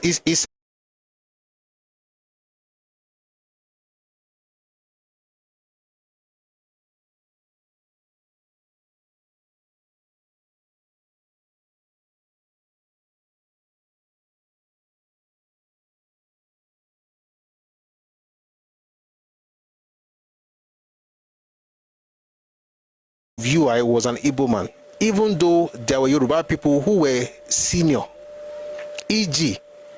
Ajose, Professor Ajose, e.g. Professor Ezekiel Oluwasomi. They were senior, but they chose DK. And guess what Yoruba people said? They said, I mean, it's Nigeria, we're all one country. In their minds, they were a good people nation. We're all good people and great nation. So they had DK as VC. It was a political thing. So it was the first indigenous VC of University of Ibadan. Was he qualified? Yes. Was he the most senior? No. And I'll say this, that he became that because he was Igbo. And guess what? It's politics, so it's okay, right? University of Lagos, another Igbo was put there as a VC. Eninjoku. But he served his term. And they wanted to change him to Saburi Biobaku, who was in UI, but was not going to become the VC of Unilag. They decided saying that Yorubas were tribalists, academics were tribalists, people were bigots, all those things were happening. And I remember saying it was so bad that a young man called Kayode Adams took a knife and stabbed Saburi Biobaku. Kayode is Yoruba, from his name you can tell. Saburi Biobaku is Yoruba, but they were able to use their propaganda to wash these stupid people, this stupid guy's head. That somehow Yoruba people were being bigoted and tribalistic by wanting Saburi Biobaku to be the VC of Unilag. So he stabbed him. Thankfully, Saburi Biobaku did not die. But Kayode Williams was taken to court. He said he was insane. So they left him alone. It was a psychological problem. He eventually killed himself at Bar Beach. I don't know if I but I hope people get the point. This idea that the idea that one Nigeria should be experimented in Yoruba land is nonsense. Let's try it in other places too. I mean, we've tried. So what he's saying here is that it was a toxic environment that Njoku was forced to leave. This same Njoku, who was the VC of UNLAG, was then made the VC of UNN. My question, how come they didn't have any Yoruba person to become the VC of UNN? Because apparently Yoruba were having professors before the Igbos, right? So since we are not tribalists, why did we have to make sure that the first VC of UNN was Njoku? Listen, I am not against Njoku being there. I'm not even against DK being anywhere. I'm just saying that if something is good for the goose, it should be good for the gander. You can't have this double standard, and then you can do anything you do. You shout, "Oh, we are. What's the word now? We are capable. We are able. We are enterprising. We are this." When somebody does exactly what you are doing, they are tribalists. When somebody doesn't even do exactly what you are doing, just asserting or just taking their stance, they are tribalists. Let's continue. It says here, one of the signs I saw of an Igbo backlash came in form of the 1966 publication from Northern Nigeria called The Nigerian Situation, Facts and Background. In it, the Igbo were cast as an assertive group that unfairly dominated almost every sector of Nigerian society. No mention was made of the culture of educational excellence imbibed from the British that pervaded Igbo society and schools at the time. Special attention instead was paid to the manpower distribution within the public services, where 45% of the managers were Igbo, and it is threatening to reach 60% by 1968. You remember the interview by the Sadawana in 1964, the BBC interview. In 1964, the BBC interview, or you know what I was talking about. Somebody said, I just watched the video about the new Antokumbo stuff. For it, we need structure. Yes, we need structure. That's why I tell people, if you want to chase some people out of your state, don't shout. Don't shout. Don't fight. Don't say, you must leave, you must leave. Don't do that. Just create structure. A people who thrive in dysfunction will be cast out using structure. Just create structure. They will drop off. It's not about shouting, I hate you, get out of my land. I mean, if we are doing that with all the education we said we have or we claim to possess, what makes us different from the average Joe on the street? Influence policy, create structure. They will drop by the wayside. They can't handle it. And I'm not mentioning any group, but if the cap fits, wear it with pride. The point is that some people thrive in chaos and dysfunction. Create structure. They just melt away, be waxed in front of fire. That's why I don't join those people that say, I hate you, get out of my land. It's not necessary. Just make sure that there's no piracy. Stop piracy in the movie industry. What do you think happens what is happening right now in the film industry right now? You know, when this thing was, I was like, oh, at least they were spreading the thing. At least they have distribution network. But the money was not getting to the creators. No, at least they have creators. Okay. Now that, I mean, when was the last time you bought a DVD? You know, if you pirate something on YouTube, now the same internet will go find you. Create structure. This whole thing about NAFDAC issue, what did Dora Queenly do? She created structure. She was almost killed for it, by the way, and she told us who did it. But it's not today's topic. Don't fight people, just create structure. That structure, why do you think Ghanaians are saying that the retail space is only for their citizens? They are creating structure. And they're making it very clear. The retail space is for our citizens. If you want to play in the economy, go into the wholesale bit, in the wholesale section. In other words, get the big money, the big box. buy things in, wholesale. But when it comes to petty trading and all these things, if you start doing it, what will our own people be doing? You say, oh, he's xenophobic. He's not. They are concerned about their own citizens, as they should. Create structure. Let's continue with Chinua Achebe. So he says that the Northerners were saying that they were taking over 45% of the managers were Igbo and in public services, and it is threatening to reach 60% by 1968. Moreover, regrettably, though, the North's future contribution was credited with only 10% of the existing posts. Of particular dismay to the authors of the report were the situations in the Nigerian Railways Corporation, in which over half of the posts, please listen, over half of the posts were occupied by Igbos. The Nigerian Ports Authority and the Nigerian Foreign Service, in which 70% of the posts were held by the Igbos. Where am I reading from? Chinua Achebe, there was a country. This is a fact, though. You go see how it goes spin them. I can't read how the thing happened later. It says half of the posts in Nigerian Railway Corporation, is actually more than half, were occupied by the Igbos. The Nigerian Ports Authority and the Nigerian Foreign Service, in which over 70% of the posts were held by the Igbos. Probably the pettiest of the accusations was the lamentation over the academic success of Easterners who graduated in large numbers in the 1965-66 academic year than their counterparts from the West, Midwest, and North. By the time the government of the Western region also published a white paper, which is the one I'm going to read very soon, outlining the dominance of the ethnic Igbo in key government positions in the Nigerian Railway Corporation and Nigerian Ports Authority. The situation for ethnic Igbos working in Western Nigeria in particular, but all over Nigeria in general, had become untenable. This government-sanctioned environment of hate and resentment, created by self-serving politicians, resulted in government-supervised persecutions, terminations, and dismissals of Nigerian citizens based on their ethnicity. If you were an Igbo young man and you read this thing, would you not feel that you are hated? Let me finish before I tell you what really happened. In most other nations, the success of an ethnic group as industrious as the Igbo would stimulate healthy competition and a renaissance of learning and achievement. In Nigeria, it bred deep resentment and both subtle and overt attempts to dismantle the structures in place for meritocracy in favor of mediocrity. Foul. There's no meritocracy anything, but algorithm. It says to dismantle the structures in place of meritocracy in favor of mediocrity under the cloak of a need for federal character. A morally bankrupt and deeply corrupt Nigerian form of the far more successful affirmative action in the United States.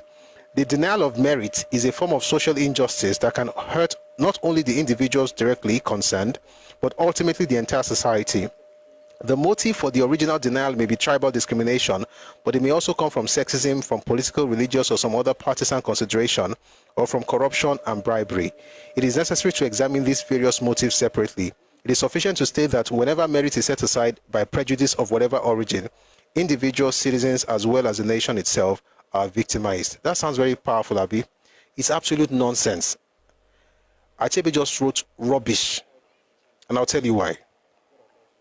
If you can, check out the channel. You'll find what I'm about to read right now. You don't have to pay. This is how they gaslight you. Say there's no meritocracy, it's mediocrity. As long as the person is not in power, you are all mediocres. Once he puts his own family inside it, they are there by merit. And by the way, it's always the government that is doing it. It's politicians that are using people. It's the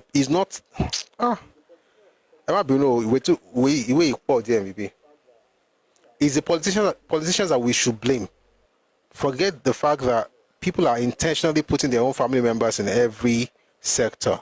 But no, let's blame the politicians. This is what is called rada.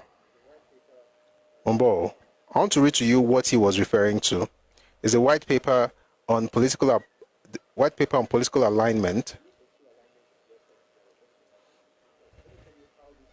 White paper, the new political alignment in Western Nigeria, was published in 1964. Let me tell you how this whole thing really happened. Let's start with the Railway Corporation that he mentioned. The party appointed Dr. Ekejani as chairman of the board of directors. He was Onitsha Igbo. I will have another session we're going to talk about this Ikejani. Ikejani, by the way, was the one who falsified academic records. He said he went to Toronto University. Sorry, this retard needs to be muted. He said he went to University of Toronto. He had DSc certificate. So they sent people there. They said he did not graduate with any degree like that. He's a doctor. I think it was a pathologist or something like that. But he did not. Maybe he was also a pathological liar. Anyway, the point is that he had no degree. He didn't have the degree he claimed to have. Another day, maybe Monday, I will read to you what really happened, how they found him out, and how Zeke and the rest of them ensured that it was heading UI, board of governors or something like that, before they had to talk about removing him. But let me read to you what now happened. So when he left that place, they then made sure that they put him in charge of the Nigerian Railway Corporation. He was in charge of UI. He had falsified, he had fake certificate. They found him out. But there's need for tomorrow. That tomorrow we'll talk about, we'll continue with what happened in this eastern region. Let's talk about Ikejani for a second. Mumbo. Let me read to you what happened, how Ikejani. Ṣé mo máa rí ṣé mo ní kíní ẹ̀ bíbí ìbá yẹn Mumbo. Let's not go far. Let's bá ṣe ń débẹ̀ nsìn ká máa rí lẹ́yọ̀ kọ̀ọ̀kan. It's actually quite sad that I can't. Oh, it's on this other device. Tí n bá fọwọ́ kàn kíní máa dàrú o.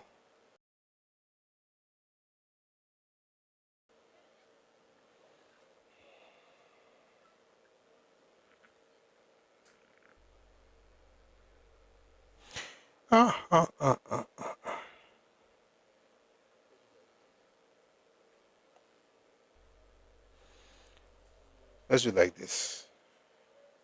Umbo. It's somewhere here. I'm going to read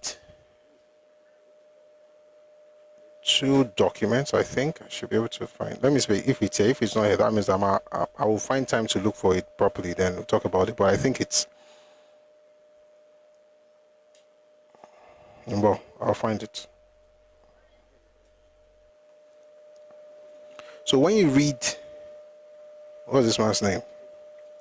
When you read Chino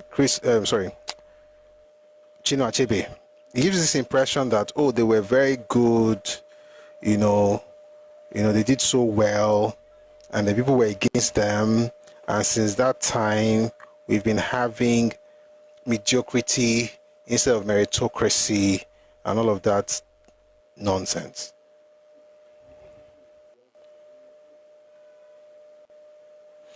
See, the real issue is the young people who believe Achebe.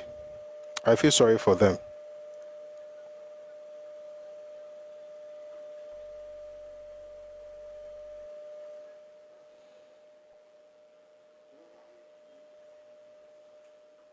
I think I found it. God is good, bang, bang, bang. He has done me well. It's here. Take a listen to this. Onwaforizu is the first one. We'll come back to Onwaforizu another time. He's the one that stole money. Was imprisoned, but Azikiwe made sure that he got pardoned. In 1961, for instance, Dr. Okechukwu Ikejani, the pro-chancellor of the University of Ibadan, was caught lying about a certificate he never had. A visiting scholar from the University of Toronto a visiting scholar from the University of Toronto who appeared to be from the same department, which allegedly awarded Ikejani's certificate, was the first to point out that Ikejani never had that esteemed Doctor of Science degree. Ibadan erupted, and there were calls for Ikejani to resign and be prosecuted. To Azikiwe, who was the head of state, the visitor to the university, and in charge of such appointments, Ikejani was being persecuted because he, Azikiwe, had dared to appoint another Igbo after Francis Ibiam as the pro-chancellor and head of the governing council of a flagship federal university in a non-Igbo region. In particular, when the vice-chancellor was already an Igbo. In other words, the vice-chancellor was Igbo, the pro-chancellor was also Igbo. But guess what?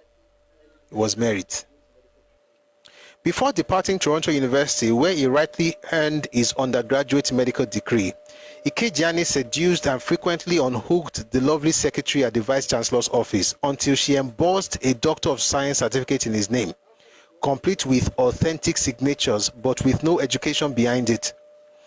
After the Toronto University investigation into the matter, the secretary realized her wrongdoing and quietly accepted her dismissal, but that was Canada. In Nigeria, one of the criteria of eligibility for being considered a national hero was to be a bona fide crook.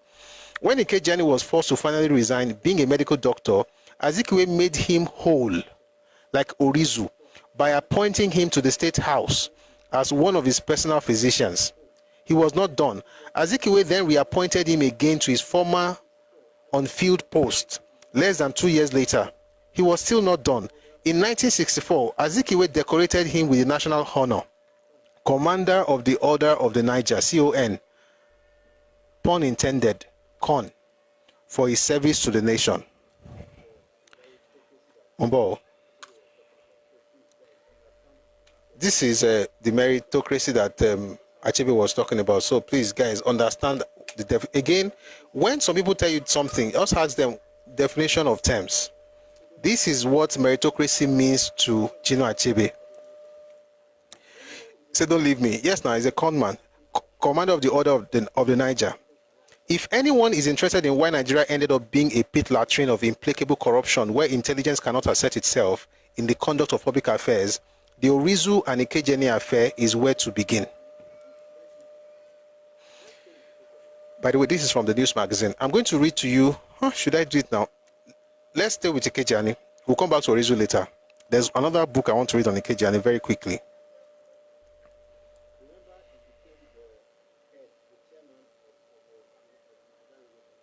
Remember, he became the head, the chairman of the Nigerian Railway Corporation.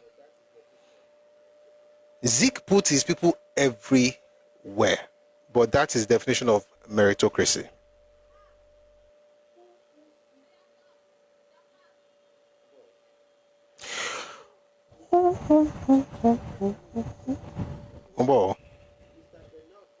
In time, Dr. Ikejiani was chairman of the corporation.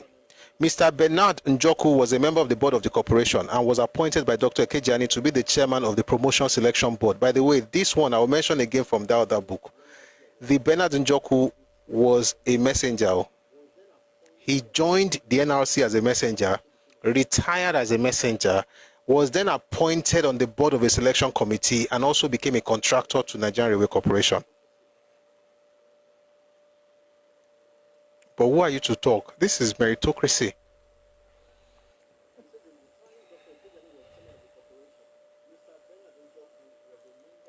It says, in the time Dr. Ikejiani was chairman of the corporation, Mr. Bernard Njoku was a member of the board of the corporation and was appointed by Dr. Ikejiani to be the chairman of the promotion selection board. Mr. Njoku had, prior to his becoming a member of the board, being an employee of the corporation, he had served in the humble position of messenger. Some of the candidates to be interviewed for promotion were highly qualified people with good academic standing. It seems to us unwise to have people of limited education on promotion boards. We were told some stories of some of the ridiculous questions that were put by members of some of the selection boards. For instance, Mr. F. Alade, a highly talented officer, was being interviewed for promotion to the post of senior establishment officer by one of Dr. Ikejiani's reconstituted selection boards. One of the members asked him, Mr. Alade, wetin make you think you go chop this post? And he answered, sir, in the first instance, I am hungry.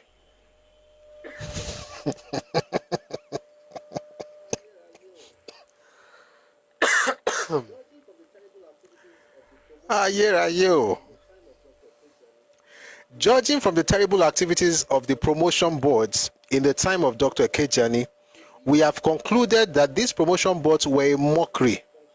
We are of the opinion that promotion board, in order to justify their function, must have on them members of outstanding technical skill and or administrative ability with good educational background and of high integrity. In other words, you can't be a messenger, and with all due respect to messengers, but that's limited education. You are not going to be the one to appoint the engineer, the establishment officer, but you were a messenger, but you are the chairman of the board, and the only qualification this man had was that he was Igbo. We find that Dr. Ekejani was in the habit of interfering unduly in matters touching recruitment and promotion. In most cases, his interference resulted in people of his own choice being selected for posts for which they were not qualified.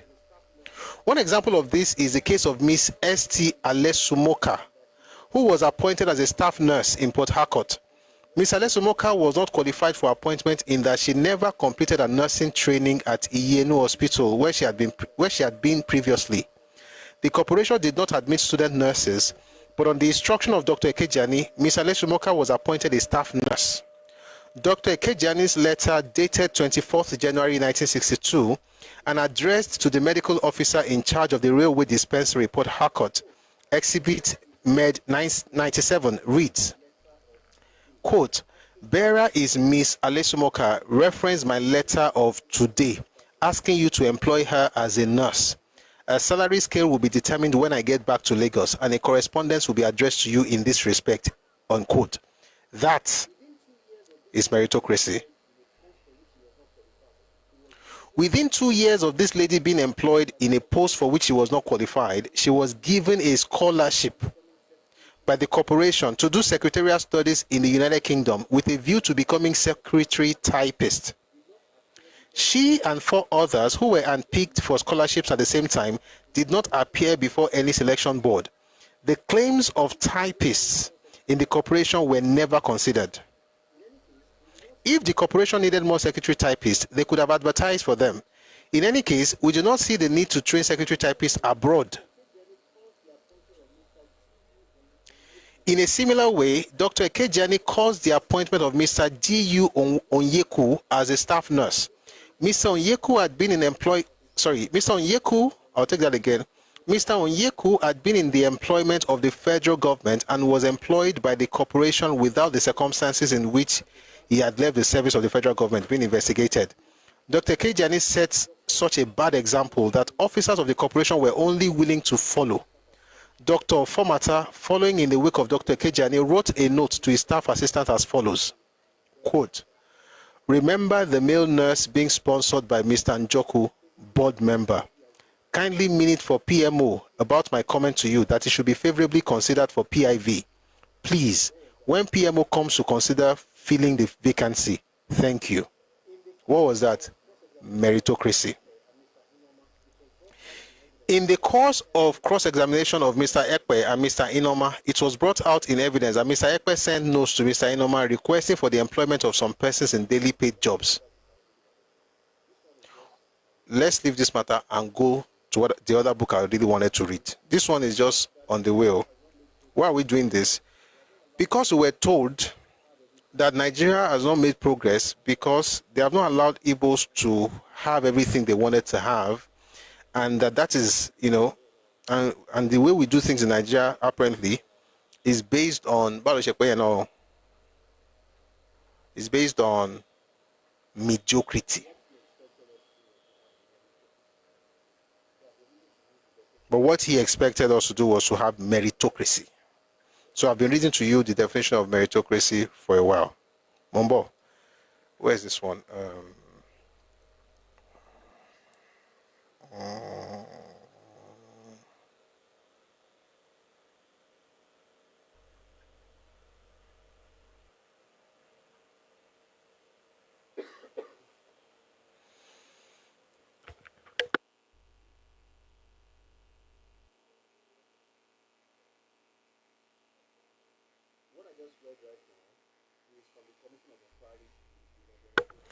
What I just read right now is from the Commission of Inquiry into the Nigerianization of the Public Service.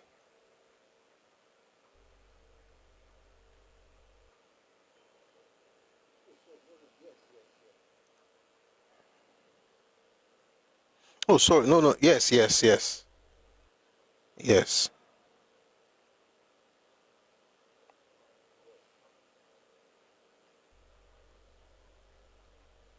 Umbo.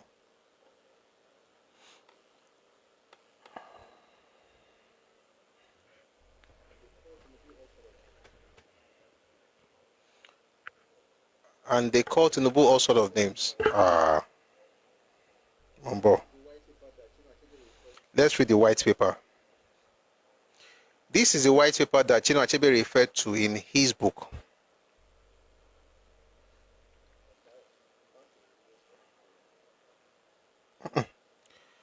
Okay, I'm back in Willink's Commission report. How far now?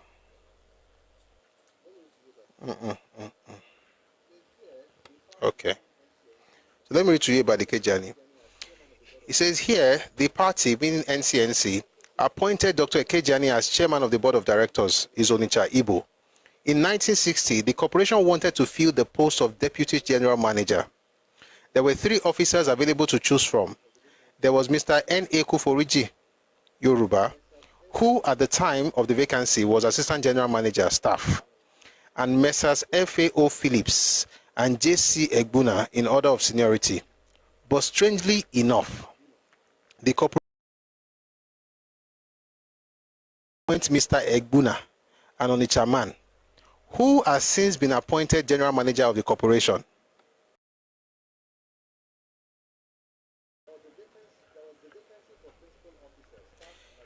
Again, there was the vacancy for principal officer, staff, and administration.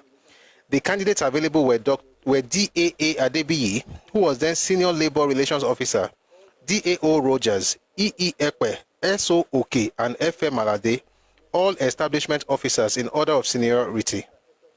The corporation skipped Messrs. Adebiyi and Rogers, both Yoruba, to appoint Mr. Ekwe to the post.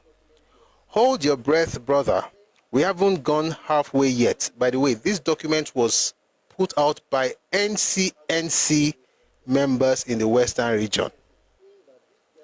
This is not action group against NCNC. This is Yoruba NCNC seeing that these guys have used the party machinery to push an ethnic agenda. And this is what they called meritocracy. So it says here, hold your breath, brother. We haven't gone halfway yet.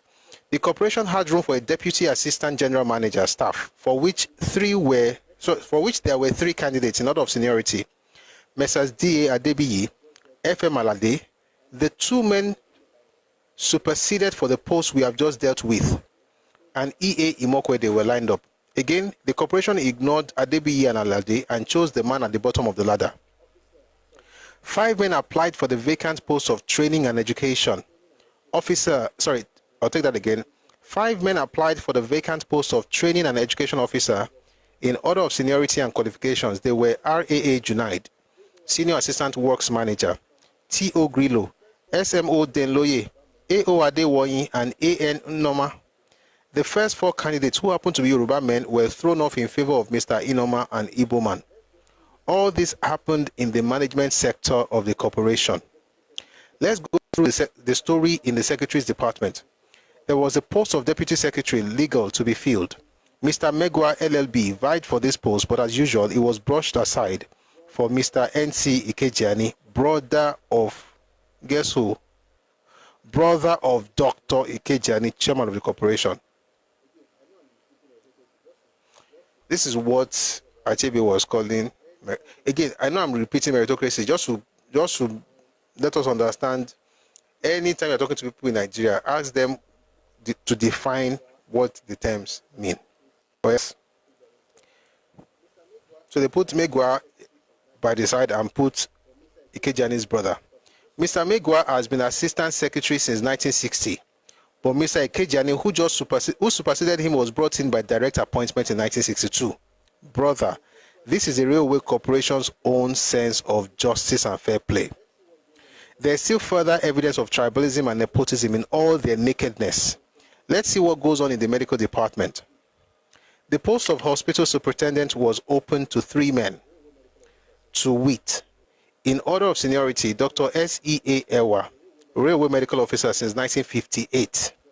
Dr. S.O. Ejiwumi, a railway medical officer since May 1960, and Dr. D.B.A. Ofomata, medical officer, July 1960. The corporation bypassed Doctors Ewa, Efik, and Ejiwumi, Yoruba, and went straight to the bottom of the ladder to pick Dr. Ofomata, Igbo. In the operating and commercial department, the corporation wanted to appoint an acting district superintendent, for which there were 3 officers in order of seniority. Messrs. S.A. Omishore, Yoruba, senior traffic commercial officer since 16 December 1960. T.S. Agbabiaka, Yoruba, traffic commercial officer since 16th December 1960.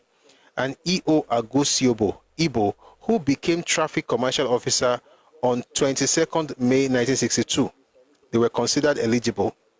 The corporation brushed aside both Mr. Omishore Yoruba and Mr. Agbabiaka Yoruba for Mr. Agusiobo Onitsha Igbo. The story is the same in the mechanical department. Once there, hey gosh, guys, tó bá ti ń pẹ́ báyìí, òyìnbó máa ń gbára wọn, ẹ jẹ́ kí n mú mi.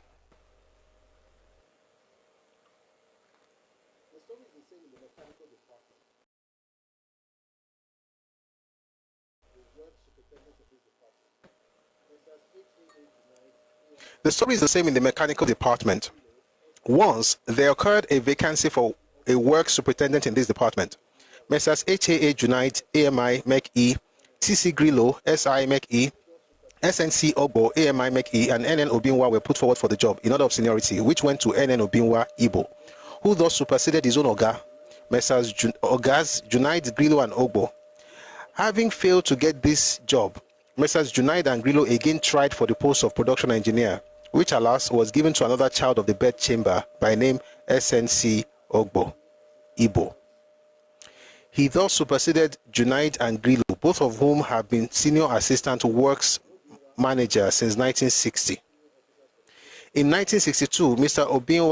Obinwa, who was made to supersede 3 senior officers for the post of work superintendent, was again appointed acting deputy chief mechanical engineer over another 3 senior officers, Messrs. B. Ajose Yoruba and T.I. Awoshika Yoruba. A summary of the following fact. This list is long ago. It's a list of 63 positions. I'll read like the first 10, then I'll read the conclusion. That the post of chairman is held by an Igbo. The next powerful post, that of general manager, held by an Igbo. Their 2 private secretaries are Igbo. The assistant general manager is an Easterner. Deputy assistant general manager an Edoman. The private secretary attached to them is an Igbo. The senior labor relations officer is an Igbo. There are 2 posts of senior establishment officers shared by another Igbo and a Yoruba. There are 15 assistant establishment officers, 9 of them are Igbos. The only post of office superintendent is held by an Igbo. There are 3 stock verifiers, 2 are Igbos. There are 3 senior stock verifiers, 2 of them are Igbos. There's provision for 1 deputy secretary and it is held by an Igbo. 3 senior assistant secretaries, 2 of them are Igbos. Oh boy, this thing is long. Let me just read this conclusion. But I think the reason they wrote it out is that it gives you the real stuff. There's provision for one assistant secretary who is an Igbo. The corporation has 1 public relations officer and is an Igbo. The corporation's senior lands officer is Igbo.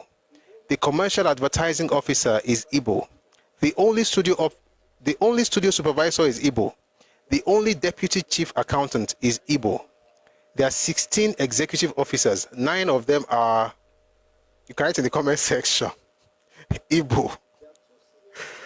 Oh boy. There are 2 senior stores officers and they are both Igbos. There are 5 district controllers of stores, 3 of whom are Igbos. There are 10 assistant controllers of stores, 5 of whom are Igbos. Actually, it's Igbo, it's IBO. It's not IGBO. The Igbos are a Yoruba subgroup. They are also referred to as Ugbos, and they are present-day Ondo State. The folks in the southeast are Igbo. The pronunciation, the way they pronounce it traditionally in their own language is Igbo. And the best way to spell it is IBO. so that we don't confuse that with the Igbos of Ife or the Igbos who are now in Ilaje. They are now Ilaje people of Ondo State. Those are the Igbo. Our southeast are Igbo. And like I said, I studied Igbo in secondary school. It's not Igbo, it's Igbo. So we spell it IBO. Thank you very much for understanding. No disrespect, just making sure we are all on the same page. Shall we continue? There are 10 assistant, there are 16 executive officers. 9 of them are Igbos. There are 2 senior stores officers, and they are both Igbos. There are 5 district controllers of stores, 3 of whom are Igbos. There are 10 assistant controllers of stores, 5 of whom are Igbos. Out of the 6 district engineers in the corporation, 4 are Igbos. Of the 10 senior assistant engineers, 4 are Igbos. I mean, everywhere you look, Igbo. Let me just go to somebody wrote in the comment section. That's why I'm reading this other thing, but I'm just going to jump. Out of a grand total of 431 names on the current staff list of our railway corporation, 270 are Igbos, 161 belong to other tribes. I need somebody who knows how to use calculator. In fact, because I can't use this other device. Remember, 270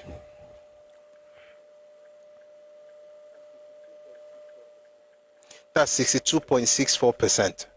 No, 62.65%.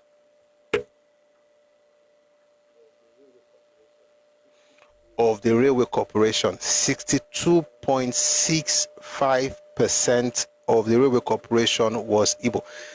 And when you now flip it, Achebe is writing that Nigerians do not want to appreciate ingenuity. They are very brave. They are entrepreneurial, and we don't like meritocracy. 62.6%. Not because you are better, but because you are Igbo. If you're looking for the definition of nepotism, connect this to the stuff from Igbo National Caucus. You begin to understand, and connect it with what Oyema said in 45. You begin to understand what's happening. And that's what they said in the same 64 that they published this document, that they're going to try and do it again. So by 1969, they would have cornered everywhere. It's right there in the document. 57 direct senior appointments made by the Nigerian Railway Corporation during the tenure of office of the present chairman, Dr. Ekejani. 27 were Igbos, 8 other tribes, and 22 expatriates. In other words, 35 of the 57 were Nigerians, 22 were Oyinbos or expatriates, and of those 35, 27, sorry, of those 35, 27 were Igbos, 8 for others. This is not the end of the railway story of tribalism. We hope you remember the disgusting case of Njoku, the brother of the Minister of Transport, under whose portfolio is the Railway Corporation. You don't? Well, the minister's brother joined the Nigerian Railways as a messenger and retired as a messenger. We woke up one morning only to discover that the Njoku, the retired railway messenger, had been appointed member of the board of the Railway Corporation, and soon after he became chairman of a staff selection committee and a registered railway contractor. There's also one case of one Okere who is cousin to Dr. Ekejani. The record shows that this man had only class 4 certificate. He was a clerk in the accounts branch of the railway. We know you will be staggered to hear that this fellow is now the Railways Corporation's representative in London. 3 Yorubas who are qualified secretaries are skipped over for the chairman's cousin.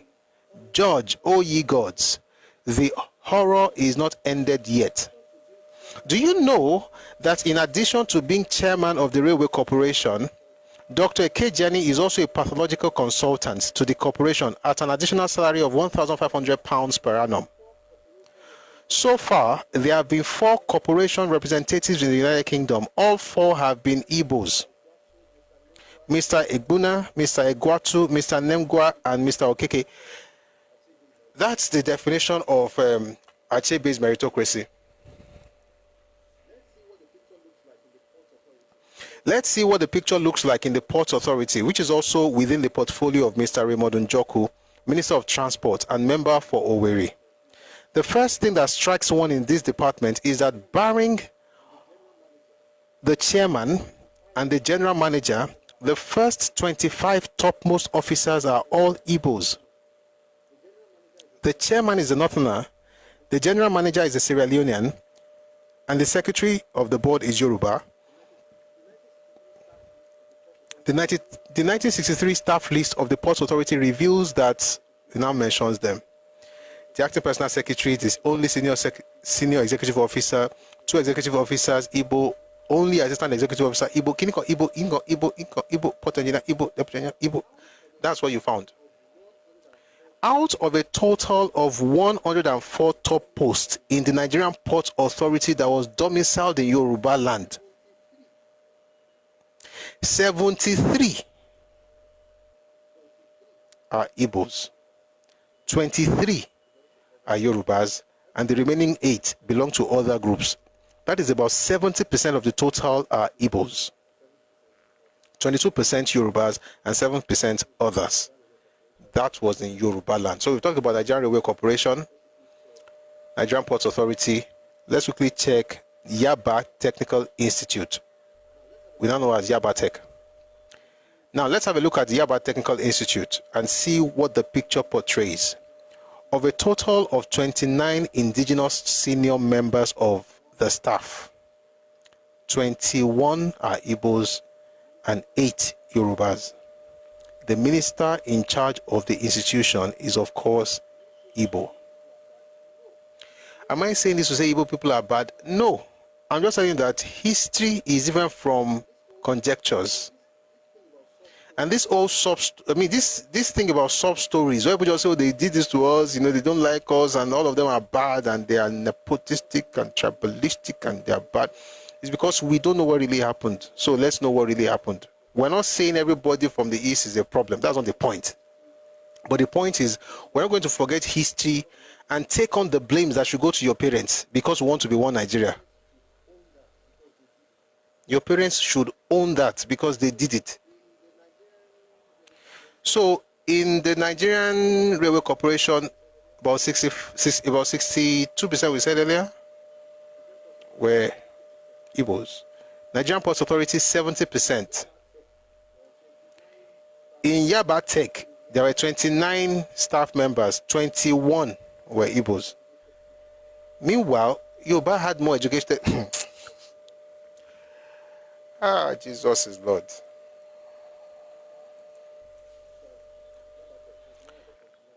So, Yaba Tech, 21 out of 29 Igbos. Of course, the minister was Igbo, but he's not nepotist. He's not a nepotistic person. He was doing it based on meritocracy.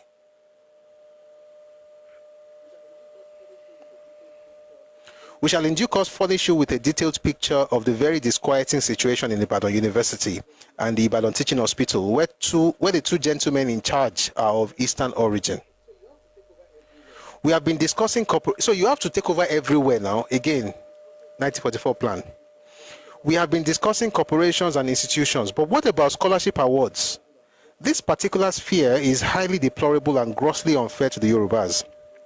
Admission of children into free primary schools in Lagos is another example where the indigenous Lagosians are tendenciously discriminated against. Now, the Nigerian Airways. The chairman is Igbo. Before his appointment, he was deputy chairman of the corporation, a post authorized and recognized by the Minister of Transport, who is an Igbo.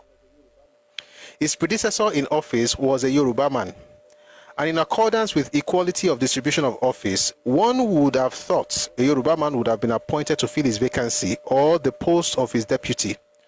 But since Chief Dafe was chairman, the chief backed by the minister has not only refused to fill the post, but has abolished it.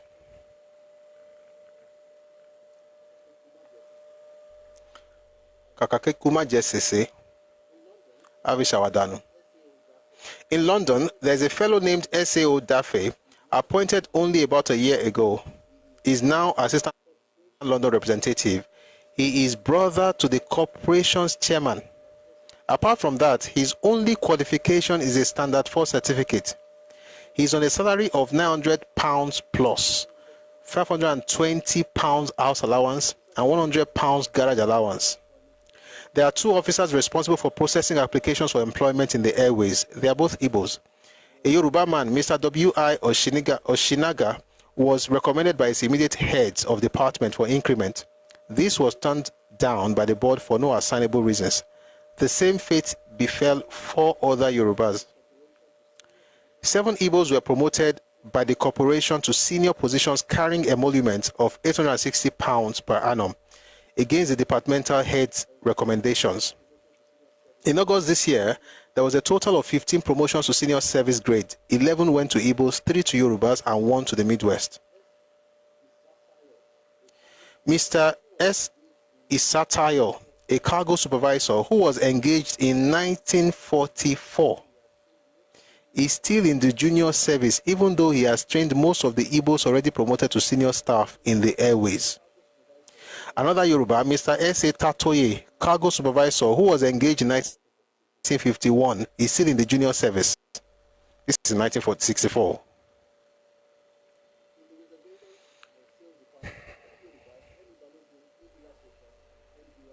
In the reservations and sales department, 3 Yorubas, M. Balogun, Ebila Shekon, and M. Giwa, were superseded by Igbos.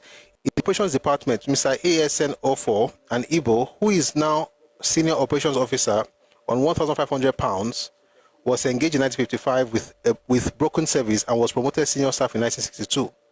Has superseded Mr. A.O. Akinwumi, a Yoruba with continuous service, who was engaged in 1949 and now operations officer, still on £890 per annum. In the catering department, the man who was given the job of catering officer, Mr. J.E. Mbamali, possesses a secondary middle 3 and was until his appointment a steward at the Nigerian Hotel at Kaduna. At the Nigeria Hotel at Kaduna. At the time of his appointment, another Yoruba applicant, Mr. Oyefeso, an experienced caterer who had catering qualification in reputable catering institutions in England, was turned down for no assignable reason. I mean, it's Yoruba, Oyefeso, what else do you expect? The Swiss Air wrote concerning Mr. Mbamali when being sponsored for training as follows, quote, "Considering that Mr. Mbamali has shown very little experience in catering, we propose to give him the same training as we give your junior staff," unquote. But Mr. Mbamali was appointed to senior staff on £1,315 per annum straight. The person that was not, he never even reached junior staff, but it's not the order of everybody. His only accomplishment is where he's from. Somebody on YouTube says that BBC interview Amadu Bello granted is now clear. When you watch that interview, by the way, Amadu Bello was talking about what was happening in the Northern Region. No? It's worse in federal service. So let me tell you something. At the time, Nigeria had 5 civil services: the federal service, the one in the north, the west, the east, and the Midwest. These guys took the north. I mean, to be fair, Northerners did not go to school early enough.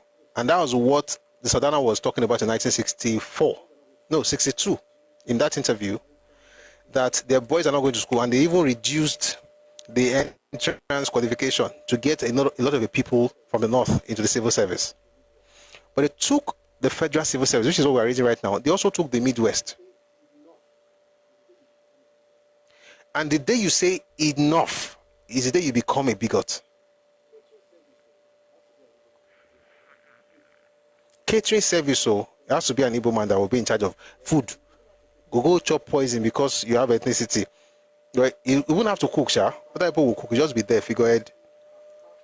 In the engineering department, Messrs. FIC Akpapunam and MEJ, both Igbos on senior staff, have been made to supersede Messrs. A. Davis and A. Bangboshe, both Yorubas, still on junior services, with ARB approved license on F-27, while both Akpunam and EJ have no such qualifications. In other words, you have no qualifications, but you are the organ of people that have communication. You now say it's grace and it's merit. It's everywhere. Accounts department. They ensure that the Igbo superseded people like A. Lawal, who was engaged 20 years prior, since 1944, with class 4 and 8 years teaching experience. There are 7 Igbos in the secretary's office. It was, the secretary, Mr. B.S.C. Nzenwa, is of course an Igbo. He was called to the bar in 1959. He was appointed in preference to 3 better qualified Yoruba candidates. Mr. Shita Bey, who holds the LLM degree and qualified in 1959, Mr. C. Shonukan, who was called to the bar in 1955, and Mr. F.O. Blaze, who qualified in 1943. Mr. Ezenwa was in 1962 on appointment, originally paid a salary of £2,075.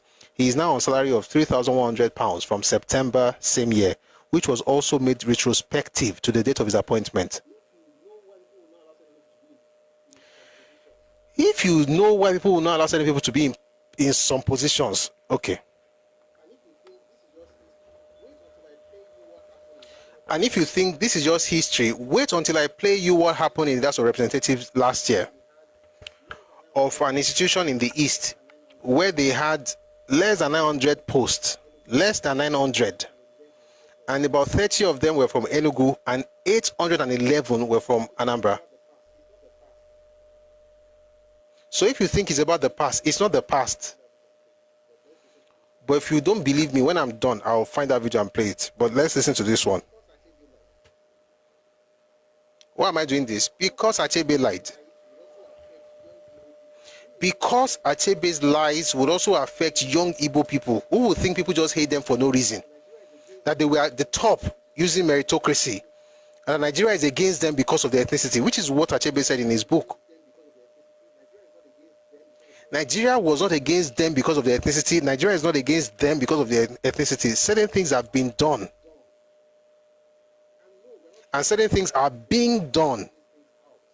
And no, we're not tribalists. We're not bigots. We just have to call these things out. Stop making it look as if you are a victim. You are not. You are the perpetrator of terrible things. May God forgive all of us. Let's go back to the book. In the AM's office, there are 5 Igbos and only 1 Yoruba. Flight stewards and stewardesses. Here, the corporation has a total of 53 flight stewards and stewardesses, 33 of whom are Igbos. Ordinary flight stewards. Anywhere you got to, you must fill that place with your ethnic people. But if anybody says anything, they are the ones who are tribalists. You are the ones who are moving and advancing based on meritocracy, because meritocracy means nepotism. Apparently, it's a synonym. The corporation has a total of 53 flight stewards and stewardesses, 33 of whom are Igbos, 12 Yorubas, 4 Midwesterners, and 4 Northerners. Out of 6 catering officers receiving training in Zurich and Switzerland, 5 of them are Igbos and only 1 Yoruba. We read about the nurse earlier, right?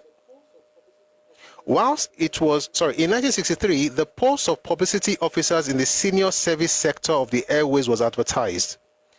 2 Easterners were appointed and all Yoruba applicants were rejected.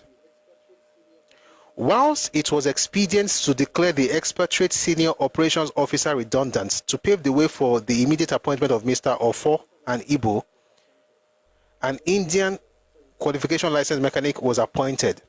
General manager, I'll take that again. Whilst it was expedient to declare the expatriate senior operations officer redundant to pave the way for the immediate appointment of Mr. Ofo and Igbo, an Indian qualification license mechanic was appointed general manager, notwithstanding there was at all material times in the service of the company a Yoruba man by the name of Okoka with better qualifications, having had a first-class degree in Britain and more solid, varied international experience in the airlines, who was superseded.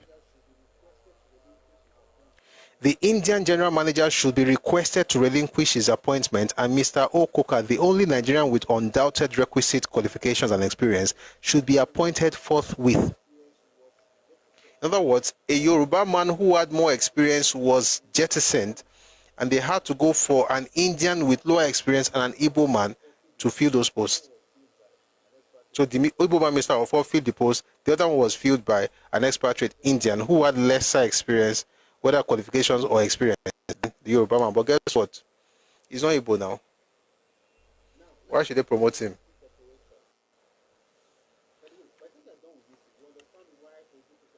Now, let's have a peep into the Electricity Corporation.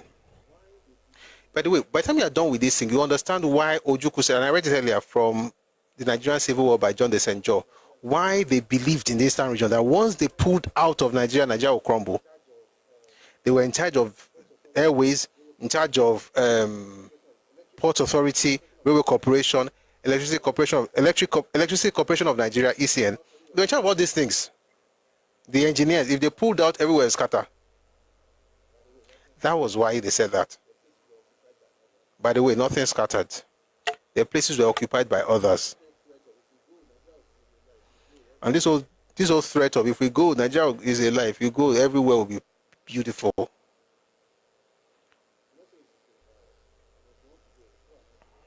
I'm not saying you should go, Shao. But if you want to go, who am I to hold you back? It's not like I really doing me a favor, by the way. But I mean, I would like you to be here because the more the merrier. But don't threaten anybody with. There's nothing. Somebody else will take it. Let's have a peep into the Electricity Corporation. Now, let's have a peep into the Electricity Corporation.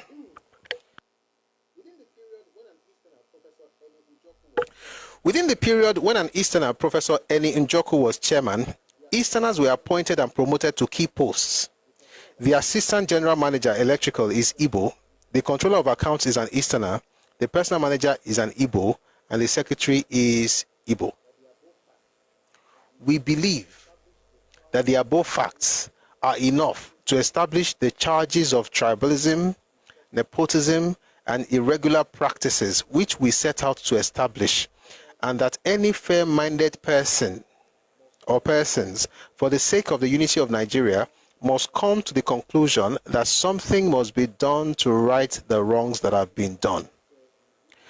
Ambassadorial appointment is another sphere in which Yorubas have not been fairly dealt with. So far, there are 9 ambassadors posted to key countries in Africa, Asia, Europe, and America, as against 3 Yorubas, 4 Northerners, and 2 Midwesterners. The worst of all is what I'm about to read right now is the worst. Everything is bad though, but this one is terrible. The Niger Post Company Limited, betting company again. Just pause. The Niger Post Company Limited, which is a quasi-government project, is an eyesore. Of the 7 members of the board of directors, 4 are Easterners, including Mr. Ogochukwu, the chairman, 2 Northerners, and 1 Midwesterners. Coupled with the fact that these directors are alleged to have allotted to themselves all the shares meant for the Nigerian public. We therefore demand that those people, irrespective of group of origin, who have been unjustifiably made to supersede their seniors should be downgraded to their right place in the service hierarchy. Number 2, that those who, irrespective of group of origin, have been unjustifiably superseded by their juniors should be raised to their right place in the service hierarchy. Number 3, that Dr. Ekejani and Chief Dafe should be removed forthwith from the chairmanships of the Nigerian Railway Corporation and the Nigerian Airways Corporation, respectively. Number 4, that those officers who are due for promotion but who are deliberately made to mark time until an Igbo man is discovered, who will be promoted to fill the higher office, should be promoted immediately to fill such offices. We Yorubas of the NCNC, they are not of the AG. They are the Yoruba, we are all together in LP kind of spirit. We Yorubas of the NCNC refuse to stand by and see our people in the services and corporations unjustly and unreasonably superseded by persons less qualified, either educationally or by length of service and experience. We refuse to allow arch-tribalists within the party to bring the party into shame and disrepute and throw our people out of the scheme of Nigerian progress by denying them of offices for which they are better qualified than those appointed. We shall fail in our duty to the party if we condone the destruction of the very tenets that have made the NCNC what it is. We shall be condemned by history and our descendants if we look on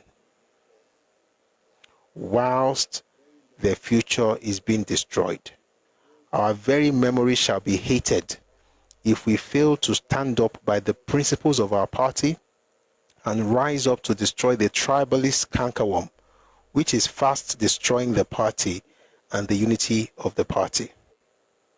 These are the facts so far which, within the very limited time at our disposal, we have been able to marshal.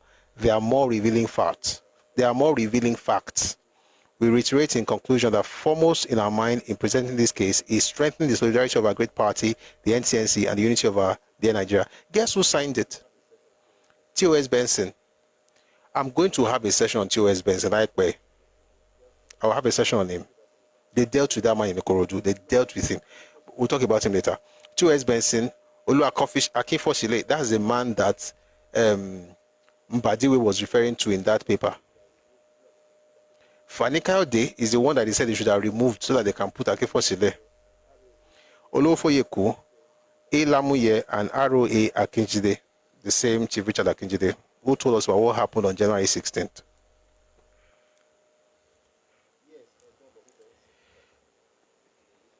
Yes, Egbon Bobby Benson, yes, the musician. By the way, T.O.S. Benson married an Igbo woman. It did not stop them from campaigning against him and saying they wanted an Igbo person to represent Ikorodu instead of him.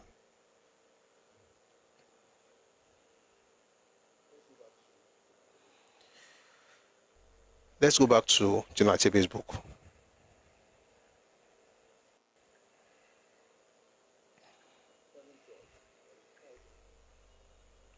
$7:12. Well, it's Friday.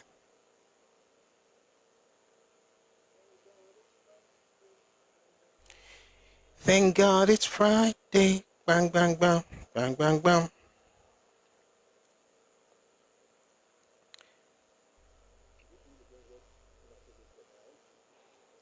I'm going to read again what General Achebe said, and I want you to put it in perspective.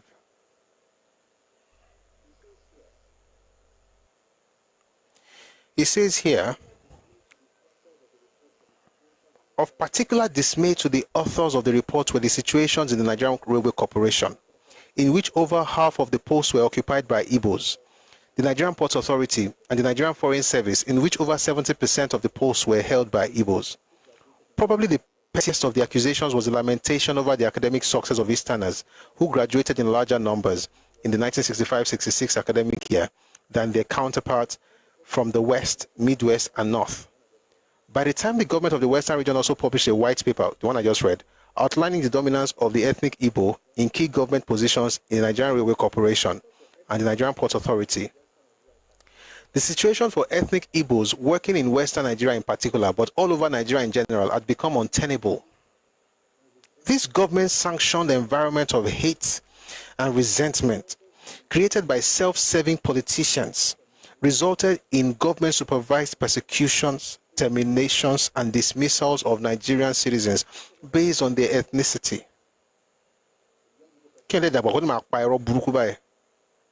A young Igbo person sees this and believes. In most other nations, the success of an ethnic group as industrious as the Igbo will stimulate healthy competition and a renaissance of learning and achievement.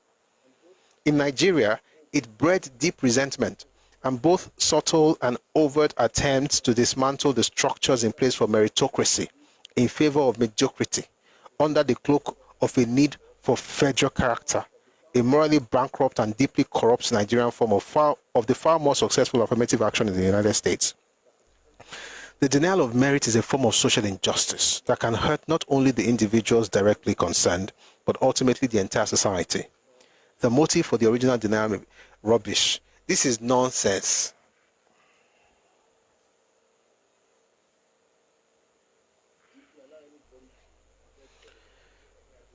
If you allow anybody to feel ready to you are the one at fault too. This is what I like to tell people: be fair.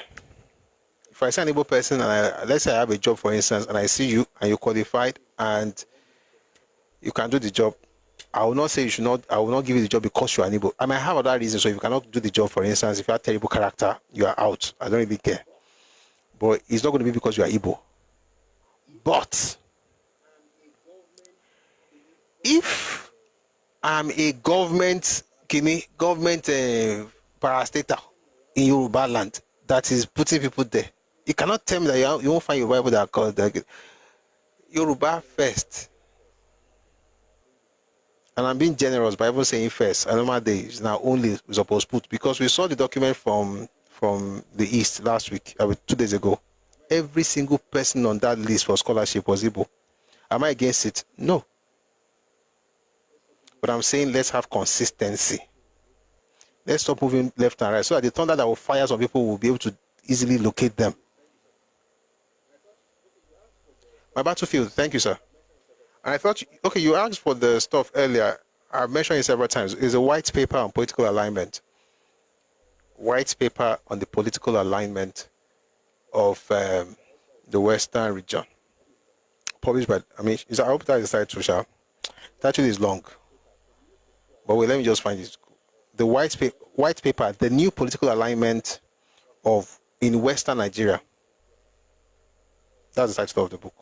The new political alignment of Western Nigeria. And it was not published by AG people, it was published by NCNC people.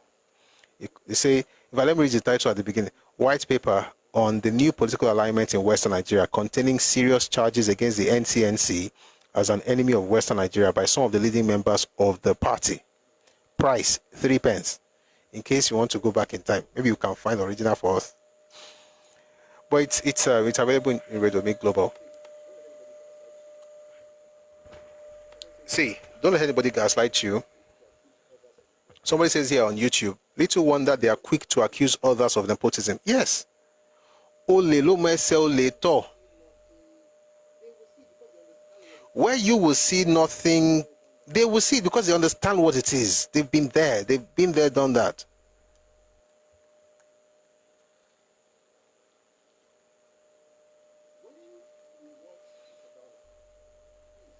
When you watch the Sardauna, please give him some grace. And in case people here don't know what the Sardauna has said before, let me help.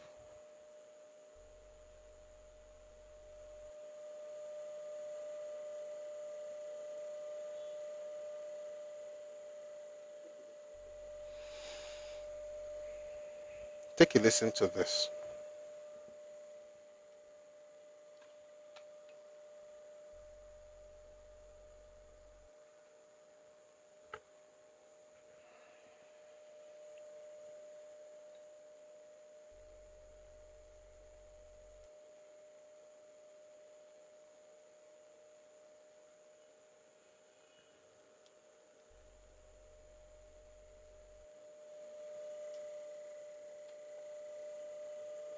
An obsession about the... One thing I've noticed, Premier, while I've been here, is that Northerners seem to have, I might almost call it obsession about the Igbos. Could you perhaps explain that to me? Well, the Igbos are more or less the type of people whose desire is mainly to dominate everybody. If they go to a village, to a town, they want to monopolize everything in that area to emerge as headman of that camp, and so on. Well, in the past, our people were not alive to their responsibilities, because you can see from our northernization policy that in 1952, when I came here, there weren't 10 northerners in our civil service here. Then I tried to have it northernized, and now all important posts are being held by northerners. Is this policy of filling all key posts in the north solely with northerners and not with other Nigerians a temporary or a permanent one? In actual fact, what it is a northerner first. We take an expatriate like yourself on contract. If we can't, then we can employ another Nigerian, but on contract too. This is going to be permanent, I should say, as far as I can foresee, because it will be rather dangerous to see the number of boys who are now turning from all our learning institutions coming out with having no work to do. I'm sure whichever government of the day might be, it will feel rather embarrassed, and it might even lead to bloodshed. Doesn't this damage the idea, sir, of all people in all regions in Nigeria being fellow citizens of one country? Well, it might, but you are, I mean, new to our region, but how many northerners are employed in the east or in the west? The answer is no. And if there are, there may be 10 laborers employed only in the two regions. While the video was playing, I was reading the comment section. Then you have the regular, why not unite together, why not work together? One of those people would have loved us to work together. I want to play something from their region. Again, this is not about people are bad, remove them. That's not the point. The point is that you've got to understand history. You've got to see things for what they are, not for what you think they are. Because in your idealistic mindset, you'll be projecting this utopia that doesn't exist. And the person who is working with against you, so to speak, is grounded in reality. He knows exactly what he's doing. So let me play you something that happened recently. This happened 2025. This is not last year. I made a mistake saying last year. It's 2025. This video is from 2025.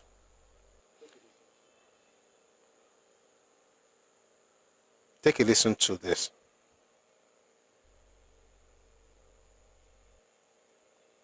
How many are from Oyo State? Oyo State. Hmm? 0. We don't have. You don't have. How many are from Ekiti State? Ekiti is 2. How many are from Enugu? Enugu 65. How many are from Cross River? 1, sir. 1. Yes, sir. How many are from Bauchi? Kwara. Kwara is 2. 2. Yes, sir. And how many are from Kano? We have 1 person from. 1 person from Kano. Yes, sir. And how many are from Anambra State? Because it is domiciled. How many are from Anambra State?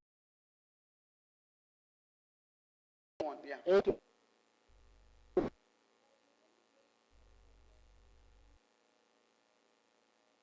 And how many are from Bayelsa? I mean, 1. Eh? 1, sir. 1. Yes, sir. And madam, you say you have tried? No, aside, I didn't meet all these numbers were there before I came. That's why I said, you see, if I may ask, out of this 75, even if one state, 1 person per state, you will still have 36, and yet other states have 0 allocation. And you say you have tried. Chair is somebody from this area. When they will give you a name, they will still give you from.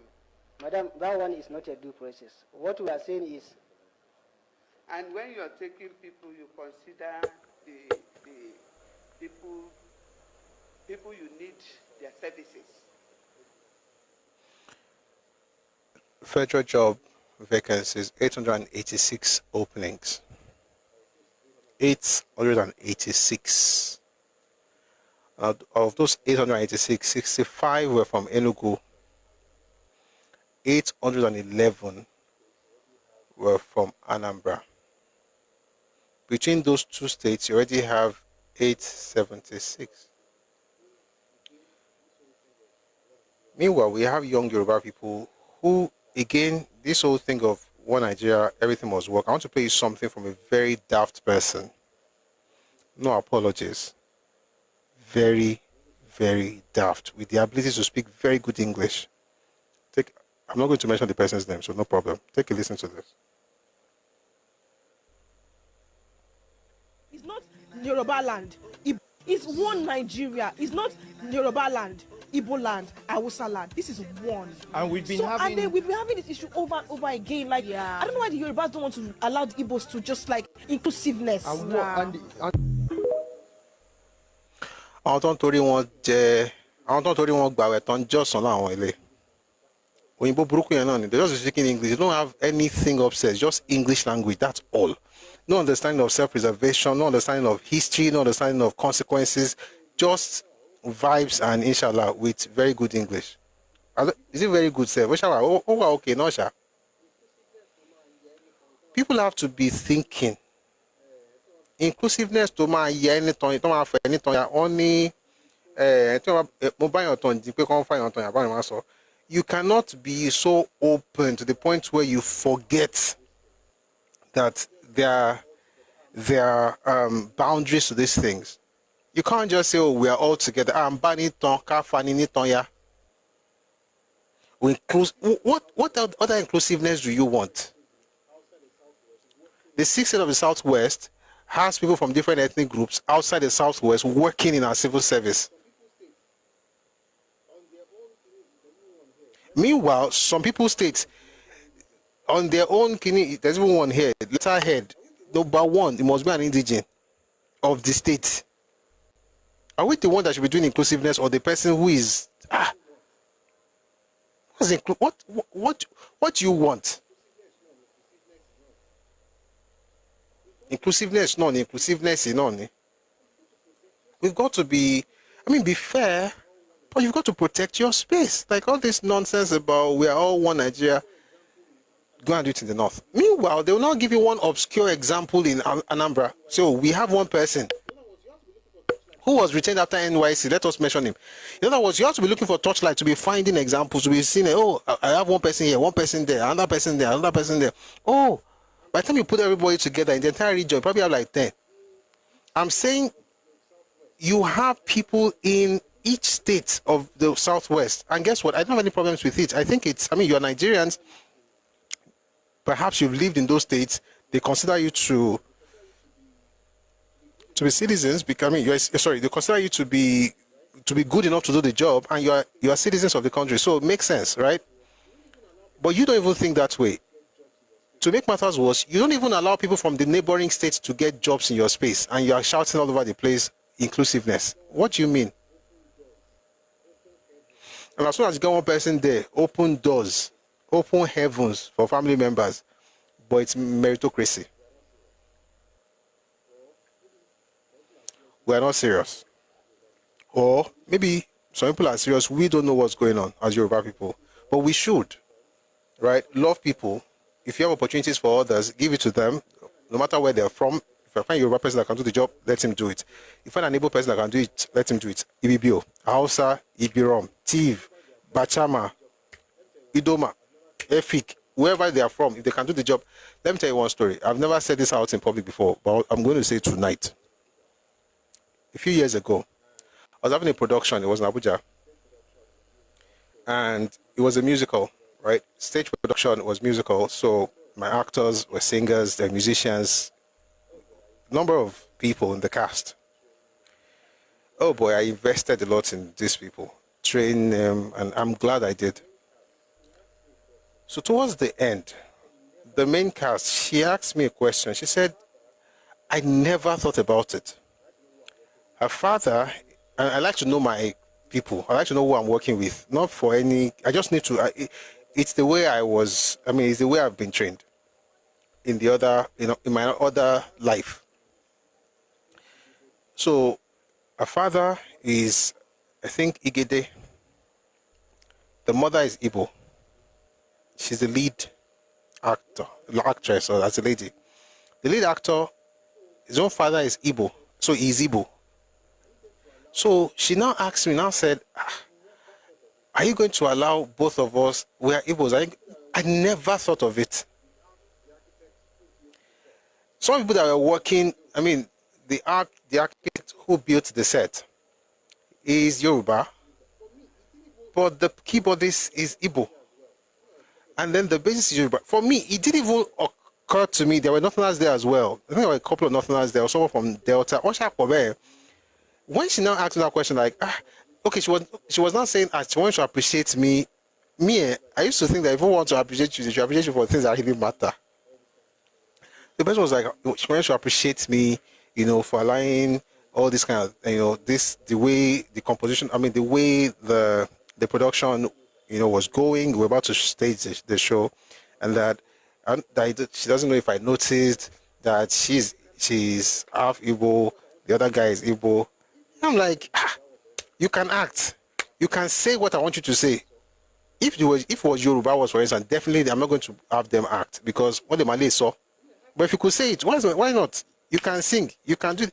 It's fine. I have no problems with anybody. But if I had chosen to put Yoruba person and you don't call me a tribalist, you are dumb. And I must be able to say it without calling me a tribalist. I must be able to call you dumb. That's my own position. So if you find anybody that can do the job well, no matter where they're from, let them do it. But you must have that sense of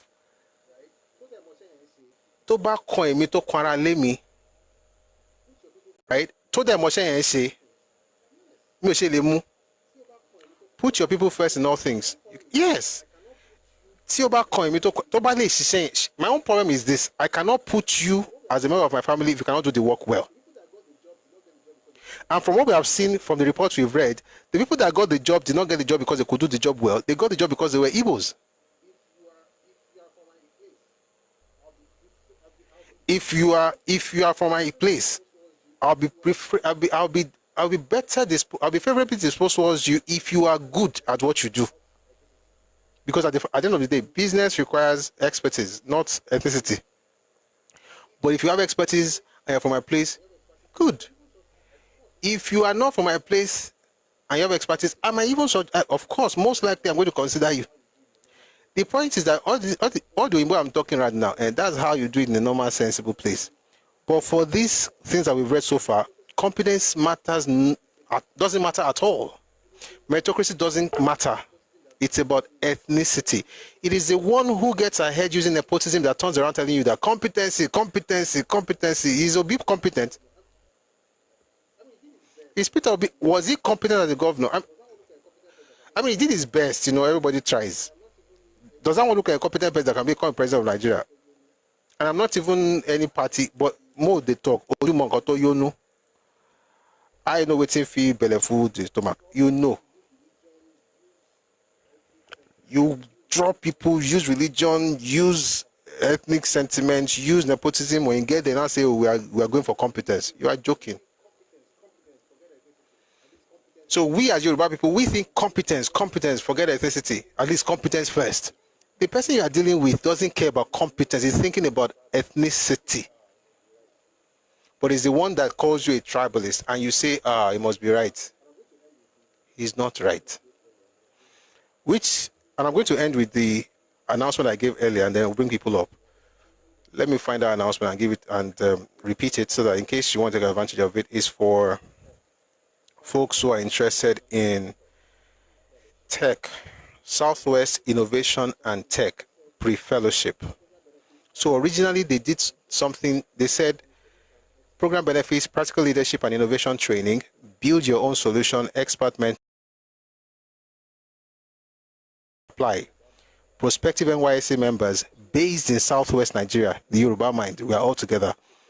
Passionate about innovation, leadership, technology, and social impact. People now spoke up. There's nothing like base in Southwest. This is Odudua, this Odua group of companies. This is Odua Investment Limited that we have been nurturing since the 1950s. This is our own. Adura Amigba, account number. Oh, okay, I'll put it up. Thank you very much. This is our own. And then the Odua Investment Company Limited now said, we have gotten a lot of feedback regarding this program. Rest assured, this program is exclusive to Yoruba people. And I'm saying, I think that's going to be the way forward going on, because we're going to find competent Yoruba people. How about that? They'll be competent, but they're Yoruba. So if you want to take advantage of this, join an 8-week virtual program designed to shape the next generation of innovators and change makers. Southwest Innovation and Tech Pre-Fellowship. The link is in Redomi Global. Please click on that. If you are interested, it will take you where you're supposed to go, right? And if you have younger people who are also interested, please let them know, and then you can also take advantage of it. But it's important that we protect our space, not because you hate anybody, but because you love your own people. And there's nothing wrong with that. All right. Thank you very much for listening. We're going to bring some people up, and then I'll do what Adiragwemi wants me, just reminded me of. I'll put it up in a bit. Anyone would like to contribute? We have like 10 minutes before we go. And if you want to be like Adiragwemi, please, you can use the bank details that we have here. If you're on TikTok, please power tap. This thing is showing inactivity. We're not able to do much right now. So please power tap.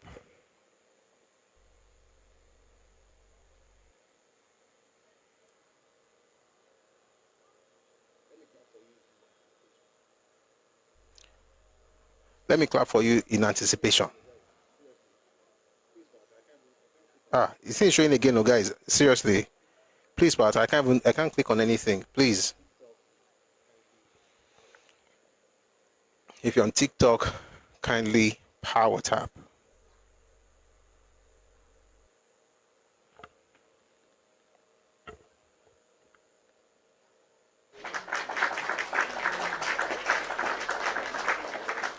Please keep doing it. This thing is, I'm not able to do any other thing apart from what I just did right now. So that means that we are not engaging at all. So please, I'm glad you're here. Thank you for listening, but want to make sure we end on a good note. So please, let's like the live. I'm going to bring about 3 people up. We have about 10 minutes. It's Friday, but already is some minutes to it. Okay, yeah, let me put up this stuff.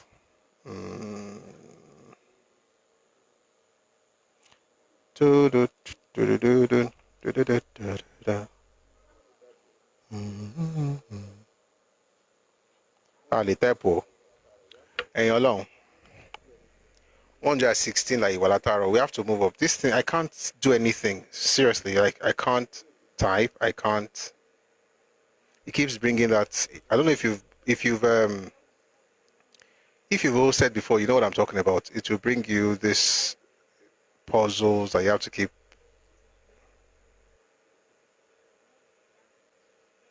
Dragging again. That's come again. Thank you for power tapping. I really appreciate it, but please don't stop. Yes, Atitebi. Puzzle in on. I'll bring you up as soon as I'm able to, please. For those in the comment section, just give us, because now all of us are doing now. Give us some time. Thank you for the gift.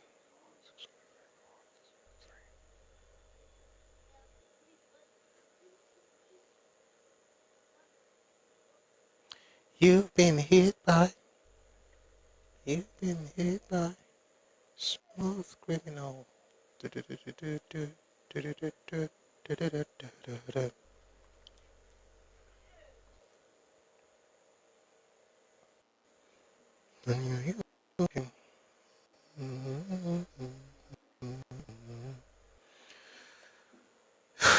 Please pass up, Ejo.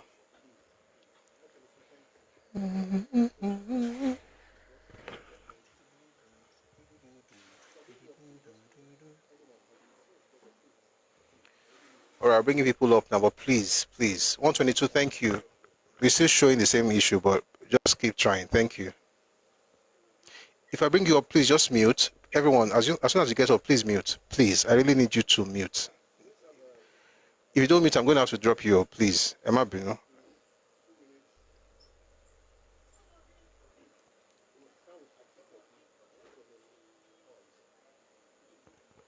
So let's have Atitebi. We're going to make this very short. So please, 2 minutes. We'll start with Atitebi. I like your name, oh. How are you, sir? Fine, are you? I'm very well. Yes, sir.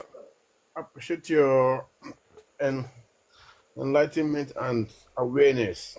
You know, the problem we have in this society or in the so-called Nigerian nation or Nigerian country is just this loss of identity. Most times, you know, we lost our self-esteem due to this kind of thing. But in all ramification, yeah, self-identity is first before general. But however, when it comes to something of general national, for example, we expect there to be balance, or perhaps let's use competency. But you know, in most of these people we're talking about, they care less. But one about me is that whenever the tide goes against them, they will not be the one to start doing pity. How do I put it now? Pity party. They'll not be the one to be crying foul. Meanwhile, they are the originator. I could recall by history when one of my parents said when they were in the ministry then, even as a graduate, all those ones that are not even up to them, they will bring them to come and top them. Like, for what? Okay, they will say, okay, they are not competent. They will say, then train them. Train them. How can I train my senior? I am expecting my senior to train me. So, the issue of self-preservation and the identity is something we cannot. Sorry about that. Oh, no problem. It's something we cannot rule out. But whenever the tide turns against, when it comes to national cohesion or national kick, is what we should maintain to be balanced. Like when you talk about the Odua investment now, yeah, I don't expect you to bring somebody that is not from there, from within the space of Odua confines. No, we don't expect that. But among with the Odua confines, please wrap up. So in conclusion, I think I appreciate what you're doing, but however, let's try to also make a national cohesion or national harmony within it. Thank you very much. Thank you very much, but I think I caught that last bit. Okay. National cohesion, we're going to have national cohesion when each region is allowed to create whatever it is that works for them, right? Over time in Nigeria's history, the Southwest is the most open. Everybody knows it. Even to your, I'm not saying no other region is open. No, I'm not saying other region is closed. I'm saying we are very open, including our civil service, like teaching, teaching service, civil service, local government. You have people from different places. National cohesion is to actually reimagine what Nigeria should be, which is a country of many, which is what it is actually, but we're acting like it is not. It's a country of many nations, which and each group should be able to decide what they want. Interestingly, certain people are doing what they want in their region. They come to Yoruba land and ask you for national cohesion. No. What I will do in Yoruba land, I will keep doing, which is to be fair to everybody. But you can't ask me to do more when you have not even done half of what I am doing. That's not national cohesion. That's you gaslighting me. That's manipulation. So I respect national cohesion, but I'm against, ethnic manipulation, so to speak. Let me give. But we have to move on now. Okay. You can only say this in 1 minute. If you can say it in 1 minute, if you can say it in 1 minute, please. Don't worry, I won't be able to say it. No. You want to do a lecture? No, like, okay, because I want to make a practical example. I could remember during Professor Molly's tenure, there was intake recruitment by board in my department, interim. Are you fair? In the past. Okay. Yeah, I was. As a lecturer, or as a student? Both. Oh, okay. Well, so in my department, a Southeasterner was employed.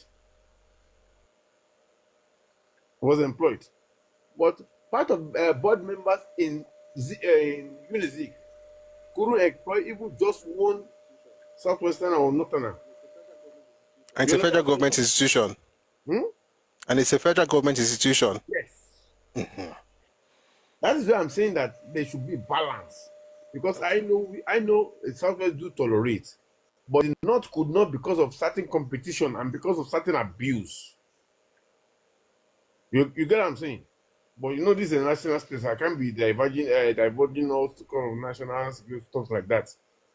But the problem we should understand is that when it comes to something of federal, I understand. Cash material, all those stuffs. We should. But when it's not a regionalism, for example, we know it's debatable that we always feel we are the best. Meanwhile, even they are as worse as they are, they can even overturn us. That's why they are good in politics. We are only good in commerce. Thank you. Thank you very much. Thank you very much for that submission. Let's go quickly to Great Ashi. Hello, Great Ashi. It's been a minute. Good evening, Mr. Good evening. Good evening, sir. Thank you Yes, for a wonderful job. Yes, sir. Such a wonderful show again today. Look, in Gotimo Confessor, I think àwọn àgbàbọ̀ wọn ní àfìdàpání òun fẹ́ jẹ́ kán gbé dà kọjá níwájú o. Ẹni sùúrù mo fẹ́ pàtẹ́wọ́ fún yín.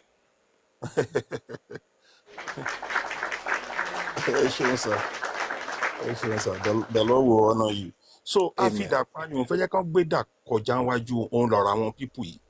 Tẹ́ bá ń wò for the past a couple of months they have been, agitating and saying a lot of nonsense about Tinubu practicing favoritism and nepotism, for his people. Of which, and one thing that these people are very good at is projecting their character, their innate character onto other people.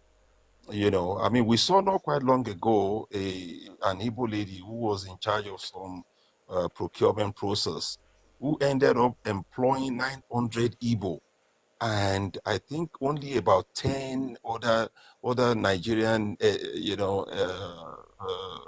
people from other ethnicities like Yorubas, Fulanis, and the rest. How do you justify that? You understand? And the problem that these people are really having is not that Tinubu is not doing well. Number one, they know that Tinubu is doing well, and they so wish that their incompetent Obi will be the one in the position of Tinubu, doing as well as Tinubu is doing, so that they can they can use that as a talking point. The same way Chinua Achebe talked his nonsense. Talking about meritocracy and all those rubbish, which these people don't really have. You understand? Another thing is that they so wish that they have their people or somebody in their stock in the place of Tinubu, so that they can have twice as much as the nepotism they claiming Tinubu has. You understand? So, but thank you very much for opening the eyes of our people, especially our Yoruba bots. Please, Mr. Busui, can I ask you for a favor? The show of tonight, can we have it splashed in their faces on X and on YouTube, especially on X? Please, because they must know the atrocities that their so-called ancestors did. You understand? So that it wouldn't be like, I'm not sure if you get what I'm saying. I get what you're saying. So eventually we're going to cut parts of it and put on X. Yes, we will. Please also let's all share. We also try and push it. Oh, that's true. You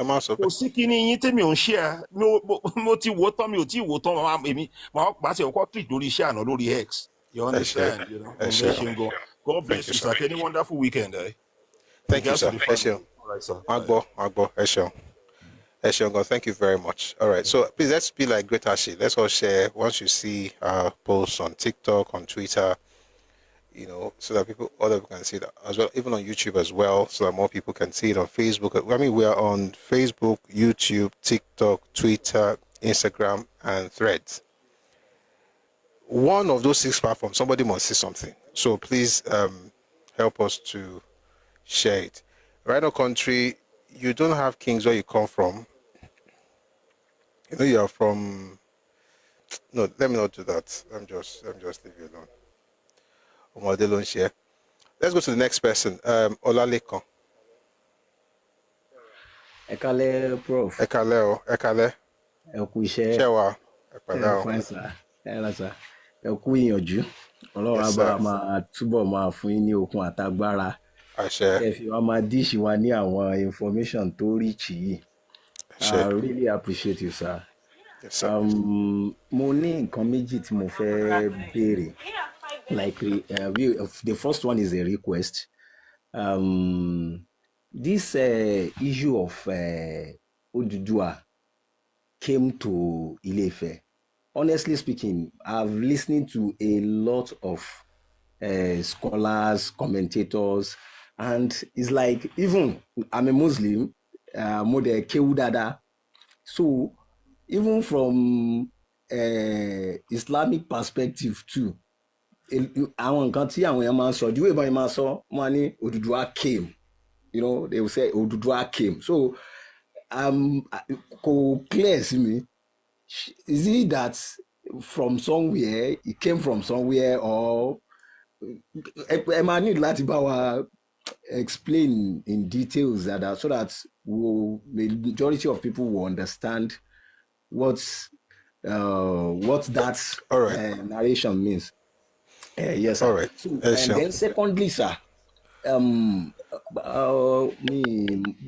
work with the National Population Commission, and mo discover pé tabantin ṣe entry wa, a máa request fún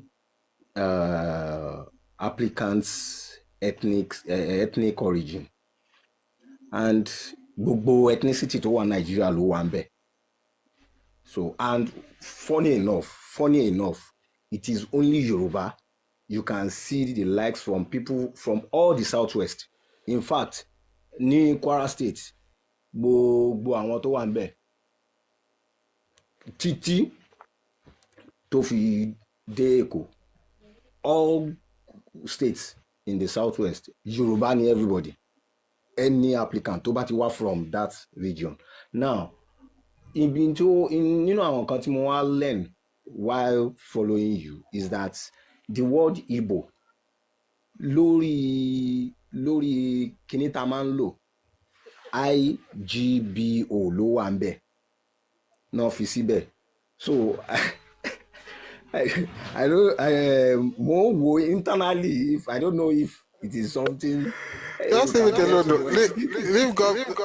Don't go and fight government though. We are going to re-engineer it, but not by force. Yeah, of course. Let me start with Thank you so much. Sir. Thank you, sir. I'm going to work on this up for Navi. Yeah, baby. So let's start with the second one. So if you look at the English Igbo dictionary published in the early 20th century, the word Igbo was spelled in 3 ways: IBO, EBOE, and IGBO. But the pronunciation wasn't. No. It wasn't. I think it was in 1950s or 60s thereabout. So they had 3 options: IGBO, IBO, and EBOE. But the pronunciation has never changed, and the pronunciation has always. If you read this book by G.T. Basden, Notes on the Igbo Country, and he's correct. I'm saying this because I want to make it clear that I've said it, I know it, but also other people also, know the same thing. The best way to actually type, if you're going by the pronunciation strictly, is IBWO. So regardless of how you spell it, it is pronounced Igbo. Igbo. It's not B like Yoruba, Igbo. Igba. Igba. B one say B, ben. It's one big, but don't put B at W pony. I did not have any problem. I did not have any problem with spelling it as IGBO, even though I know that the pronunciation is Bo. The reason I spell it as IBO is not because I'm denigrating the ethnic group or I hate them or I want to change anything. It's because people have used the spelling to appropriate what belongs to a Yoruba subgroup or Yoruba towns because the spelling looks like this. Nonsense. And so in my own little corner of this world, the way to take back the name is by making sure I spell Igbo the way they were spelled until the 1980s. I have books here, even published in 1985. It was still spelled as IBO. Everybody started using even the Igbo State Union is IBO, Igbo Federal Union is IBO, Igbo Union is IBO, Igbo National Caucus is IBO. Every document that you will find is IBO.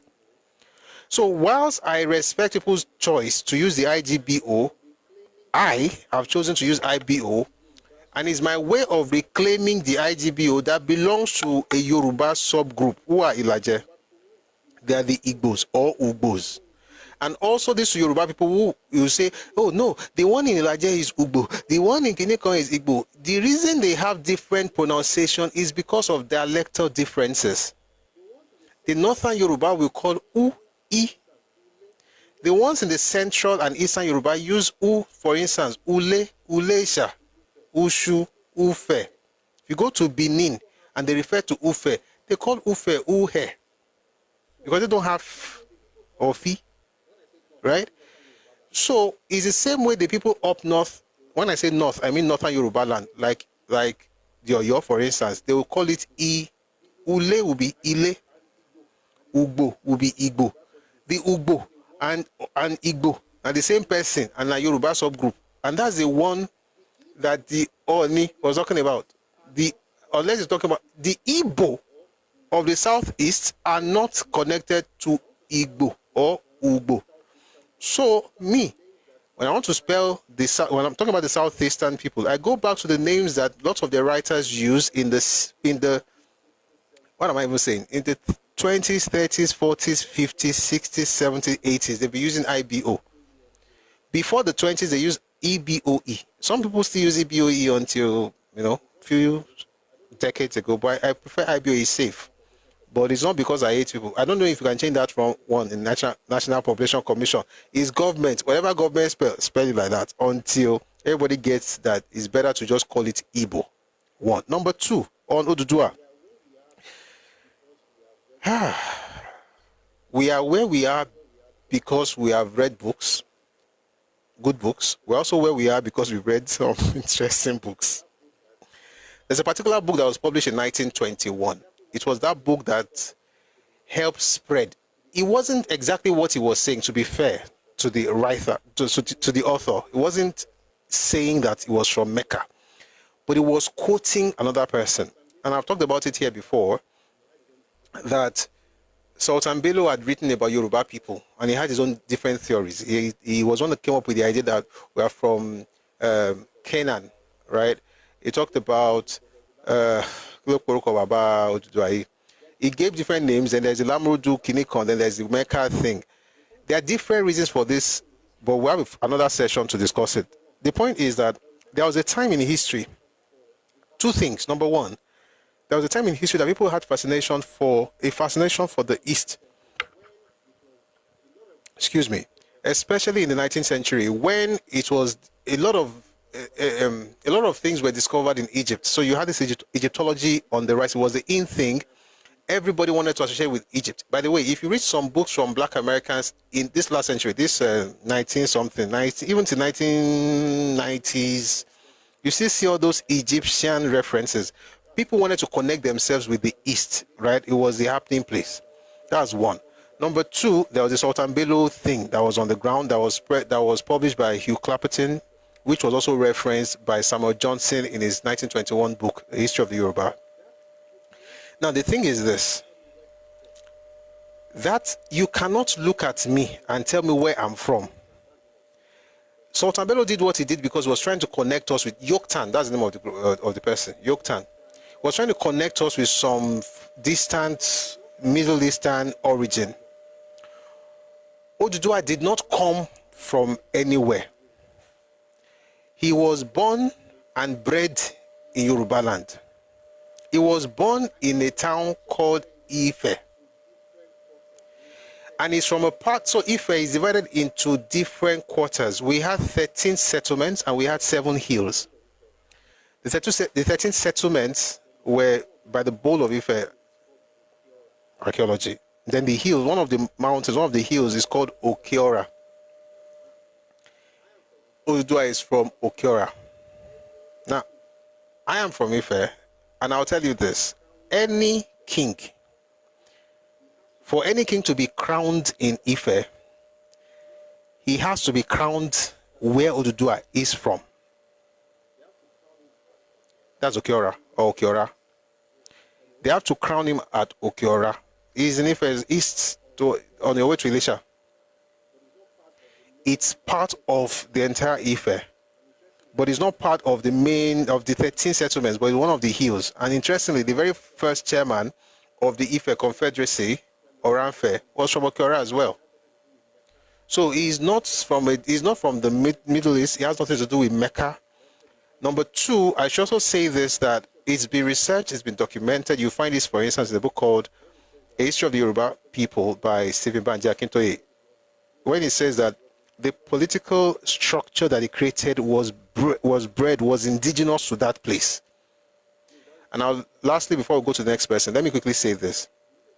Yoruba people, your glory is not from a distant land. We didn't borrow anything from Muslims, or sorry, from Arabs, I should say, not Muslims, Arabs.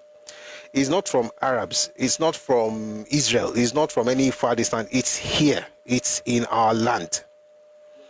And we also have to be content with what we have. Your story is so beautiful that your people believe that the earth was created from Ife. Can we have the bank details for your program? It's up here. See my finger, GTB 0161854103. It's up here. Thank you very much. What was I saying? The growth you have experienced, your people they were so comfortable with themselves that in their myth of origin, they tell you that when God wanted to create, he sent deities and they landed in Ife, and everywhere was waterlogged, and Odudua took the sand from his pouch and put. That's the myth. It's not history. But there's it's not today.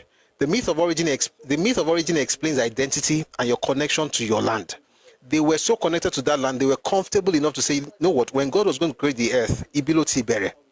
Such that when white people traveled to Ife, they told them that their fathers' houses, or that that their ancestors left from Ife, and that they could show them their ancestral homes in Ife. That's the kind of confidence that Yoruba people have. We don't need anything from anywhere else to know who we are. That's one. Number 2, Odudua is not a foreigner. He wasn't, and the person who spread that narrative did not consult any Ife document. The farthest place he went in writing his stuff was Ibadan, and they told him in Ibadan that Ife people were the fathers of all. He was sharing on your writings, whatever. But the point is, Ife is the origin of Odudua. He's not a foreigner. He did not arrive from anywhere. If he arrived from anywhere, he arrived in the bowl from the hill, Osokale. Right? And also, it's also from there you get, I don't want to go deep into it, but it's also from there you get the concept of Atenworo. Again, there's a spiritual dimension to it, but in our myth of origin, what our fathers used to do, which I used Obatala the other day to explain it. I can use Ogun, I can use Odudua, I can use Oshun, I can use different deities to explain this thing. What they do, or what they did back in the day, is they connected either the skill, the talent, the experience, or even the strength and weakness of the person they are beatifying into Orisha status. They connected it to who the person was. In other words, they never drop anything. So, for instance, a lot of scholars have said that there's a huge possibility that Obatala was an artist. Because when they were going to deify him, they had to put there that Olo Mori. And the things I've talked about, the taboo, I don't want to talk about it again today. The things that he did use. So it's the same thing with the Atenworo. There is a there's an image of descent. There's an image of descent that was then transposed into the myth of Odudua. And we also have to understand the difference between myth and history.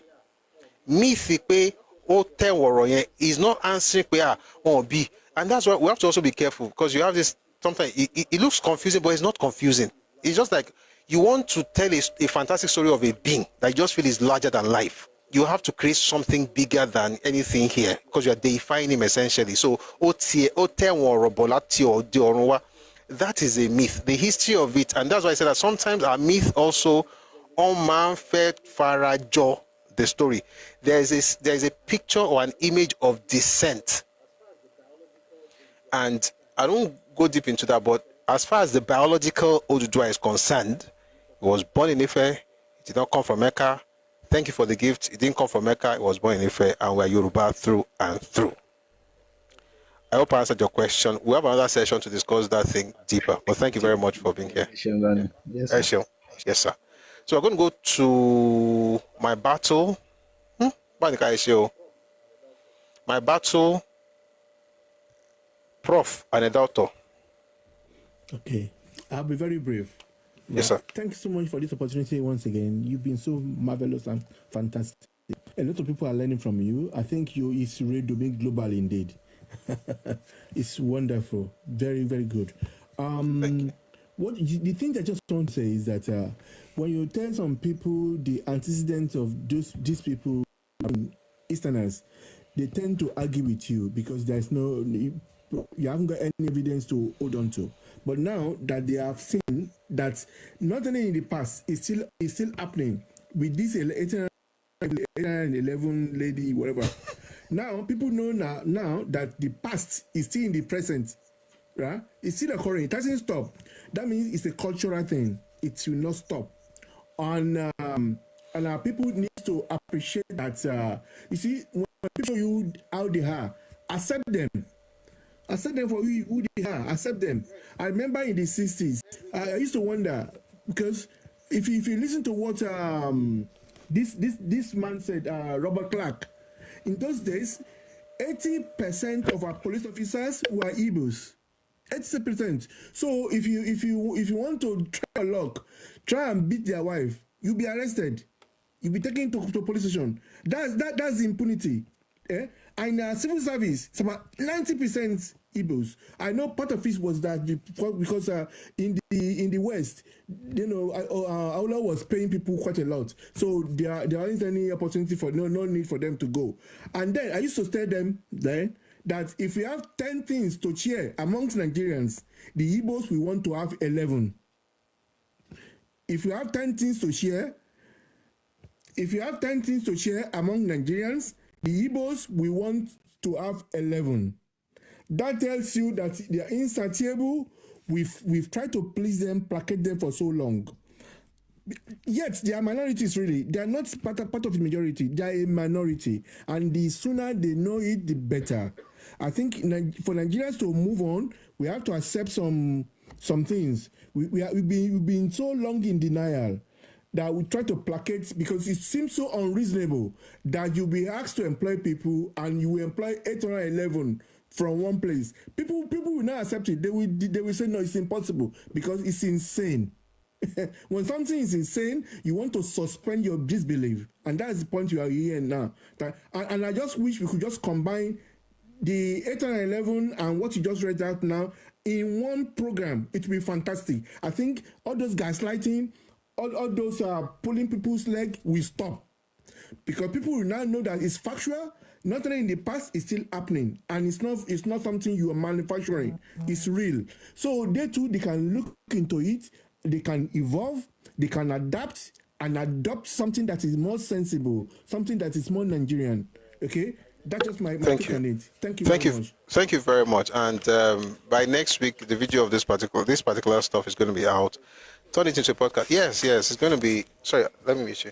So what we usually do is, after the sessions, we'll, cut some parts. It could be 20 minutes, 30 minutes, 1 hour, 50 minutes, and put it out there. So the one on the the Ikejani thing.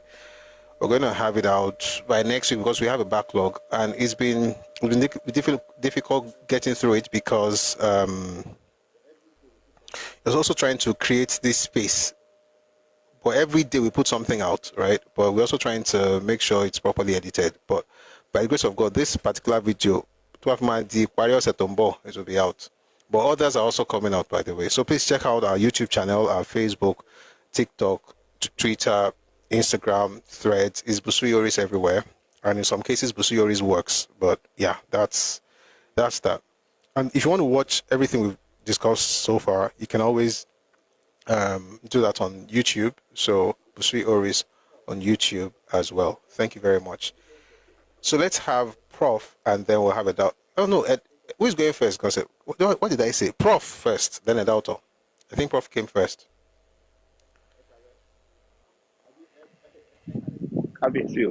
Ekale.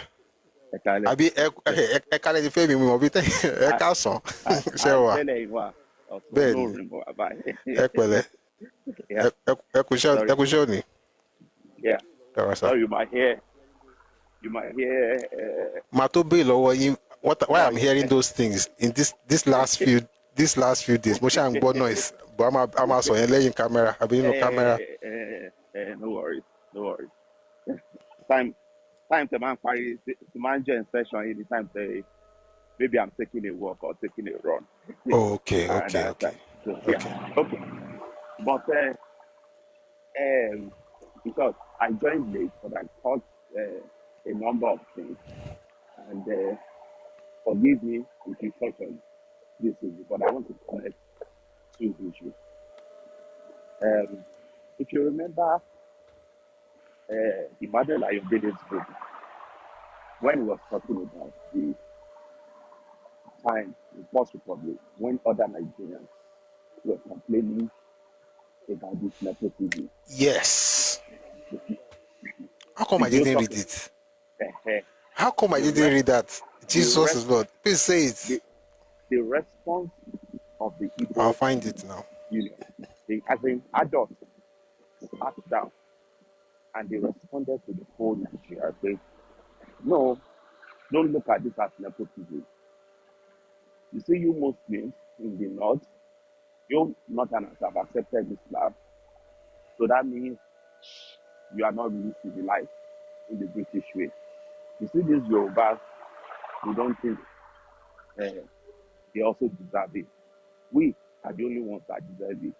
So when we are taking those positions, you should be thanking us for taking it. They didn't deny you, but they are saying they are sharing their special skills with all of us. So I'm not talking of a guy in our area. The caliber of people in this association were protesters.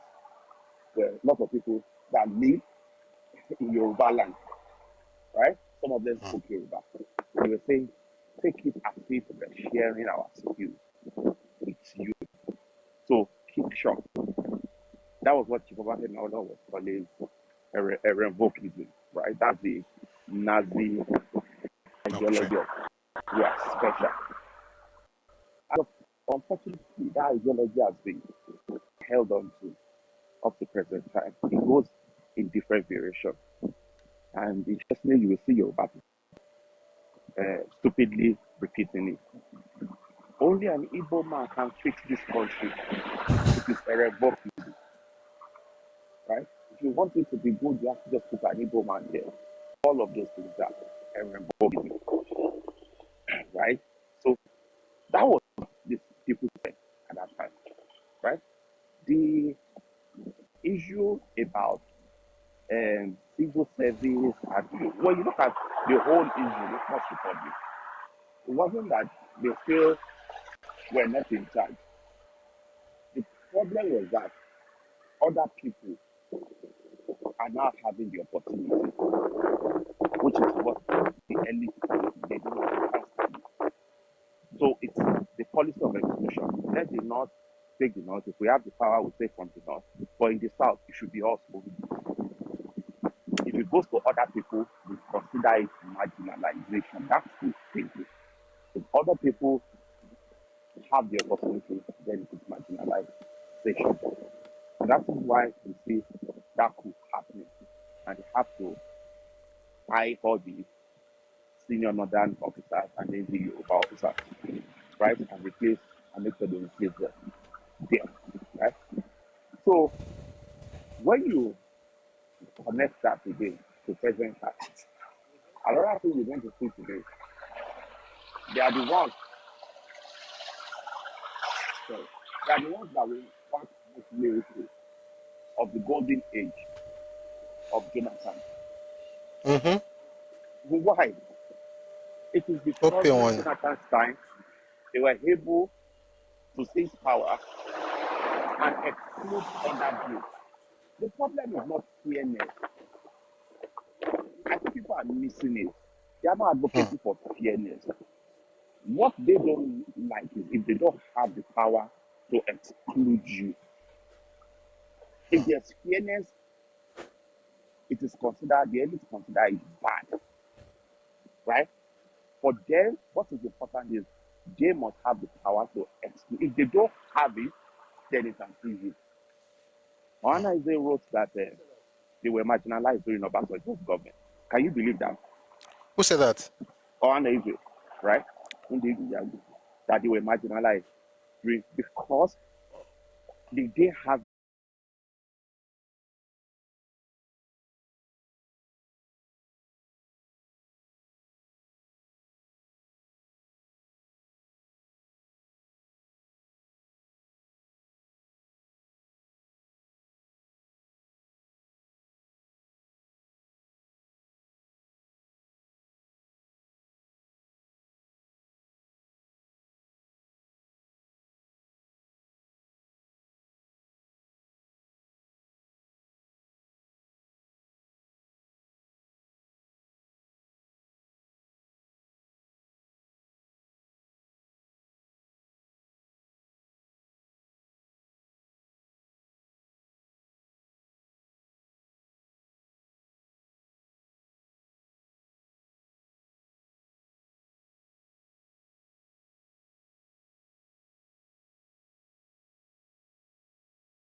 ọ̀pá ń gbọ́ tẹ̀lẹ̀. kò sí nǹkan kan. kílé tó ti yẹ mọ́ ni. mo mọ̀ ọmọ tí wọ́n mọ̀ lé mi mo mọ̀ ni wọ́n fẹ́ kí wọ́n mọ gbénu lé bá ń bọ́ sí wa. mo fi yẹ ní ọ̀sán rẹ̀. kán máa sùn. sórí ẹ̀ ò pé ní kí ni ìyá ẹ̀ṣẹ̀ tó ti mọ́lé. tí mo fi ti ra mi yìí ni mo sọ pé ibi ìyá tó bí mi. mo fi yẹ ní ọ̀sán rẹ̀. kán máa sùn. ẹ̀ṣọ́ tí wàá mú ẹ̀gúsí tó máa jẹ́ ojú.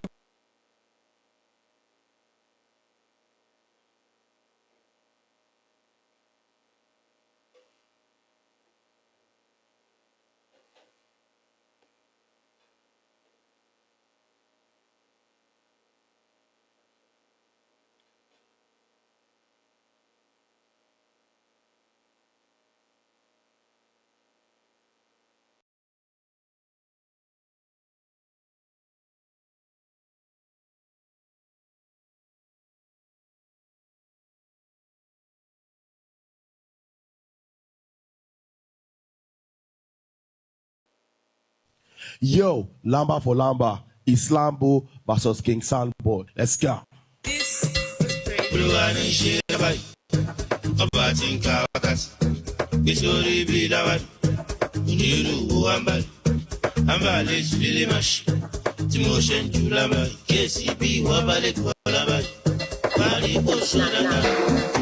Olúwa ló ń ṣọ́ wa, àwa ò ní ìdí ajá. Mo bí ìtàyà bí ìtajà. Torí ìdí gan lébè wọ́n ìbí ìjì àwa.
yẹ kẹ́lẹ́yìn kọ́kọ́ tọwọ́ ẹnì kankan bọ́ àmọ́ nǹkan tó ṣẹlẹ̀ yẹn irú example ìjà lè mú wá láti ilẹ̀ òkè ọya kò ṣeé ṣe ẹlẹ́yà mi ò lè pa ọmọ ilẹ̀ òkè ọya kí ẹ̀yà yẹn má tàn lọ́jọ́ yẹn èyí túmọ̀ sí pé gbogbo àwọn liberalism àti ká máa ní sùúrù ńgbà míì táwa Yorùbá ti ní torí pé àwọn Yorùbá wọ́n ti bà nǹkan tí wọ́n ń pè ní ọmọlúwàbí jẹ́ lára nǹkan tí ọmọlúwàbí jẹ́ ni kéèyàn jẹ́ akíkanjú nígbà tó bá jó lóòótọ́ tó ń hu ìwà tó dáa nígbà tó dáa láì ṣe pé ẹnìkan kan bí léèrè lára nǹkan tó dáa jù òun ni pé kéèyàn jẹ́ akíkanjú nígbà tẹ́nìkan ti lọ sọ pé òun fẹ́ pa ọmọ Yorùbá lórí ilẹ̀ Yorùbá ó ní nǹkan tó yẹ kó ṣẹlẹ̀ ó yẹ kí bá ṣe ń sọ̀rọ̀ lọ́wọ́lọ́wọ́ ń sìn ìgbóná yẹ kó ti bo ẹ̀yà yẹn bá ṣe ń sọ̀rọ̀ lọ́wọ́lọ́wọ́ ń sìn eléyìí kò ń ṣe pé bẹ́ẹ̀ wọ́n pètè pé ogun lòdì sí ẹ̀yà míì ó kàn ń túmọ̀ sí pé gbogbo ẹlẹ́yà míì tó bá ti wá sórí ilẹ̀ onílẹ̀ ó gbúdọ̀ máa pọ́n àwọn tó nílẹ̀ yẹn lé kó dẹ̀ máa ṣe àfọ̀mọ́ fún wọn o ò lè lọ sí orí ilẹ̀ onílẹ̀ nílùú onílùú kó lọ máa làmú lé wọn lọ́wọ́ pé báyìí ni wọ́n ṣe ṣe ẹ máa wo nǹkan tí tá à ń pè ní obìnrin 811 nígbà tí wọ́n fi iṣẹ́ federal civil service ó túmọ̀ sí pé iṣẹ́ tó ní ṣe pẹ̀lú àpapọ̀ orílẹ̀-èdè Nàìjíríà ni gbogbo àwọn tó máa ṣiṣẹ́ ní ibẹ̀ yẹn a sọ pé kàn ti ẹ̀ pín déédéé torí pé ìlú wọn ni kíní yẹn wà ẹ ti ẹ̀ pín sọ́nà mẹ́rin péré ẹ pín kíní yẹn sọ́nà mẹ́rin péré kẹ́yìn nìkan wá dámú ìdá kan nínú ìdá mẹ́rin yẹn kẹ́ ẹ pín ìdá mẹ́ta tó kù fún gbogbo àwọn ẹ̀yà tó kù wọn ò